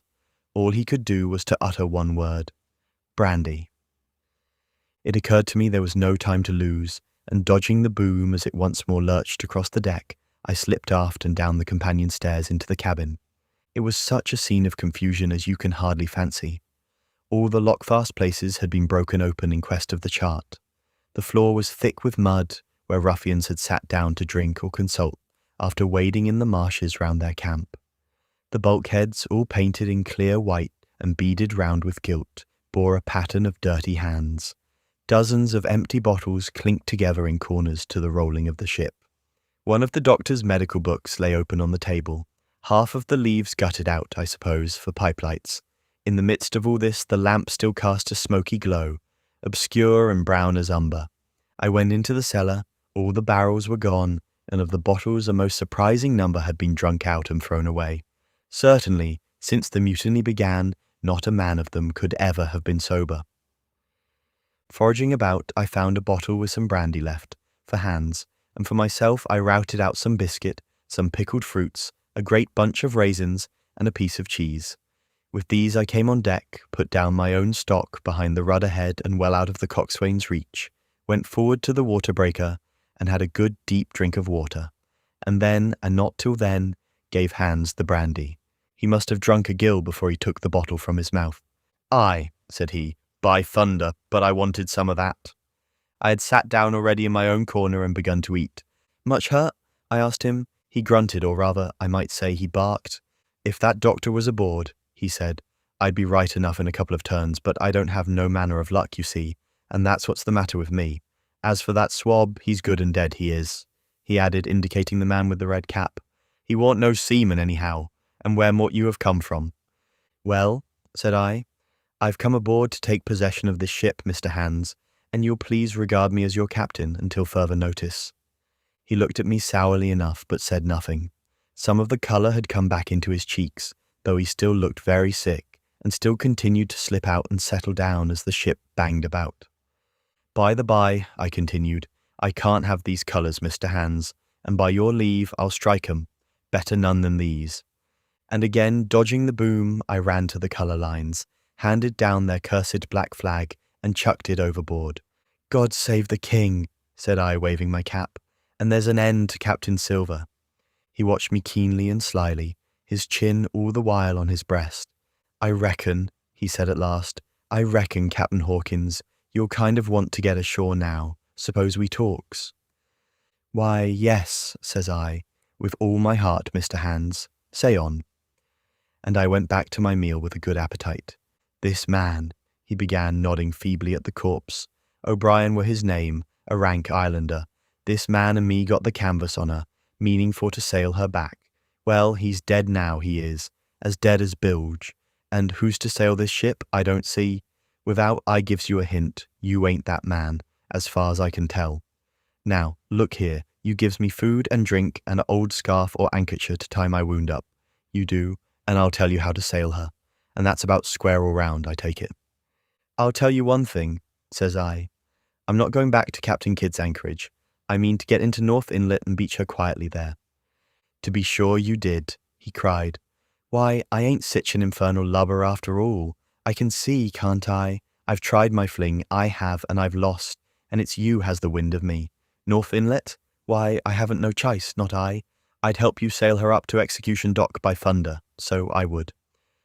Well, as it seemed to me, there was some sense in this. We struck our bargain on the spot. In 3 minutes I had the Hispaniola sailing easily before the wind along the coast of Treasure Island, with good hopes of turning the northern point ere noon, and beating down again as far as North Inlet before high water, when we might beach her safely and wait till the subsiding tide permitted us to land.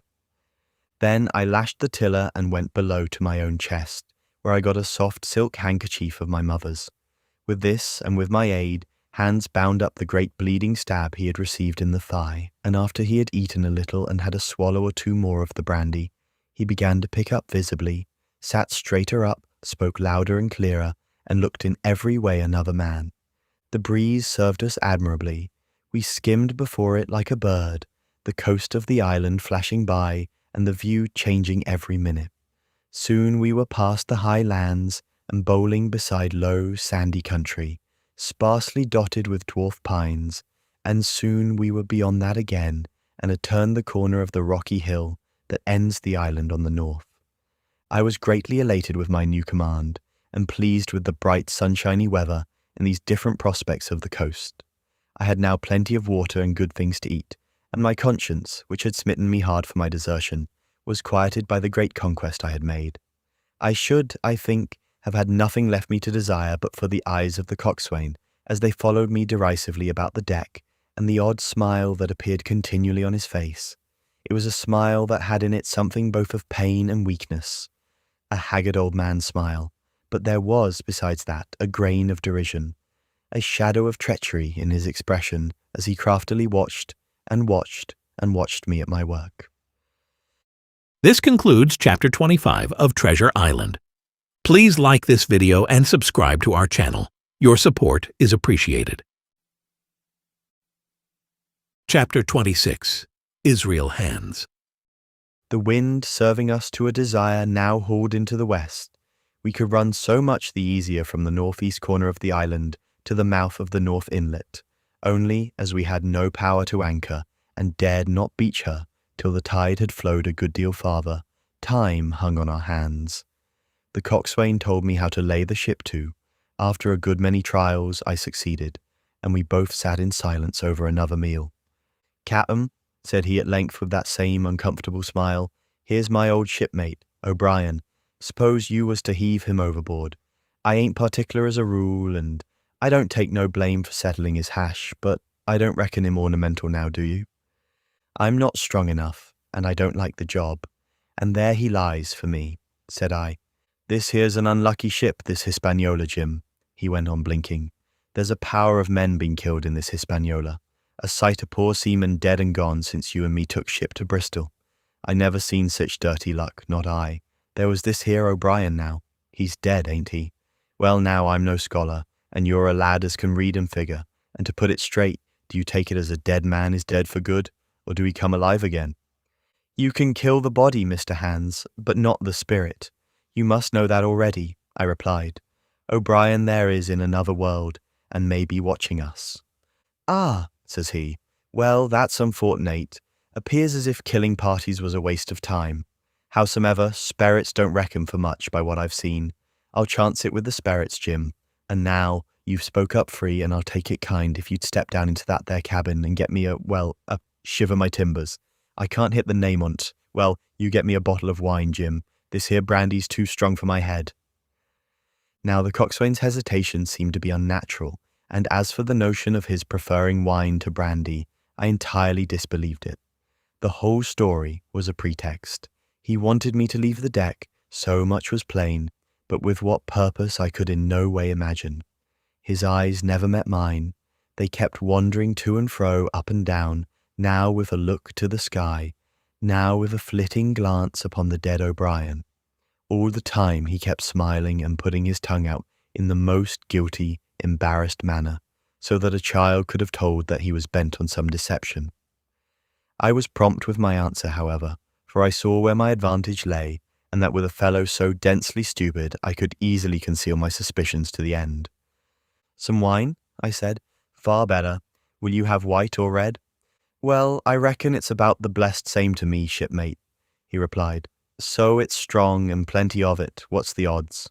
All right, I answered him. I'll bring you port, Mr. Hands, but I'll have to dig for it. With that, I scuttled down the companion with all the noise I could, slipped off my shoes, ran quietly along the sparred gallery, mounted the forecastle ladder, and popped my head out of the fore companion. I knew he would not expect to see me there, yet I took every precaution possible, and certainly the worst of my suspicions proved too true. He had risen from his position to his hands and knees, and though his leg obviously hurt him pretty sharply when he moved, for I could hear him stifle a groan, yet it was at a good, rattling rate that he trailed himself across the deck. In half a minute he had reached the port scuppers and picked, out of a coil of rope, a long knife, or rather a short dirk, discoloured to the hilt with blood.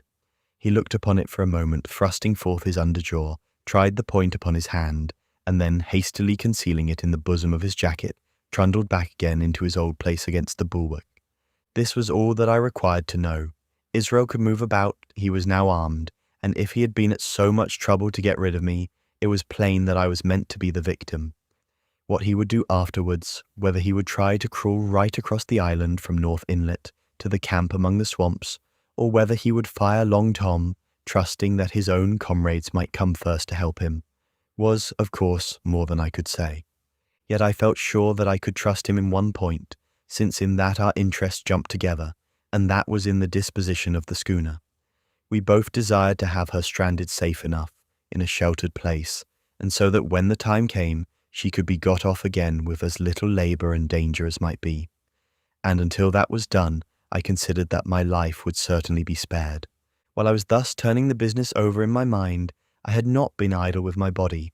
I'd stolen back to the cabin, slipped once more into my shoes, and laid my hand at random on a bottle of wine, and now, with this for an excuse, I made my reappearance on the deck. Hands lay as I had left him, all fallen together in a bundle, and with his eyelids lowered as though he were too weak to bear the light. He looked up, however, at my coming, knocked the neck off the bottle like a man who had done the same thing often, and took a good swig with his favourite toast of "Here's luck." Then he lay quiet for a little, and then, pulling out a stick of tobacco, begged me to cut him a quid. "Cut me a junk of that," says he, "for I haven't no knife and hardly strength enough, so be as I had." "Ah, Jim, I reckon I've missed stays. Cut me a quid as'll likely be the last, lad, for I'm for my long home, and no mistake." "Well," said I, "I'll cut you some tobacco, but if I was you and thought myself so badly, I would go to my prayers like a Christian man." "Why?" said he. "Now, you tell me why." "Why?" I cried. "You were asking me just now about the dead. You've broken your trust. You've lived in sin and lies and blood. There's a man you killed lying at your feet this moment, and you ask me why. For God's mercy, Mr. Hands, that's why." I spoke with a little heat, thinking of the bloody dirk he had hidden in his pocket and designed in his ill thoughts to end me with. He, for his part, took a great draught of the wine and spoke with the most unusual solemnity. For 30 years, he said, I've sailed the seas and seen good and bad, better and worse, fair weather and foul, provisions running out, knives going, and what not.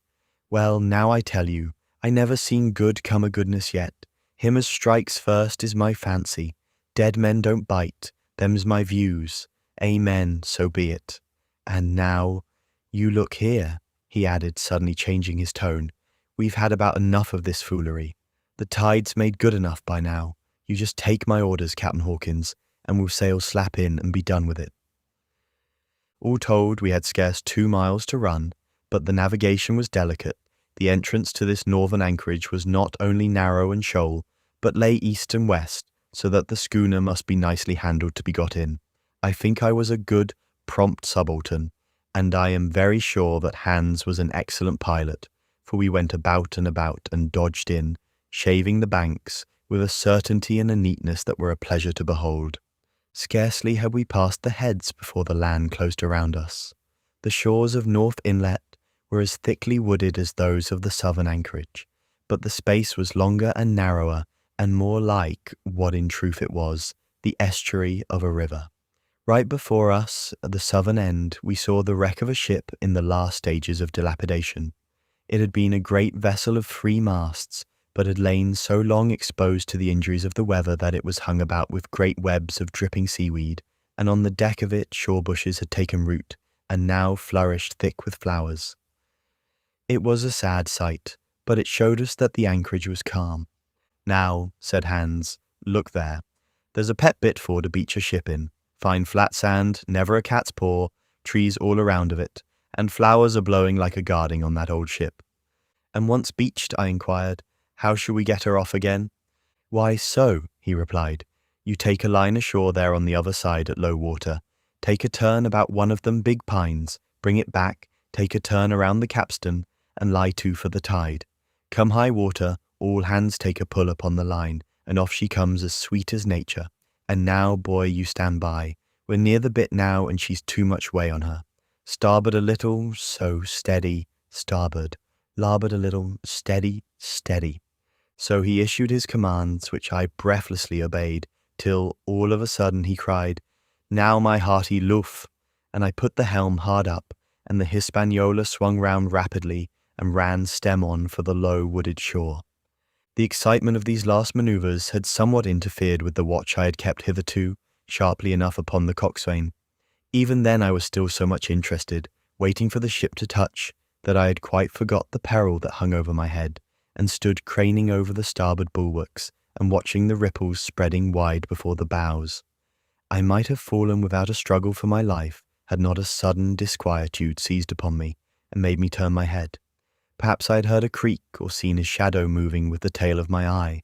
Perhaps it was an instinct like a cat's, but sure enough, when I looked round, there was Hans, already halfway towards me, with the dirk in his right hand.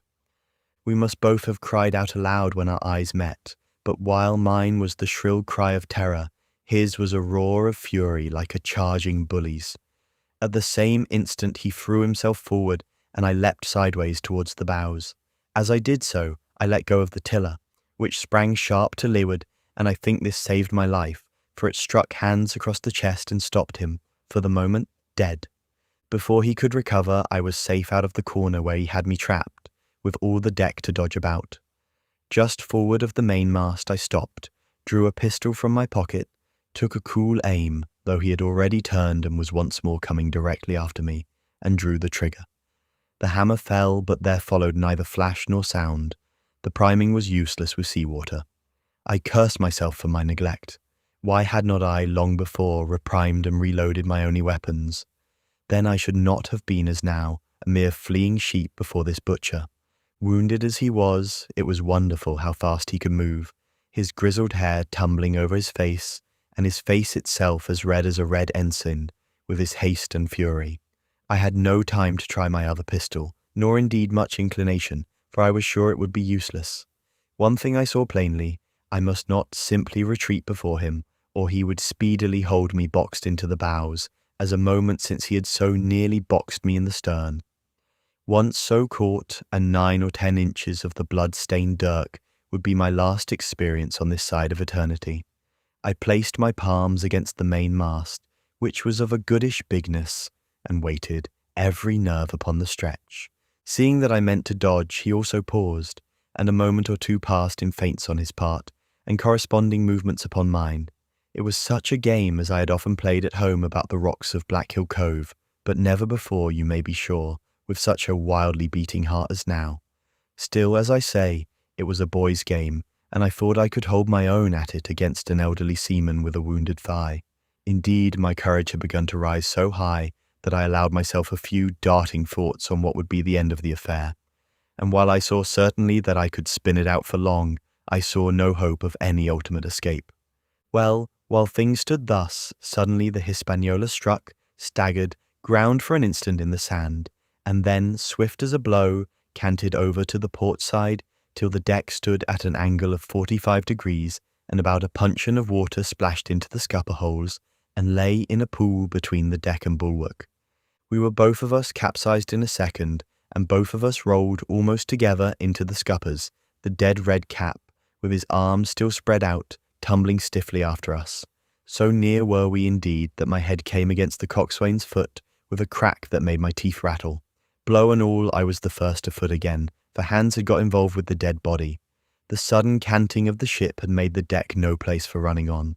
I had to find some new way of escape, and that upon the instant, for my foe was almost touching me. Quick as thought, I sprang into the mizzen shrouds, rattled up hand over hand, and did not draw a breath till I was seated on the cross-trees. I had been saved by being prompt. The dirk had struck not half a foot below me as I pursued my upward flight, and there stood Israel Hands, with his mouth open and his face upturned to mine, a perfect statue of surprise and disappointment.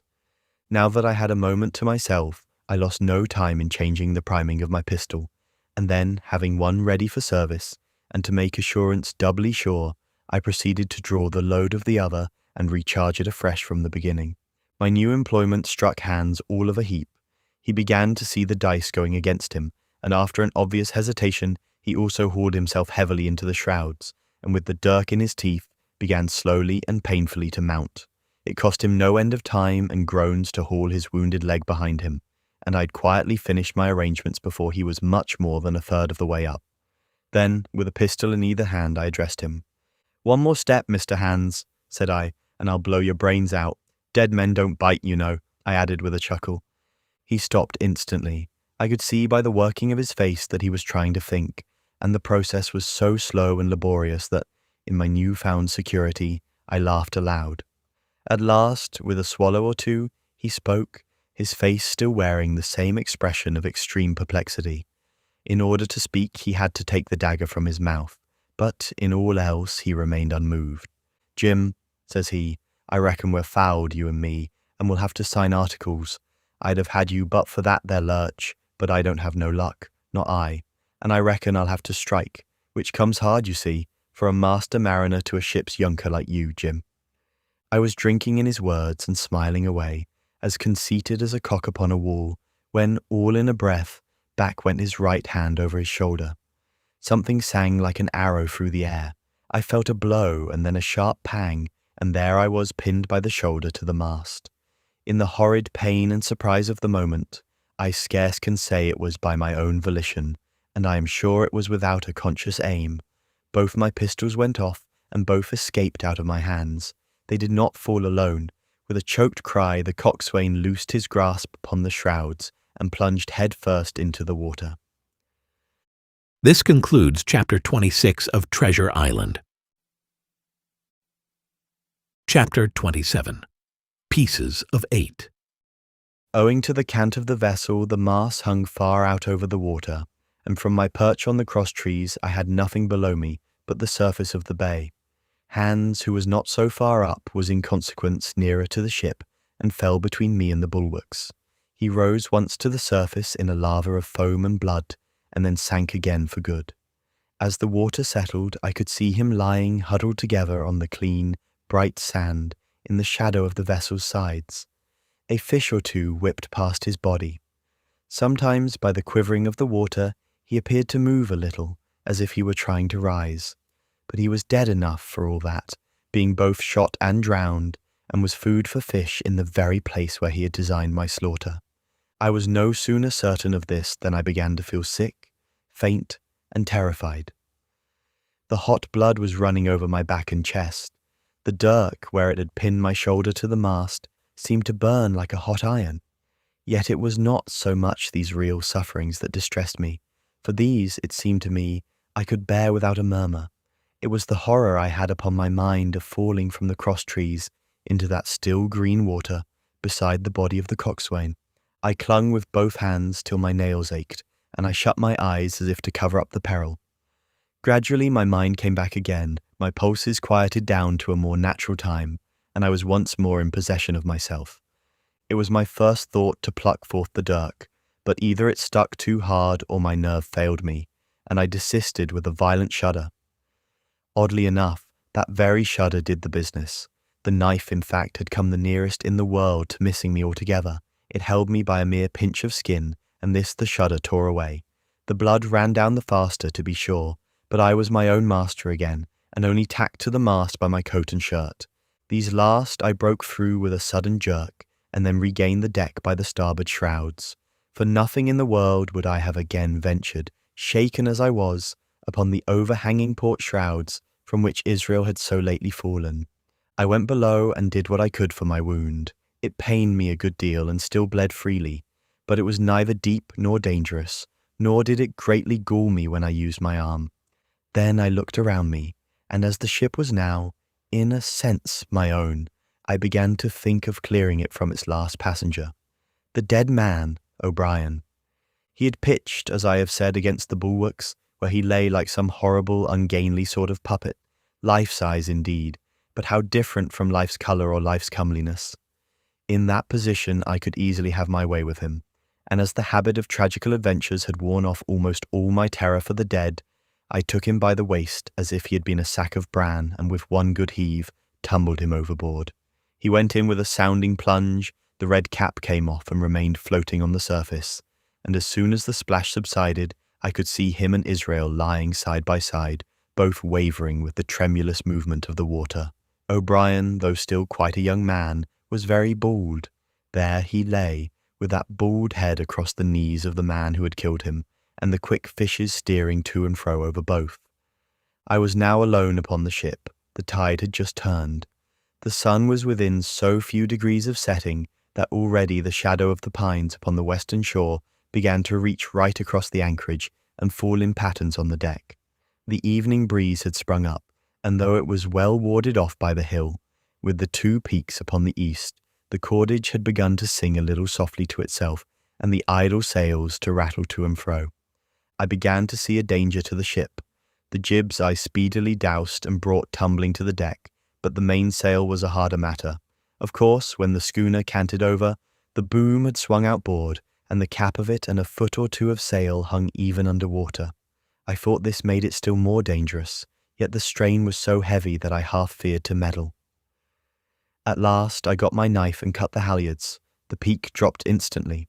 A great belly of loose canvas floated broad upon the water, and since, pull as I liked, I could not budge the downhaul, that was the extent of what I could accomplish. For the rest, the Hispaniola must trust to luck, like myself. By this time, the whole anchorage had fallen into shadow, the last rays, I remember, falling through a glade of the wood, and shining bright as jewels on the flowery mantle of the wreck. It began to be chill, the tide was rapidly fleeting seaward, the schooner settling more and more on her beam ends. I scrambled forward and looked over. It seemed shallow enough, and holding the cut hawser in both hands for a last security, I let myself drop softly overboard. The water scarcely reached my waist. The sand was firm and covered with ripple marks, and I waded ashore in great spirits, leaving the Hispaniola on her side, with her mainsail trailing wide upon the surface of the bay. About the same time the sun went fairly down, and the breeze whistled low in the dusk among the tossing pines. At least, and at last, I was off the sea, nor had I returned thence empty-handed. There lay the schooner, clear at last from buccaneers, and ready for our own men to board and get to sea again. I had nothing nearer my fancy than to get home to the Stockade and boast of my achievements. Possibly I might be blamed a bit for my truantry, but the recapture of the Hispaniola was a clenching answer, and I hoped that even Captain Smollett would confess I had not lost my time. So thinking and in famous spirits, I began to set my face homeward for the blockhouse and my companions. I remembered that the most easterly of the rivers which drain into Captain Kidd's anchorage ran from the two-peaked hill upon my left, and I bent my course in that direction that I might pass the stream while it was small. The wood was pretty open, and keeping along the lower spurs, I had soon turned the corner of that hill, and not long after waded to the mid-calf across the watercourse. This brought me near to where I had encountered Ben Gunn, the maroon, and I walked more circumspectly, keeping an eye on every side. The dusk had come nigh hand completely, and as I opened out the cleft between the two peaks, I became aware of a wavering glow against the sky where, as I judged, the man of the island was cooking his supper before a roaring fire, and yet I wondered, in my heart, that he should show himself so careless. For if I could see this radiance, might it not reach the eyes of Silver himself, where he camped upon the shore among the marshes? Gradually the night fell blacker. It was all I could do to guide myself even roughly towards my destination. The double hill behind me and the spyglass on my right hand loomed faint and fainter. The stars were few and pale, and in the low ground where I wandered I kept tripping among bushes and rolling into sandy pits. Suddenly a kind of brightness fell about me. I looked up. A pale glimmer of moonbeams had alighted on the summit of the spyglass, and soon after I saw something broad and silvery moving low down behind the trees, and knew the moon had risen. With this to help me, I passed rapidly over what remained to me of my journey, and sometimes walking, sometimes running, impatiently drew near to the Stockade. Yet, as I began to thread the grove that lies before it, I was not so thoughtless, but that I slacked my pace and went a trifle warily. It would have been a poor end of my adventures to get shot down by my own party in mistake. The moon was climbing higher and higher. Its light began to fall here and there in masses through the more open districts of the wood, and right in front of me a glow of a different colour appeared among the trees. It was red and hot, and now and again it was a little darkened, as it were the embers of a bonfire smouldering. For the life of me I could not think what it might be. At last I came right down upon the borders of the clearing. The western end was already steeped in moonshine. The rest and the blockhouse itself still lay in a black shadow, checkered with long silvery streaks of light.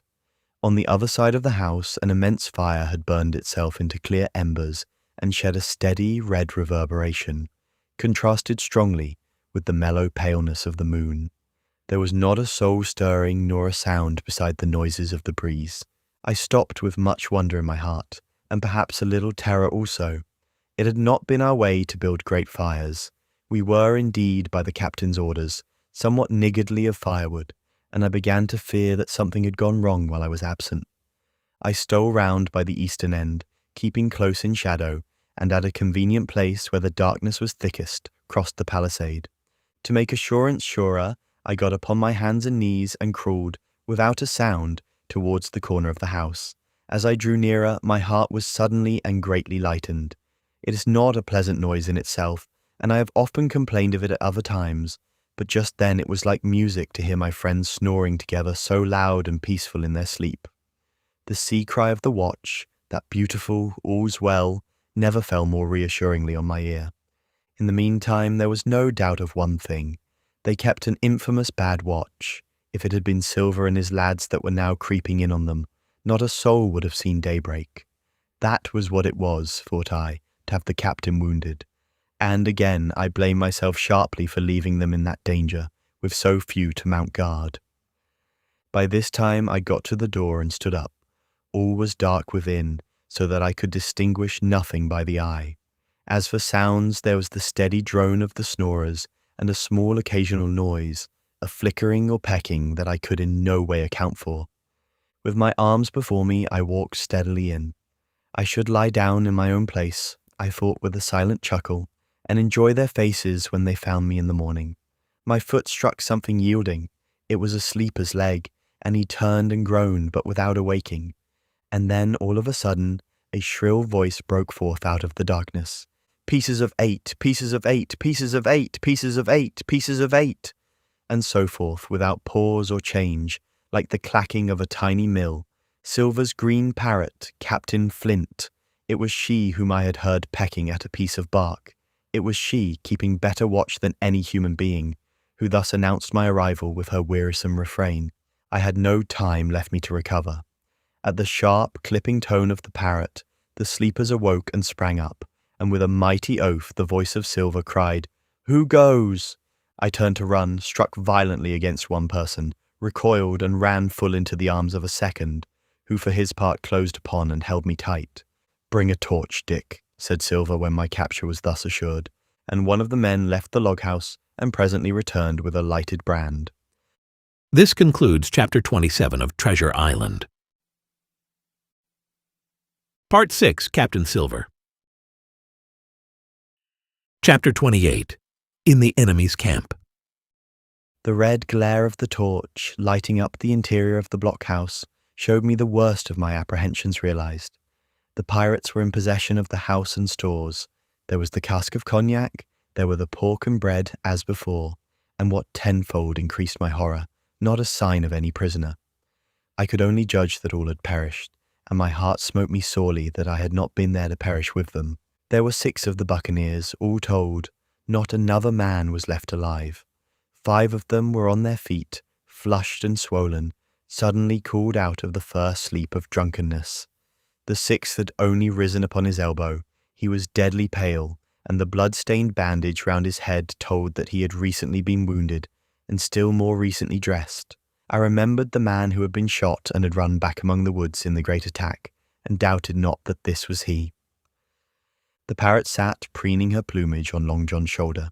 He himself, I thought, looked somewhat paler and more stern than I was used to. He still wore the fine broadcloth suit in which he had fulfilled his mission, but it was bitterly the worse for wear, daubed with clay and torn with the sharp briars of the wood.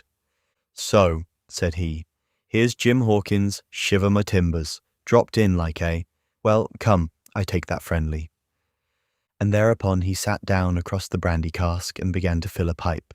"Give me a loan of the link, Dick," said he, and then when he had a good light, "That'll do, lad," he added, "stick the glim in the wood heap, and you gentlemen bring yourselves to. You needn't stand up for Mr. Hawkins, he'll excuse you, you may lay to that. And so, Jim," stopping the tobacco, "here you were, and quite a pleasant surprise for poor old John. I see you were smart when first I set my eyes on you, but this here gets away from me clean, it do." To all this, as may be well supposed, I made no answer. They had set me with my back against the wall, and I stood there looking Silver in the face, pluckily enough, I hope, to all outward appearance, but with black despair in my heart. Silver took a whiff or two of his pipe with great composure, and then ran on again. "Now, you see, Jim, so be as you are here," says he. "I'll give you a piece of my mind. I've always liked you. I have for a lad of spirit, and the picture of my own self when I was young and handsome. I always wanted you to join and take your share, and die a gentleman, and now, my cock, you've got to. Captain Smollett's a fine seaman, as I'll own up to any day, but stiff on discipline. Duty is duty, says he, and right he is. Just you keep clear of the cap'n. The doctor himself is gone dead again. You—" "Ungrateful scamp," was what he said, and the short and the long of the whole story is about here. You can't go back to your own lot, for they won't have you, and without you start a third ship's company all by yourself, which might be lonely, you'll have to join with Captain Silver. So far, so good. My friends then were still alive, and though I partly believed the truth of Silver's statement, that the cabin party were incensed at me for my desertion, I was more relieved than distressed by what I heard. "I don't say nothing as to your being in our hands," continued Silver, "though there you are, and you may lay to it. I'm all for argument. I never seen good come out of threatening. If you like the service, well, you'll join. And if you don't, Jim, why, you're free to answer no, free and welcome shipmate, and if fairer can be said by mortal seaman, shiver my sides." "Am I to answer, then?" I asked with a very tremulous voice. Through all this sneering talk, I was made to feel the threat of death that overhung me, and my cheeks burned and my heart beat painfully in my breast. "Lad," said Silver, No one's a-pressing of you. Take your bearings. None of us won't hurry you, mate. Time goes so pleasant in your company, you see. Well, says I, growing a bit bolder, if I'm to choose, I declare I have a right to know what's what, and why you're here, and where my friends are. What's what? Repeated one of the buccaneers in a deep growl. Ah, he'd be a lucky one as knowed that. You'll perhaps batten down your hatches till you're spoke to, my friend, cried Silver truculently to this speaker. And then in his first gracious tones, he replied to me. Yesterday morning, Mr. Hawkins, said he, in the dog watch, down came Dr. Livesey with a flag of truce. Says he, Captain Silver, you're sold out. Ship's gone. Well, maybe we'd been taking a glass and a song to help it round. I won't say no. Leastways, none of us had looked out. We looked out, and by thunder the old ship was gone. I never seen a pack of fools look fishier, and you may lay to that if I tells you that looked the fishiest. Well, says the doctor, let's bargain.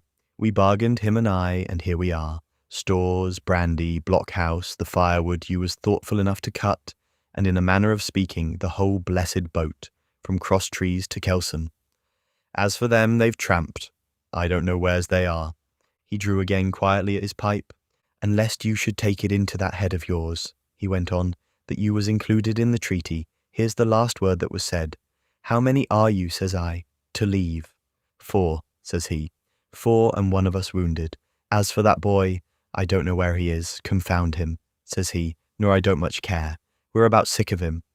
These was his words. Is that all? I asked. Well, it's all that you're to hear, my son, returned Silver. And now I am to choose? And now you are to choose, and you may lay to that, said Silver. Well, said I am not such a fool, but I know pretty well what I have to look for. Let the worst come to the worst, it's little I care. I've seen too many die since I fell in with you. But there's a thing or two I have to tell you, I said, and by this time I was quite excited. And the first is this, here you are in a bad way. Ship lost, treasure lost, men lost, your whole business gone to wreck. And if you want to know who did it, it was I. I was in the apple barrel the night we sighted land, and I heard you, John, and you, Dick Johnson, and Hans, who is now at the bottom of the sea, and told every word you said before the hour was out. And as for the schooner, it was I who cut her cable, and it was I that killed the men you had aboard of her, and it was I who brought her where you'll never see her more, not one of you. The laugh's on my side. I've had the top of this business from the first. I no more fear you than I fear a fly. Kill me if you please, or spare me. But one thing I'll say, and no more. If you spare me, bygones are bygones, and when you fellows are in court for piracy, I'll save you all I can. It is for you to choose. Kill another and do yourselves no good, or spare me and keep a witness to save you from the gallows. I stopped, for I tell you I was out of breath, and to my wonder not a man of them moved, but all sat staring at me like as many sheep. And while they were still staring, I broke out again. And now, Mr. Silver, I said, I believe you're the best man here, and if things go to the worst, I'll take it kind of you to let the doctor know the way I took it. I'll bear it in mind, said Silver with an accent so curious that I could not, for the life of me, decide whether he were laughing at my request or had been favourably affected by my courage. I'll put one to that, cried the old mahogany-faced seaman, Morgan by name, whom I had seen in Long John's public house upon the quays of Bristol. It was him that knowed Black Dog. Well, and see here, added the sea cook, I'll put another again to that by thunder, for it was this same boy that faked the chart from Billy Bones. First and last, we've split upon Jim Hawkins. Then here goes, said Morgan with an oath, and he sprang up, drawing his knife as if he had been 20. Avis there, cried Silver. Who are you, Tom Morgan? Maybe you thought you was cap'n here, perhaps, by the powers, but I'll teach you better. Cross me, and you'll go where many a good man's gone before you. First and last, these 30 year back, some to the yard arm shiver my timbers, and some by the board, and all to feed the fishes. There's never a man looked me between the eyes and seen a good day at Turwood's, Tom Morgan. You may lay to that. Morgan paused, but a hoarse murmur rose from the others. Tom's right, said one. I stood hazing long enough from one, added another. I'll be hanged if I'll be hazed by you, John Silver. Did any of you gentlemen want to have it out with me? Roared Silver, bending far forward from his position on the keg, with his pipe still glowing in his right hand. Put a name on what you're at. You ain't dumb, I reckon. Him that wants shall get it. Have I lived this many years, and a son of a rum-puncheon cock his hat athwart my whores at the latter end of it? You know the way. You're all gentlemen of fortune by your account. Well, I'm ready. Take a cutlass, him that dares, and I'll see the colour of his inside, crutch and all, before that pipe's empty. Not a man stirred, not a man answered. That's your sort, is it? He added, returning his pipe to his mouth. Well, you're a gay lot to look at anyway. Not much worth to fight, you ain't. Perhaps you can understand King George's English. I'm captain here by election. I'm captain here because I'm the best man by a long sea mile. You won't fight as gentlemen of fortune should. Then by thunder, you'll obey, and you may lay to it. I like that boy now. I never seen a better boy than that. He's more a man than any pair of rats of you in this here house. And what I say is this, let me see him that'll lay a hand on him. That's what I say, and you may lay to it. There was a long pause after this. I stood straight up against the wall, my heart still going like a sledgehammer, but with a ray of hope now shining in my bosom. Silver leant back against the wall, his arms crossed, his pipe in the corner of his mouth, as calm as though he had been in church. Yet his eye kept wandering furtively, and he kept the tail of it on his unruly followers. They, on their part, drew gradually together towards the far end of the blockhouse, and the low hiss of their whispering sounded in my ear continuously, like a stream.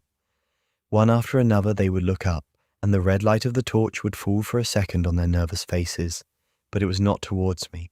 It was towards Silver that they turned their eyes. You seem to have a lot to say, remarked Silver, spitting far into the air. Pipe up and let me hear it, or lay to. Ax your pardon, sir, returned one of the men. You're pretty free with some of the rules. Maybe you'll kindly keep an eye upon the rest. This crew's dissatisfied. This crew don't vally bullying a marlinspike. This crew has its rights like other crews. I'll make so free as that. And by your own rules, I take it we can talk together. I ax your pardon, sir, acknowledging you for to be captain at this present, but I claim my right and steps outside for a council. And with an elaborate sea salute, this fellow, a long, ill-looking, yellow-eyed man of 35, stepped coolly towards the door and disappeared out of the house. One after another the rest followed his example, each making a salute as he passed, each adding some apology. According to rules, said one. Forecastle council, said Morgan, and so with one remark or another all marched out and left Silver and me alone with the torch. The sea cook instantly removed his pipe. Now, look you here, Jim Hawkins, he said in a steady whisper that was no more than audible. You're within half a plank of death, and what's a long sight worse, of torture. They're going to throw me off. But, you mark, I stand by you through thick and thin. I didn't mean to. No, not till you spoke up. I was about desperate to lose that much blunt, and be hanged into the bargain. But I see you was the right sort. I says to myself, you stand by Hawkins, John, and Hawkins will stand by you. You're his last card, and by the living thunder, John, he's yours. Back to back, says I. You save your witness, and he'll save your neck. I began dimly to understand. You mean all's lost? I asked. Aye, by gum I do, he answered. Ship gone, neck gone, that's the size of it. Once I looked into that bay, Jim Hawkins, and seen no schooner. Well, I'm tough, but I gave out. As for that lot and their council, mark me, they're outright fools and cowards. I'll save your life, if so be as I can, from them. But see here, Jim, tit for tat, you save Long John from swinging. I was bewildered. It seemed a thing so hopeless he was asking. He, the old Buccaneer, the ringleader throughout. What I can do, that I'll do, I said. It's a bargain, cried Long John. You speak up plucky, and by thunder I've a chance. He hobbled to the torch, where it stood propped among the firewood, and took a fresh light to his pipe. Understand me, Jim, he said, returning. I've a head on my shoulders, I have. I'm on Squire's side now. I know you've got that ship safe somewheres. How you done it, I don't know, but safe it is. I guess Hans and O'Brien turned soft. I never much believed in neither of them. Now you mark me. I ask no questions, nor I won't let others. I know when a game's up I do, and I know a lad that's staunch. Ah, you that's young. You and me might have done a power of good together. He drew some cognac from the cask into a tin cannikin. Will you taste, messmate? He asked, and when I had refused, well, I'll take a dram myself, Jim, said he. I need a caulker for this trouble on hand. And talking of trouble, why did that doctor give me the chart, Jim? My face expressed a wonder so unaffected that he saw the needlessness of further questions. "Ah, well, he did though," said he. "And there's something under that, no doubt. Something surely under that, Jim, bad or good." And he took another swallow of the brandy, shaking his great fair head like a man who looks forward to the worst. This concludes Chapter 28 of Treasure Island. Chapter 29. The Black Spot Again. The council of buccaneers had lasted some time when one of them re-entered the house, and with a repetition of the same salute, which had in my eyes an ironical air, begged for a moment's loan of the torch. Silver briefly agreed, and this emissary retired again, leaving us together in the dark. "There's a breeze coming, Jim," said Silver, who had by this time adopted quite a friendly and familiar tone.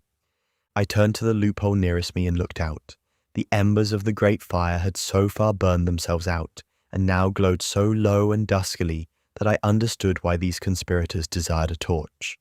About halfway down the slope to the stockade, they were collected in a group. One held the light, another was on his knees in their midst, and I saw the blade of an open knife shine in his hand, with varying colours in the moon and torchlight. The rest were all somewhat stooping, as though watching the manoeuvres of this last. I could just make out that he had a book as well as a knife in his hand, and was still wondering how anything so incongruous had come in their possession, when the kneeling figure rose once more to his feet, and the whole party began to move together towards the house. "Here they come," said I, and I returned to my former position, for it seemed beneath my dignity that they should find me watching them. "Well, let 'em come, lad, let 'em come," said Silver cheerily. "I've still a shot in my locker." The door opened, and the 5 men, standing huddled together just inside, pushed one of their number forward. In any other circumstances it would have been comical to see his slow advance, hesitating as he set down each foot, but holding his closed right hand in front of him. "Step up, lad," cried Silver. "I won't eat you. Hand it over, lubber. I know the rules, I do. I won't hurt a deputation." Thus encouraged, the buccaneer stepped forth more briskly, and having passed something to Silver, from hand to hand, slipped yet more smartly back again to his companions. The sea cook looked at what had been given him. "The black spot. I thought so," he observed. "Where might you have got the paper? Why, hillo, look here now, this ain't lucky. You've gone and cut this out of a Bible. What fools cut a Bible?" "Ah, there," said Morgan. "There. What did I say? No good'll come o' that, I said."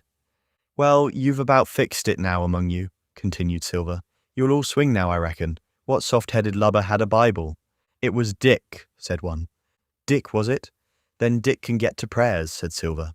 "He's seen his slice of luck, has Dick, and you may lay to that." But here the long man with the yellow eyes struck in. "Belay that talk, John Silver," he said. "This crew has tipped you the black spot in full council, as in duty bound. Just you turn it over as in duty bound, and see what's wrote there. Then you can talk." "Thank ye, George," replied the sea cook. "You always was brisk for business and has the rules by heart, George, as I'm pleased to see. Well, what is it anyway? Ah, deposed. That's it, is it? Very pretty wrote, to be sure. Like print, I swear.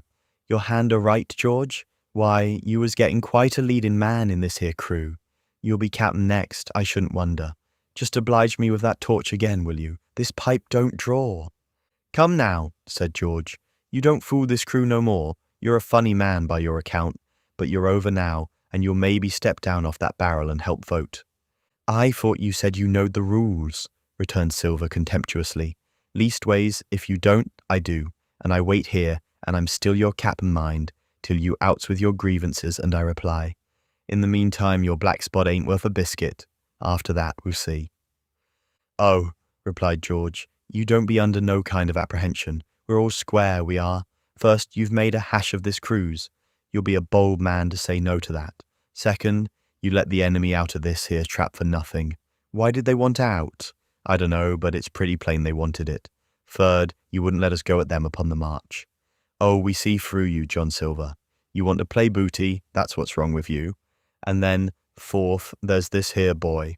"Is that all?" asked Silver quietly. "Enough, too," retorted George. "We'll all swing and sun-dry for your bungling." "Well now, look here, I'll answer these 4 pints. One after another I'll answer 'em. I made a hash of this cruise, did I?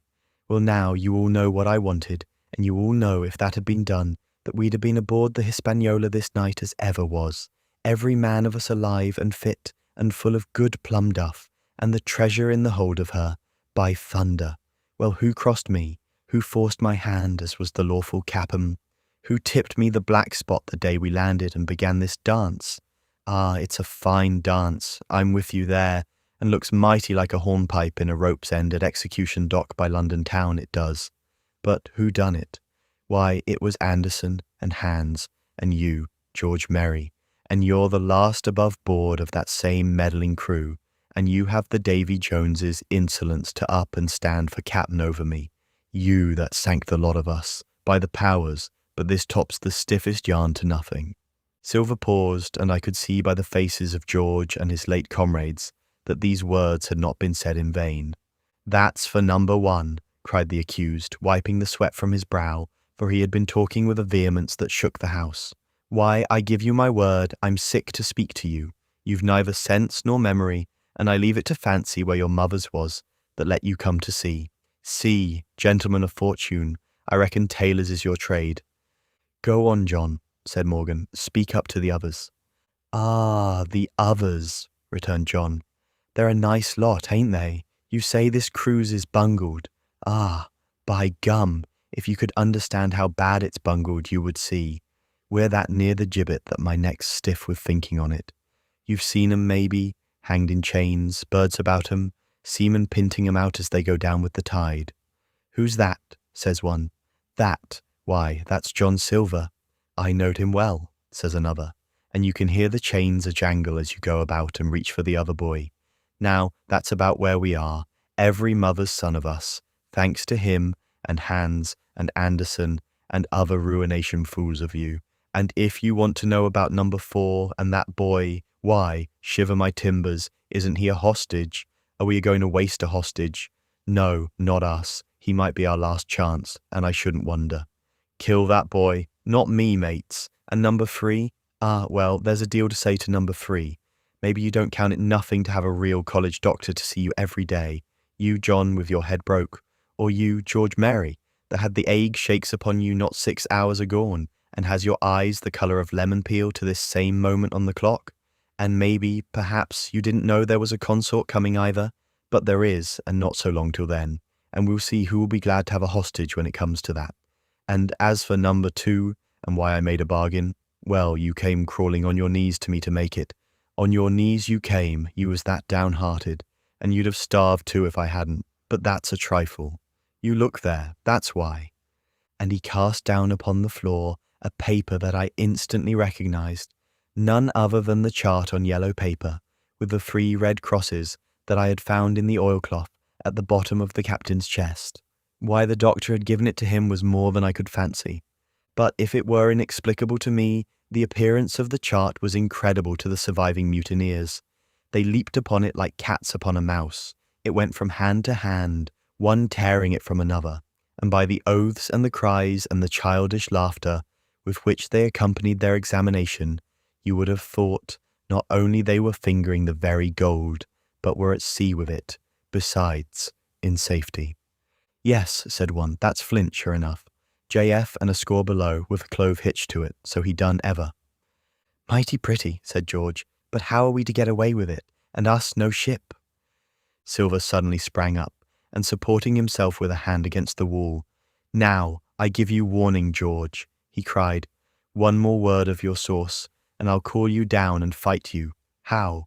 Why, how do I know? You had ought to tell me that. You and the rest, that lost me my schooner, with your interference, burn you. But not you, you can't. You hain't got the invention of a cockroach. But civil you can speak, and shall, George Merry, you may lay to that. That's fairer now, said the old man Morgan. Fair? I reckon so, said the sea cook. You lost the ship, I found the treasure. Who's the better man at that? And now I resign by thunder. Elect whom you please to be your captain now. I'm done with it. Silver, they cried. Barbecue forever. Barbecue for Cap'em. So that's the tune, is it? Cried the cook. George, I reckon you'll have to wait another turn, friend, and lucky for you as I'm not a revengeful man. But that was never my way. And now, shipmates, this black spot, 'tain't much good now, is it? Dick's crossed his luck and spoiled his Bible, and that's about all. It'll do to kiss the book on still, won't it? growled Dick, who was evidently uneasy at the curse he had brought upon himself. A Bible with a bit cut out, returned Silver derisively. Not it. It don't bind no more'n a ballad book. Don't it, though? Cried Dick with a sort of joy. Well, I reckon that's worth having, too. Here, Jim, here's a crosity for you, said Silver, and he tossed me the paper. It was around about the size of a crown piece. One side was blank, for it had been the last leaf. The other contained a verse or two of Revelation. These words among the rest, which struck sharply home upon my mind, without are dogs and murderers. The printed side had been blackened with wood ash, which already began to come off and soil my fingers. On the blank side had been written with the same material the one word, deposed. I have that curiosity beside me at this moment, but not a trace of writing now remains beyond a single scratch, such as a man might make with his thumbnail. That was the end of the night's business. Soon after, with a drink all round, we lay down to sleep, and the outside of Silver's vengeance was to put George Merry up for sentinel and threaten him with death if he should prove unfaithful. It was long ere I could close an eye, and heaven knows I had matter enough for thought in the man whom I had slain that afternoon, in my own most perilous position, and above all, in the remarkable game that I saw Silver now engaged upon, keeping the mutineers together with one hand, and grasping with the other after every means, possible and impossible, to make his peace and save his miserable life. He himself slept peacefully and snored aloud, yet my heart was sore for him, wicked as he was, to think on the dark perils that environed, and the shameful gibbet that awaited him. This concludes Chapter 29 of Treasure Island. Chapter 30, on Parole. I was wakened, indeed we were all wakened, for I could see even the sentinel shake himself together from where he had fallen against the doorpost, by a clear, hearty voice hailing us from the margin of the wood. "Blockhouse, ahoy!" it cried. "Here's the doctor." And the doctor it was. Although I was glad to hear the sound, yet my gladness was not without admixture.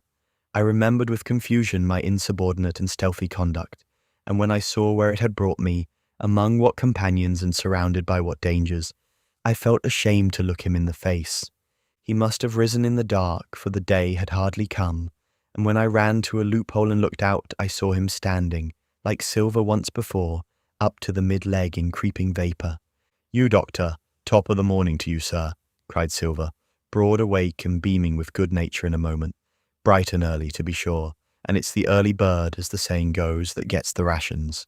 George, shake up your timbers, son, and help Dr. Livesey over the ship's side. All are doing well, your patience was all well and merry." So he pattered on, standing on the hilltop, with his crutch under his elbow, and one hand upon the side of the log-house, quite the old John in voice, manner, and expression. "We've quite a surprise for you too, sir," he continued.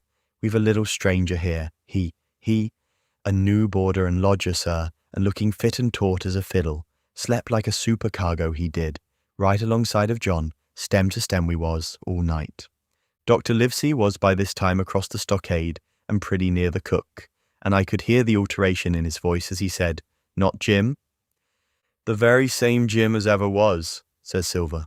The doctor stopped outright, although he did not speak, and it was some seconds before he seemed able to move on. "Well, well," he said at last, "duty first and pleasure afterwards, as you might have said yourself, Silver. Let us overhaul these patients of yours." A moment afterwards he had entered the blockhouse, and with one grim nod to me proceeded with his work among the sick. He seemed under no apprehension, though he must have known that his life among these treacherous demons depended on a hair, and he rattled on to his patients as if he were paying an ordinary professional visit in a quiet English family. His manner, I suppose, reacted on the men, for they behaved to him as if nothing had occurred, as if he were still ship's doctor and they still faithful hands before the mast. "You're doing well, my friend," he said to the fellow with the bandaged head, "and if ever any person had a close shave, it was you. Your head must be as hard as iron. Well, George, how goes it? You're a pretty colour, certainly. Why, your liver, man, is upside down. Did you take that medicine? Did he take that medicine, men?" Aye, sir, he took it, sure enough," returned Morgan. "Because, you see, since I am mutineer's doctor, or prison doctor, as I prefer to call it," says Dr. Livesey in his pleasantest way, "I make it a point of honour not to lose a man for King George, God bless him, and the gallows." The rogues looked at each other but swallowed the home thrust in silence. "Dick don't feel well, sir," said one. "Don't he?" replied the doctor. "Well, step up here, Dick, and let me see your tongue. No, I should be surprised if he did. The man's tongue is fit to frighten the French. Another fever." "Ah, there," said Morgan. "That comed of spilling Bibles." "That comes, as you call it, of being arrant asses," retorted the doctor, "and not having sense enough to know honest air from poison, and the dry land from a vile pestiferous slough. I think it most probable, though of course it's only an opinion, that you'll all have the deuce to pay before you get that malaria out of your systems. Camp in a bog, would you? Silver, I'm surprised at you. You're less of a fool than many. Take you all round, but you don't appear to me to have the rudiments of a notion of the rules of health. Well," he added after he had dosed them round and they had taken his prescriptions, with really laughable humility, more like charity schoolchildren than blood-guilty mutineers and pirates. "Well, that's done for today. And now I should wish to have a talk with that boy, please." And he nodded his head in my direction carelessly. George Merry was at the door, spitting and spluttering over some bad-tasted medicine, but at the first word of the doctor's proposal, he swung round with a deep flush and cried, "No!" and swore. Silver struck the barrel with his open hand. "Silence!" he roared and looked about him positively like a lion. "Doctor," he went on in his usual tones, "I was a-thinking of that, knowing as how you had a fancy for the boy. We're all humbly grateful for your kindness, and as you see, puts faith in you and takes the drugs down like that much grog, and I take it I've found a way as will suit all. Hawkins, will you give me your word of honour as a young gentleman?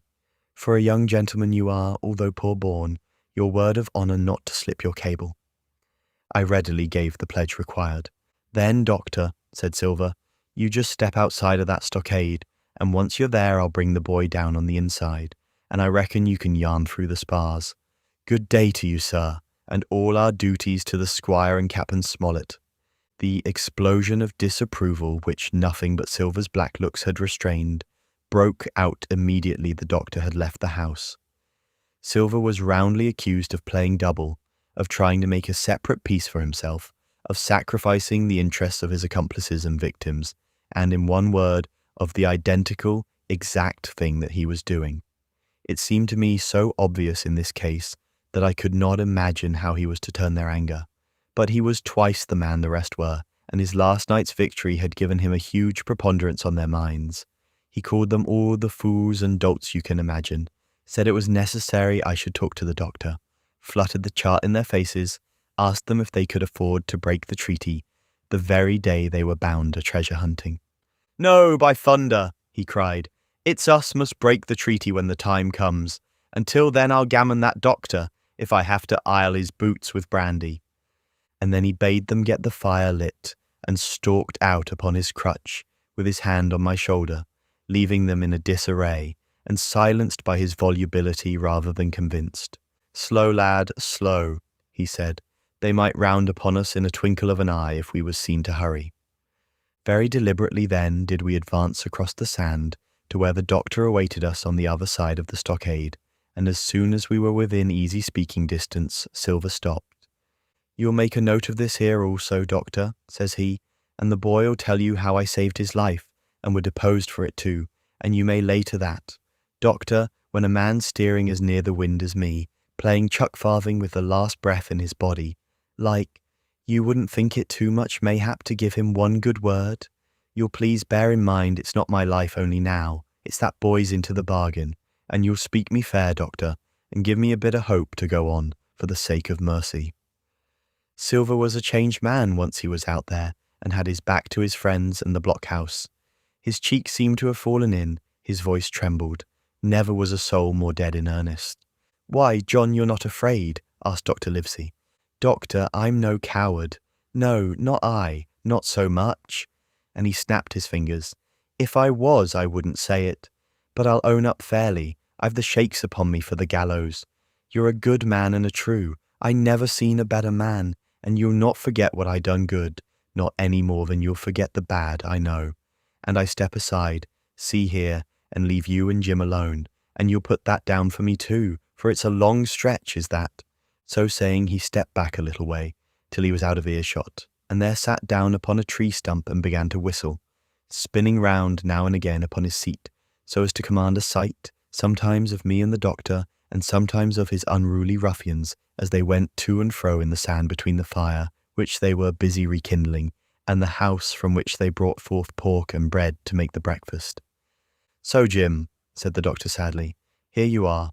As you have brewed, so shall you drink, my boy. Heaven knows I cannot find it in my heart to blame you, but this much I will say, be it kind or unkind. When Captain Smollett was well, you dared not have gone off, and when he was ill and couldn't help it, by George, it was downright cowardly." I will own that I here began to weep. "Doctor," I said, "you might spare me. I have blamed myself enough. My life's forfeit anyway, and I should have been dead by now if Silver hadn't stood for me. And doctor, believe this, I can die, and I dare say I deserve it, but what I fear is torture, if they come to torture me." "Jim," the doctor interrupted, and his voice was quite changed. "Jim, I can't have this. Whip over and we'll run for it." "Doctor," said I pass my word." I know," he cried. "We can't help that, Jim, now. I'll take it on my shoulders, holus bolus. Blame and shame, my boy. But stay here, I cannot let you. Jump, one jump and you're out, and we'll run for it like antelopes." "No," I replied. "You know right well you wouldn't do the thing yourself. Neither you nor Squire nor Captain, and no more will I. Silver trusted me. I pass my word, and back I go. But, doctor, you did not let me finish. If they come to torture me, I might let slip a word of where the ship is, for I got the ship, part by luck and part by risking, and she lies in North Inlet, on the southern beach, and just below high water. At half tide she must be high and dry." "The ship!" exclaimed the doctor. Rapidly I described to him my adventures, and he heard me out in silence. "There is a kind of fate in this," he observed when I had done. "Every step it's you that saves our lives, and do you suppose by any chance that we are going to let you lose yours? That would be a poor return, my boy. You found out the plot, you found Ben Gunn, the best deed that ever you did, or will do, though you live to 90. Oh, by Jupiter, and talking of Ben Gunn, why, this is the mischief in person. Silver!" he cried. "Silver, I'll give you a piece of advice," he continued as the cook drew near again. "Don't you be in any great hurry after that treasure." "Why, sir, I do my possible, which that ain't," said Silver. "I can only, asking your pardon, save my life and the boys by seeking for that treasure, and you may lay to that." "Well, Silver," replied the doctor, "if that is so, I'll go one step further. Look out for squalls when you find it." "Sir," said Silver, "as between man and man, that's too much and too little. What you're after, why you left the blockhouse, why you given me that there chart, I don't know now, do I? And yet I done your bidding with my eyes shut and never a word of hope. But no, this here's too much. If you won't tell me what you mean plain out, just say so, and I'll leave the helm." "No," said the doctor musingly, "I've no right to say more. It's not my secret, you see, Silver. Or, I give you my word, I'd tell it you. But I'll go as far with you as I dare go, and a step beyond, for I'll have my wig sorted by the captain or I'm mistaken. And first, I'll give you a bit of hope. Silver, if we both get alive out of this wolf trap, I'll do my best to save you, short of perjury." Silver's face was radiant. "You couldn't say more, I'm sure, sir, not if you was my mother," he cried. "Well, that's my first concession," added the doctor. "My second is a piece of advice. Keep the boy close beside you, and when you need help, halloo, I'm off to seek it for you, and that itself will show you if I speak at random. Goodbye, Jim." And Dr. Livesey shook hands with me through the stockade, nodded to Silver, and set off at a brisk pace into the wood. This concludes Chapter 30 of Treasure Island. Please like this video and subscribe to our channel. Your support is appreciated. Chapter 31. The Treasure Hunt. Flint's Pointer. "Jim," said Silver when we were alone, "if I saved your life, you saved mine, and I'll not forget it. I seen the doctor waving you to run for it. With the tail of my eye I did, and I seen you say no, as plain as hearing. Jim, that's one to you. This is the first glint of hope I had since the attack failed, and I owe it you. And now, Jim, we're to go in for this here treasure hunting, with sealed orders too, and I don't like it. And you and me must stick close, back to back like, and we'll save our necks in spite of fate and fortune." Just then a man hailed us from the fire that breakfast was ready, and we were soon seated here and there about the sand over biscuit and fried junk. They had lit a fire fit to roast an ox, and it was now grown so hot that they could only approach it from the windward, and even there not without precaution. In the same wasteful spirit they had cooked, I suppose, 3 times more than we could eat, and one of them, with an empty laugh, threw what was left into the fire, which blazed and roared again over this unusual fuel. I never in my life saw men so careless of the morrow. Hand to mouth is the only word that can describe their way of doing. And what with wasted food and sleeping sentries, though they were bold enough for a brush and be done with it, I could see their entire unfitness for anything like a prolonged campaign. Even Silver, eating away with Captain Flint upon his shoulder, had not a word of blame for their recklessness. And this the more surprised me, for I thought he had never shown himself so cunning as he did then. "Aye, mates," said he, "it's lucky you have barbecue to think for you with this here head. I got what I wanted, I did. Sure enough, they have the ship. Where they have it, I don't know yet, but once we hit the treasure, we'll have to jump about and find out. And then, mates, us that has the boats, I reckon, has the upper hand." Thus he kept running on, with his mouth full of the hot bacon. Thus he restored their hope and confidence, and, I more than suspect, repaired his own at the same time. "As for hostage," he continued, "that's his last talk, I guess, with them he loves so dear. I've got my piece of news, and thank you to him for that. But it's over and done. I'll take him in a line when we go treasure hunting, for we'll keep him like so much gold, in case of accidents, you mark, and in the meantime. Once we got the ship and treasure both and off to sea like jolly companions, why then we'll talk Mr. Hawkins over, we will, and we'll give him his share, to be sure, for all his kindness." It was no wonder the men were in a good humour now. For my part, I was horribly cast down. Should the scheme he had now sketched prove feasible, Silver, already doubly a traitor, would not hesitate to adopt it. He had still a foot in either camp, and there was no doubt he would prefer wealth and freedom with the pirates to a bare escape from hanging, which was the best he had to hope on our side. Nay, and even if things so fell out that he was forced to keep his faith with Dr. Livesey, even then what danger lay before us? What a moment that would be when the suspicions of his followers turned to certainty, and he and I should have to fight for dear life, he a cripple and I a boy, against 5 strong and active seamen. Add to this double apprehension the mystery that still hung over the behaviour of my friends, their unexplained desertion of the Stockade, their inexplicable cession of the chart, or harder still to understand, the doctor's last warning to Silver, "Look out for squalls when you find it," and you will readily believe how little taste I found in my breakfast, and with how uneasy a heart I set forth behind my captors on the quest for treasure. We made a curious figure. Had anyone been there to see us, all in soiled sailor clothes, and all but me, armed to the teeth. Silver had 2 guns slung about him, one before and one behind, besides the great cutlass at his waist, and a pistol in each pocket of his square-tailed coat. To complete his strange appearance, Captain Flint sat perched upon his shoulder, and gabbling odds and ends of purposeless sea talk. I had a line about my waist and followed obediently after the sea cook, who held the loose end of the rope, now in his free hand, now between his powerful teeth. For all the world I was led like a dancing bear. The other men were variously burthened, some carrying picks and shovels, for that had been the very first necessary they brought ashore from the Hispaniola, others laden with pork, bread, and brandy for the midday meal. All the stores I observed came from our stock, and I could see the truth of Silver's words the night before. Had he not struck a bargain with the doctor, he and his mutineers, deserted by the ship, must have been driven to subsist on clear water, and the proceeds of their hunting. Water would have been little to their taste. A sailor is not usually a good shot, and besides all that, when they were so short of eatables, it was not likely they would be very flush of powder. Well, thus equipped, we all set out, even the fellow with the broken head, who should certainly have kept in shadow, and straggled one after another to the beach, where the 2 gigs awaited us.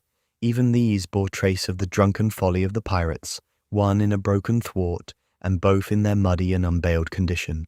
Both were to be carried along with us, for the sake of safety, and so, with our numbers divided between them, we set forth upon the bosom of the anchorage. As we pulled over, there was some discussion on the chart. The Red Cross was, of course, far too large to be a guide, and the terms of the note on the back, as you will hear, admitted of some ambiguity. They ran, the reader may remember, thus: tall tree, spyglass shoulder, bearing a point to the north of north-northeast, Skeleton Island east, southeast, and by east. 10 feet, a tall tree was thus the principal mark. Now, right before us, the anchorage was bounded by a plateau from 200 to 300 feet high, adjoining on the north the sloping southern shoulder of the spyglass, and rising again towards the south into the rough, cliffy eminence called the mizzenmast hill. The top of the plateau was dotted thickly with pine trees of varying height. Every here and there, one of a different species rose 40 or 50 feet clear above its neighbours, and which of these was the particular tall tree of Captain Flint could only be decided on the spot, and by the readings of the compass. Yet, although that was the case, every man on board the boats had picked a favourite of his own ere we were halfway over, Long John alone shrugging his shoulders and bidding them wait till they were there.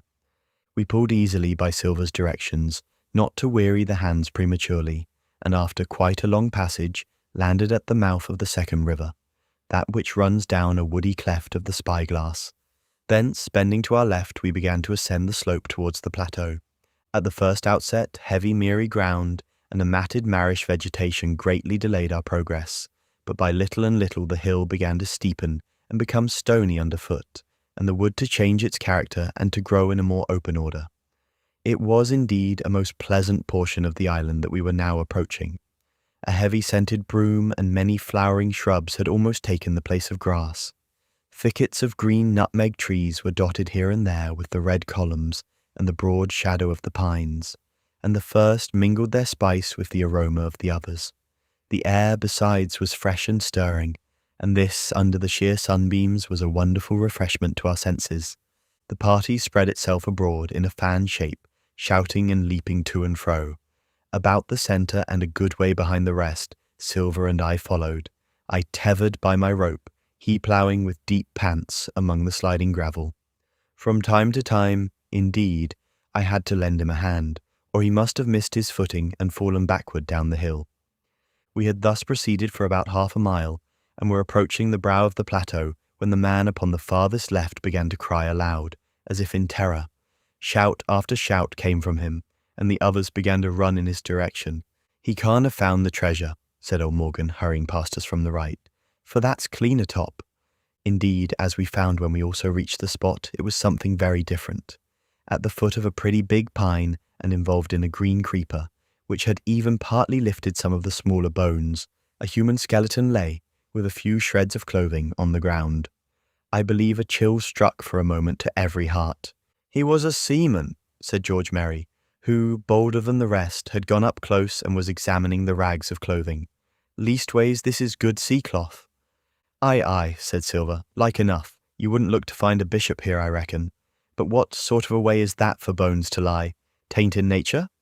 Indeed, on a second glance, it seemed impossible to fancy that the body was in a natural position. But for some disarray, the work perhaps of the birds that had fed upon him, or of the slow-growing creeper that had gradually enveloped his remains, the man lay perfectly straight, his feet pointing in one direction, his hands raised above his head like a diver's, pointing directly in the opposite. "I've taken a notion into my old numbskull," observed Silver. "Here's the compass. There's the tip-top pint or Skeleton Island, sticking out like a tooth. Just take a bearing, will you, along the line of them bones?" It was done. The body pointed straight in the direction of the island, and the compass read duly east-south-east and by east. "I thought so," cried the cook. "This here is a pinter. Right up there is our line for the Pole Star and the Jolly Dollars. But, by thunder, if it don't make me cold inside to think of Flint, this is one of his jokes, and no mistake. Him and these 6 was alone here. He killed 'em, every man, and this one he hauled here and laid down by compass. Shiver my timbers, they're long bones and the hair's been yellow. Aye, that would be Allardyce. You mind Allardyce, Tom Morgan?" "Aye, aye," returned Morgan. "I mind him. He owed me money, he did, and took my knife ashore with him." "Speaking of knives," said another, "why don't we find his'n lying round? Flint warn't the man to pick a seaman's pocket, and the birds, I guess, would leave it be." "By the powers, and that's true," cried Silver. "There ain't a thing left here," said Merry, still feeling round among the bones. "Not a copper do it, nor a baccy box, It don't look natural to me." "No, by gum it don't," agreed Silver. "Not natural, nor not nice, says you. Great guns, messmates. But if Flint was living, this would be a hot spot for you and me. 6 they were, and 6 are we, and bones is what they are now." "I saw him dead with these here deadlights," said Morgan. "Billy took me in. There he laid with penny pieces on his eyes." "Dead, aye, sure enough he's dead and gone below," said the fellow with the bandage. "But if ever spirit walked, it would be Flint's. Dear heart, but he died bad, did Flint." "Aye, that he did," observed another. "Now he raged, and now he hollered for the rum, and now he sang. 15 men were his only song mates, and I tell you true, I never rightly liked to hear it since. It was main hot, and the windy was open, and I hear that old song coming out as clear, and the death haul on the man already." "Come, come," said Silver. "Stow this talk. He's dead, and he don't walk that I know. Leastways, he won't walk by day, and you may lay to that. Care killed a cat. Fetch a head for the doubloons." We started, certainly, but in spite of the hot sun and the staring daylight, the pirates no longer ran separate and shouting through the wood, but kept side by side and spoke with bated breath. The terror of the dead buccaneer had fallen on their spirits. This concludes Chapter 31 of Treasure Island. Chapter 32. The Treasure Hunt. The Voice Among the Trees. Partly from the damping influence of this alarm, partly to rest Silver and the sick folk, the whole party sat down as soon as they had gained the brow of the ascent. The plateau being somewhat tilted towards the west, this spot on which we had paused commanded a wide prospect on either hand. Before us, over the treetops, we beheld the cape of the woods fringed with surf. Behind, we not only looked down upon the anchorage and Skeleton Island, but saw, clear across the spit and the eastern lowlands, a great field of open sea upon the east. Sheer above us rose the spyglass, here dotted with single pines, there black with precipices. There was no sound but that of the distant breakers mounting from all round, and the chirp of countless insects in the brush. Not a man, not a sail upon the sea. The very largeness of the view increased the sense of solitude. Silver, as he sat, took certain bearings with his compass. "There are 3 tall trees," said he, "about in the right line from Skeleton Island. Spyglass shoulder, I take it, means that lower pint there. It's child's play to find the stuff now. I've half a mind to dine first." "I don't feel sharp," growled Morgan. "Thinking of Flint, I think it were, as done me." "Ah, well, my son, you praise your stars he's dead," said Silver. "He were an ugly devil," cried a third pirate with a shudder. "That blew in the face, too." "That was how the rum took him," added Merry. "Blue. Well, I reckon he was blue. That's a true word." Ever since they had found the skeleton and got upon this train of thought, they had spoken lower and lower, and they had almost got to whispering by now, so that the sound of their talk hardly interrupted the silence of the wood. All of a sudden, out of the middle of the trees in front of us, a thin, high, trembling voice struck up the well-known air and words. 15 men on the dead man's chest, yo-ho-ho, and a bottle of rum. I never have seen men more dreadfully affected than the pirates. The colour went from their 6 faces like enchantment. Some leaped to their feet, some clawed hold of others. Morgan grovelled on the ground. "It's Flint, by!" cried Merry. The song had stopped as suddenly as it began. Broken off, you would have said, in the middle of a note, as though someone had laid his hand upon the singer's mouth. Coming through the clear, sunny atmosphere, among the green treetops, I thought it had sounded airily and sweetly, and the effect on my companions was the stranger. "Come," said Silver, struggling with his ashen lips to get the word out. "This won't do. Stand by to go about. This is a rum start, and I can't name the voice, but it's someone skylarking, someone that's flesh and blood, and you may lay to that."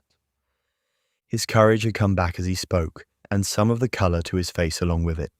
Already the others had begun to lend an ear to this encouragement, and were coming a little to themselves, when the same voice broke out again, not this time singing, but in a faint distant hail that echoed yet fainter among the clefts of the spyglass.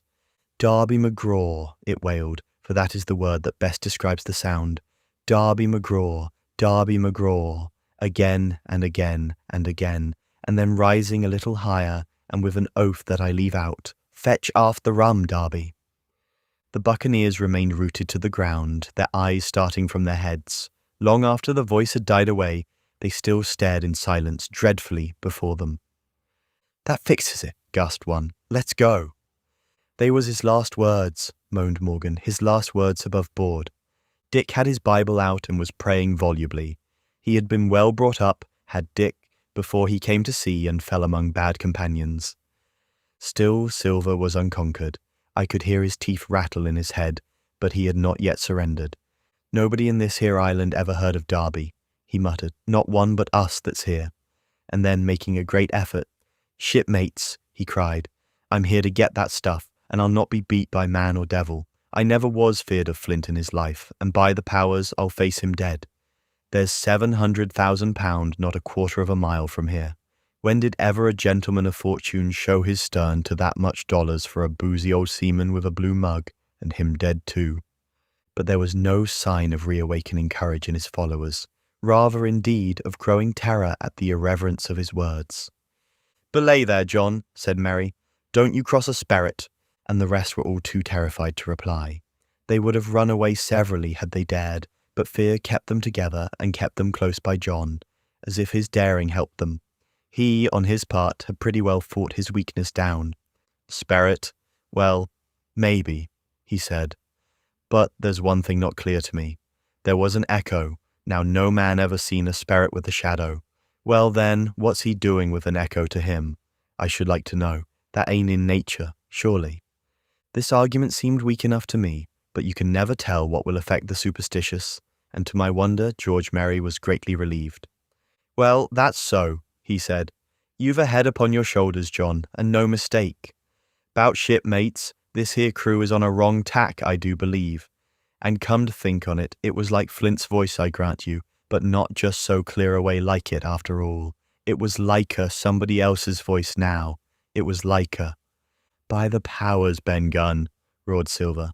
"Aye, and so it were," cried Morgan, springing on his knees. "Ben Gunn it were." "It don't make much odds do it now?" asked Dick. "Ben Gunn's not here in the body any more'n Flint." But the older hands greeted this remark with scorn. "Why, nobody minds Ben Gunn," cried Merry. "Dead or alive, nobody minds him." It was extraordinary how their spirits had returned, and how the natural colour had revived in their faces. Soon they were chatting together with intervals of listening, and not long after, hearing no further sound, they shouldered the tools and set forth again, Merry walking first with Silver's compass to keep them on the right line with Skeleton Island. He had said the truth. Dead or alive, nobody minded Ben Gunn. Dick alone still held his Bible and looked around him as he went with fearful glances, but he found no sympathy, and Silver even joked him on his precautions. "I told you," said he, "I told you had spoiled your Bible. If it ain't no good to swear by, what do you suppose a sperrit would give for it? Not that!" And he snapped his big fingers, halting a moment on his crutch. But Dick was not to be comforted. Indeed, it was soon plain to me that the lad was falling sick. Hastened by heat, exhaustion, and the shock of his alarm, the fever predicted by Dr. Livesey was evidently growing swiftly higher. It was fine, open walking here, upon the summit. Our way lay a little downhill, for, as I have said, the plateau tilted towards the west. The pines, great and small, grew wide apart, and even between the clumps of nutmeg and azalea, wide open spaces baked in the hot sunshine. Striking, as we did, pretty near northwest across the island, we drew, on the one hand, ever nearer under the shoulders of the spyglass, and on the other looked ever wider over that western bay where I had once tossed and trembled in the Coracle. The first of the tall trees was reached, and by the bearings proved the wrong one. So with the second. The third rose nearly 200 feet into the air above a clump of underwood. A giant of a vegetable with a red column as big as a cottage, and a wide shadow around in which a company could have manoeuvred. It was conspicuous far to sea both on the east and west, and might have been entered as a sailing mark upon the chart. But it was not its size that now impressed my companions. It was the knowledge that £700,000 in gold lay somewhere buried below its spreading shadow. The thought of the money, as they drew nearer, swallowed up their previous terrors. Their eyes burned in their heads, their feet grew speedier and lighter, Their whole soul was bound up in that fortune, that whole lifetime of extravagance and pleasure that lay waiting there for each of them. Silver hobbled, grunting, on his crutch. His nostrils stood out and quivered. He cursed like a madman when the flies settled on his hot and shiny countenance. He plucked furiously at the line that held me to him, and from time to time turned his eyes upon me with a deadly look. Certainly he took no pains to hide his thoughts, and certainly I read them like print. In the immediate nearness of the gold, all else had been forgotten. His promise and the doctor's warning were both things of the past, and I could not doubt that he hoped to seize upon the treasure, find and board the Hispaniola, under cover of night, cut every honest throat about that island, and sail away as he had at first intended, laden with crimes and riches. Shaken as I was with these alarms, it was hard for me to keep up with the rapid pace of the treasure hunters. Now and again I stumbled, and it was then that Silver plucked so roughly at the rope and launched at me his murderous glances. Dick, who had dropped behind us and now brought up the rear, was babbling to himself both prayers and curses as his fever kept rising. This also added to my wretchedness, and to crown all, I was haunted by the thought of the tragedy that had once been acted on that plateau, when that ungodly buccaneer with the blue face, he who died at Savannah, singing and shouting for drink, had there with his own hand cut down his 6 accomplices. This grove that was now so peaceful must then have rung with cries, I thought, and even with the thought I could believe I heard it ringing still. We were now at the margin of the thicket. "Huzzah, mates, all together!" shouted Merry, and the foremost broke into a run. And suddenly, not 10 yards further, we beheld them stop. A low cry arose. Silver doubled his pace, digging away with the foot of his crutch like one possessed, and next moment he and I had come also to a dead halt. Before us was a great excavation, not very recent, for the sides had fallen in and grass had sprouted on the bottom. In this were the shaft of a pick broken in two, and the boards of several packing cases strewn around. On one of these boards I saw, branded with a hot iron, the name Walrus, the name of Flint's ship. All was clear to probation. The cash had been found and rifled. The £700,000 were gone. This concludes Chapter 32 of Treasure Island. Chapter 33. The Fall of a Chieftain. There never was such an overturn in this world. Each of these 6 men was as though he had been struck, but with Silver the blow passed almost instantly. Every thought of his soul had been set full stretch, like a racer, on that money. Well, he was brought up in a single second, dead, and he kept his head, found his temper, and changed his plan before the others had had time to realize the disappointment. "Jim," he whispered, "take that and stand by for trouble." And he passed me a double-barreled pistol. At the same time he began quietly moving northward, and in a few steps had put the hollow between us 2 and the other 5.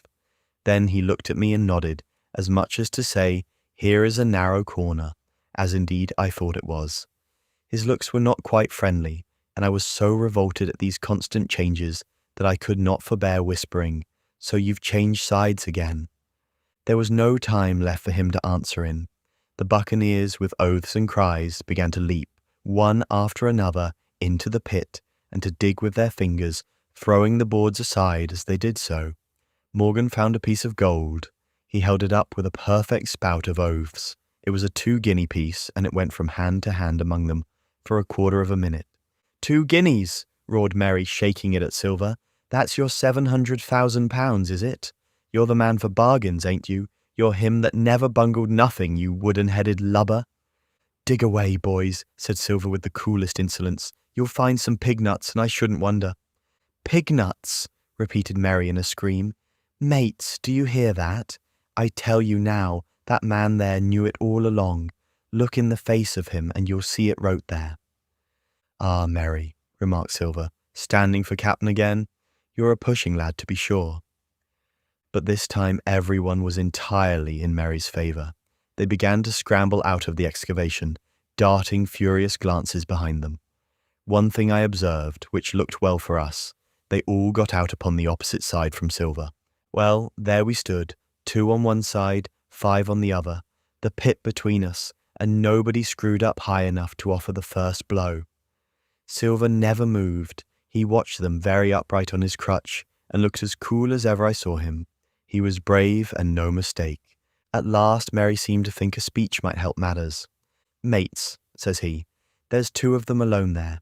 One's the old cripple that brought us all here and blundered us down to this. The other's that cub that I mean to have the heart of.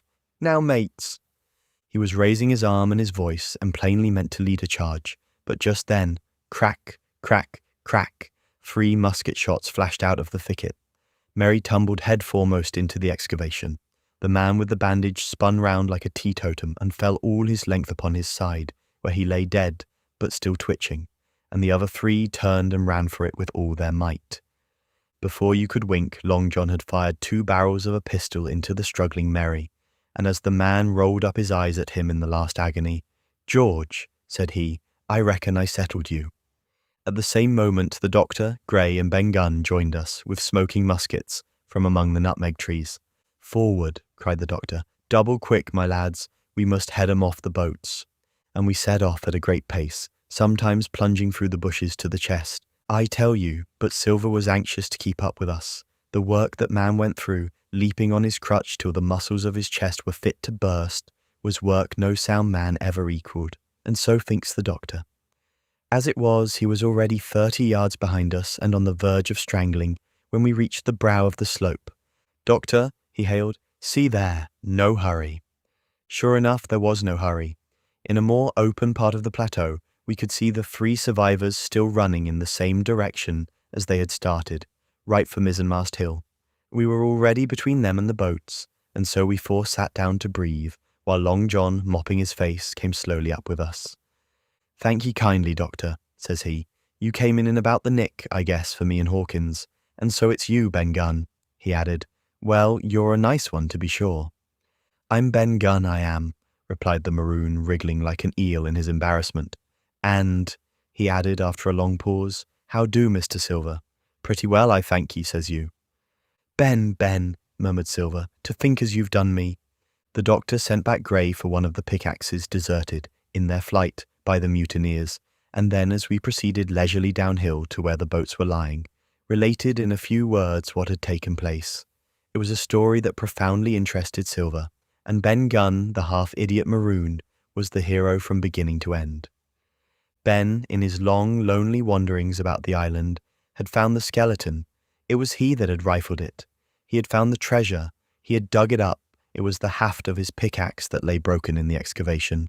He had carried it on his back in many weary journeys, from the foot of the tall pine to a cave he had on the 2-pointed hill at the northeast angle of the island, and there it had lain stored in safety since 2 months before the arrival of the Hispaniola. When the doctor had wormed this secret from him on the afternoon of the attack, and when next morning he saw the anchorage deserted, he had gone to Silver, given him the chart, which was now useless, given him the stores, for Ben Gunn's cave was well supplied with goat's meat, salted by himself, given anything and everything to get a chance of moving in safety from the Stockade to the 2-pointed hill, there to be clear of malaria and keep a guard upon the money. "As for you, Jim," he said, "it went against my heart, but I did what I thought best for those who had stood by their duty, and if you were not one of these, whose fault was it?" That morning, finding that I was to be involved in the horrid disappointment he had prepared for the mutineers, he had run all the way to the cave, and leaving the squire to guard the captain, had taken Gray and the maroon and started, making the diagonal across the island, to be at hand beside the pine. Soon, however, he saw that our party had the start of him, and Ben Gunn, being fleet of foot, had been dispatched in front to do his best alone.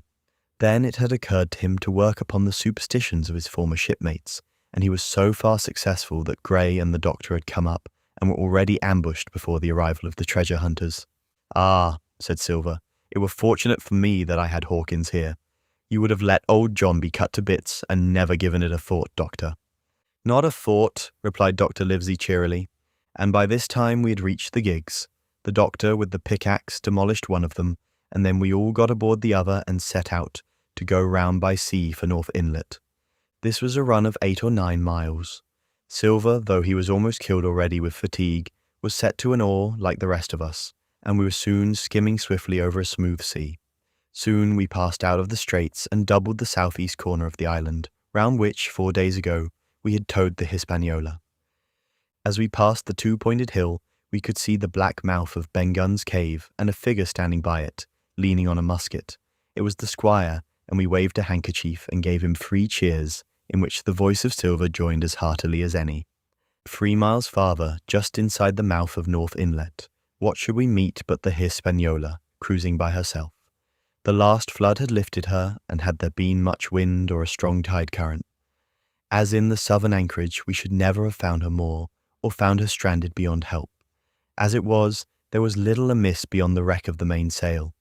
Another anchor was got ready, and dropped in 1.5 fathoms of water. We all pulled round again to Rum Cove, the nearest point for Ben Gunn's treasure house, and then Gray, single-handed, returned with the gig to the Hispaniola, where he was to pass the night on guard. A gentle slope ran up from the beach to the entrance of the cave.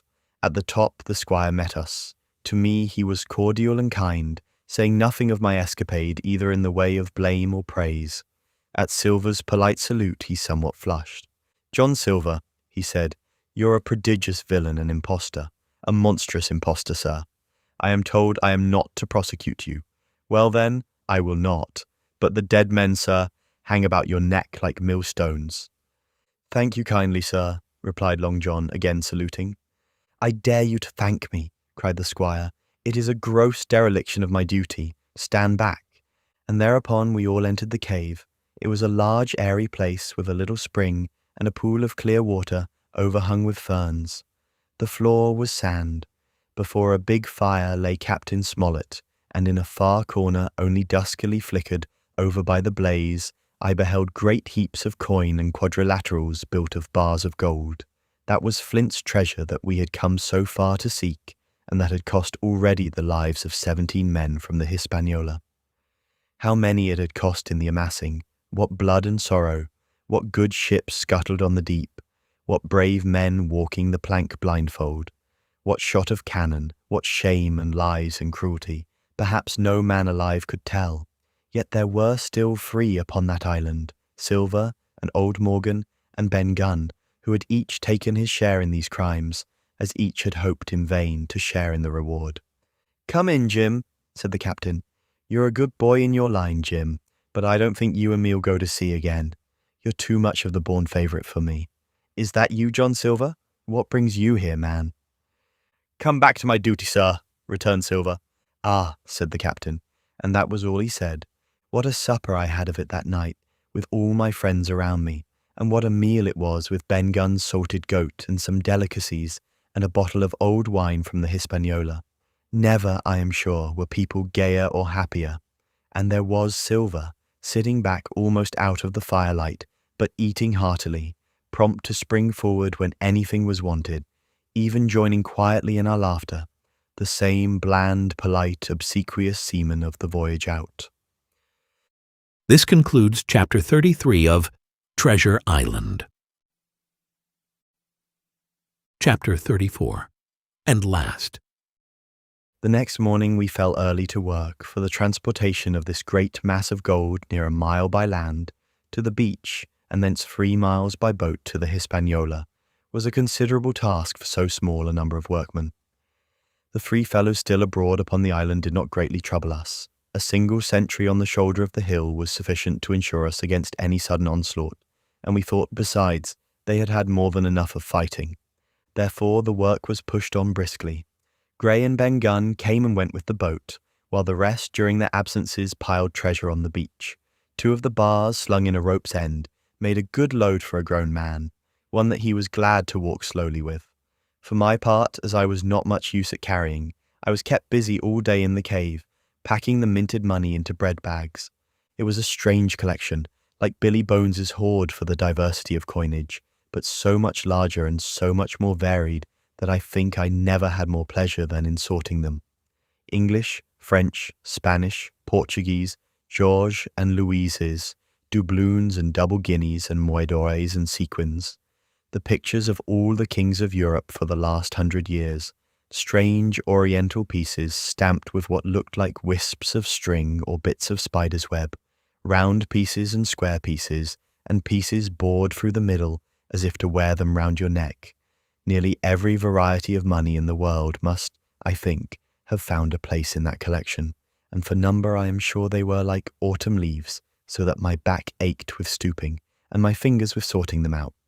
Day after day this work went on.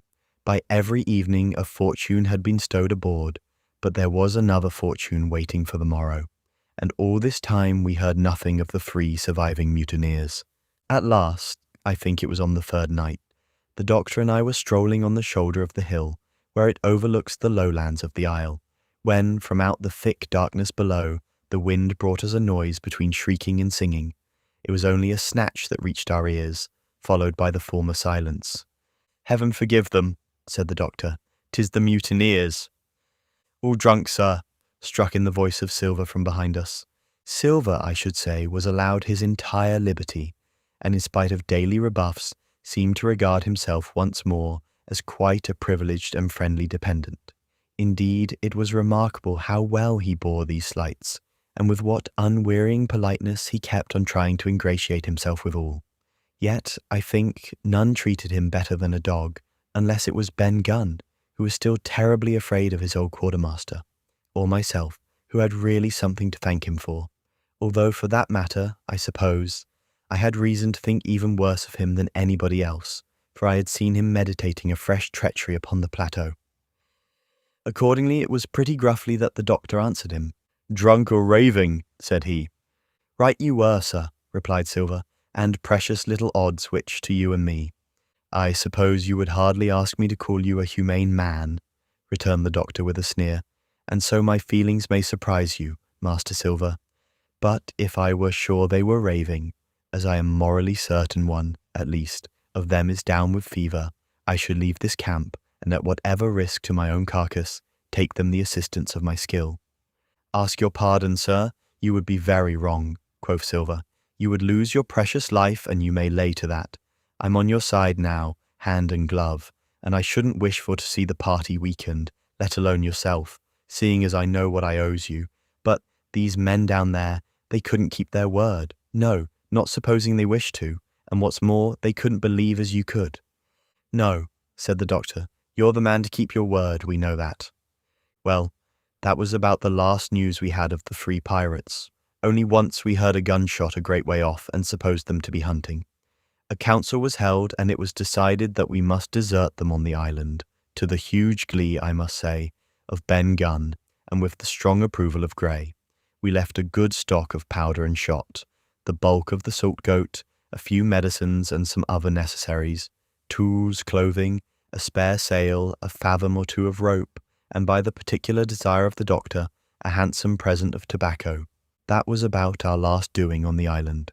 Before that, we had got the treasure stowed and had shipped enough water and the remainder of the goat meat in case of any distress. And at last, one fine morning, we weighed anchor, which was about all that we could manage, and stood out of North Inlet, the same colours flying that the captain had flown and fought under at the palisade. The 3 fellows must have been watching us closer than we thought for, as we soon had proved. For coming through the narrows, we had to lie very near the southern point, and there we saw all 3 of them kneeling together on a spit of sand, with their arms raised in supplication. It went to all our hearts, I think, to leave them in that wretched state, but we could not risk another mutiny, and to take them home for the gibbet would have been a cruel sort of kindness. The doctor hailed them and told them of the stores we had left, and where they were to find them, but they continued to call us by name and appeal to us for God's sake to be merciful and not leave them to die in such a place. At last, seeing the ship still bore on her course and was now swiftly drawing out of earshot, one of them, I know not which it was, leapt to his feet with a hoarse cry, whipped his musket to his shoulder, and sent a shot whistling over Silver's head and through the mainsail. After that, we kept under cover of the bulwarks, and when next I looked out, they had disappeared from the spit, and the spit itself had almost melted out of sight in the growing distance. That was, at least, the end of that, and before noon, to my inexpressible joy, the highest rock of Treasure Island had sunk into the blue round of sea. We were so short of men that everyone on board had to bear a hand, only the captain lying on a mattress in the stern and giving his orders, for though greatly recovered, he was still in want of quiet. We laid her head for the nearest port in Spanish America, for we could not risk the voyage home without fresh hands, and as it was, what with baffling winds and a couple of fresh gales, we were all worn out before we reached it. It was just at sundown when we cast anchor in a most beautiful landlocked gulf, and were immediately surrounded by shore boats full of Negroes and Mexican Indians and half-bloods selling fruits and vegetables and offering to dive for bits of money. The sight of so many good-humoured faces, especially the blacks, the taste of the tropical fruits, and above all the lights that began to shine in the town, made a most charming contrast to our dark and bloody sojourn on the island, and the doctor and the squire, taking me along with them, went ashore to pass the early part of the night. Here they met the captain of an English man-of-war, fell in talk with him, went on board his ship, and, in short, had so agreeable a time that day was breaking when we came alongside the Hispaniola. Ben Gunn was on deck alone, and as soon as we came on board he began, with wonderful contortions, to make us a confession. Silver was gone. The maroon had connived at his escape in a shore boat some hours ago, and he now assured us he had only done so to preserve our lives, which would certainly have been forfeit if that man with the one leg had stayed aboard. But this was not all. The sea cook had not gone empty-handed. He had cut through a bulkhead unobserved and had removed one of the sacks of coin, worth perhaps 300 or 400 guineas, to help him on his further wanderings. I think we were all pleased to be so cheaply quit of him. Well, to make a long story short, we got a few hands on board, made a good cruise home, and the Hispaniola reached Bristol just as Mr. Blandley was beginning to think of fitting out her consort. 5 men only of those who had sailed returned with her. Drink and the devil had done for the rest, with a vengeance, although, to be sure, we were not quite in so bad a case as that other ship they sang about. With 1 man of her crew alive, what put to sea with 75, all of us had an ample share of the treasure and used it wisely or foolishly, according to our natures. Captain Smollett is now retired from the sea. Gray not only saved his money, but being suddenly smit with the desire to rise, also studied his profession, and he is now mate and part owner of a fine, full-rigged ship, married besides, and the father of a family. As for Ben Gunn, he got £1,000, which he spent or lost in 3 weeks, or to be more exact, in 19 days, for he was back begging on the 20th. Then he was given a lodge to keep, exactly as he had feared upon the island, and he still lives a great favourite, though something of a butt, with the country boys, and a notable singer in church on Sundays and saints' days. Of Silver we have heard no more. That formidable seafaring man with one leg has at last gone clean out of my life, but I dare say he met his old negress, and perhaps still lives in comfort with her and Captain Flint. It is to be hoped so, I suppose, for his chances of comfort in another world are very small. The bar, Silver, and the arms still lie, for all that I know, where Flint buried them, and certainly they shall lie there for me. Oxen and wain ropes would not bring me back again to that accursed island, and the worst dreams that ever I have are when I hear the surf booming about its coasts, or start upright in bed with the sharp voice of Captain Flint still ringing in my ears. Pieces of 8, pieces of 8. The End. Best Audiobooks for Free hopes that you have enjoyed this production of Treasure Island by Robert Louis Stevenson. Please like this video and subscribe to our channel on YouTube and Rumble, as your like and subscription are the support we need to create more great free content. Please look to our website at bestaudiobooksforfree.com for a complete list of our audiobooks.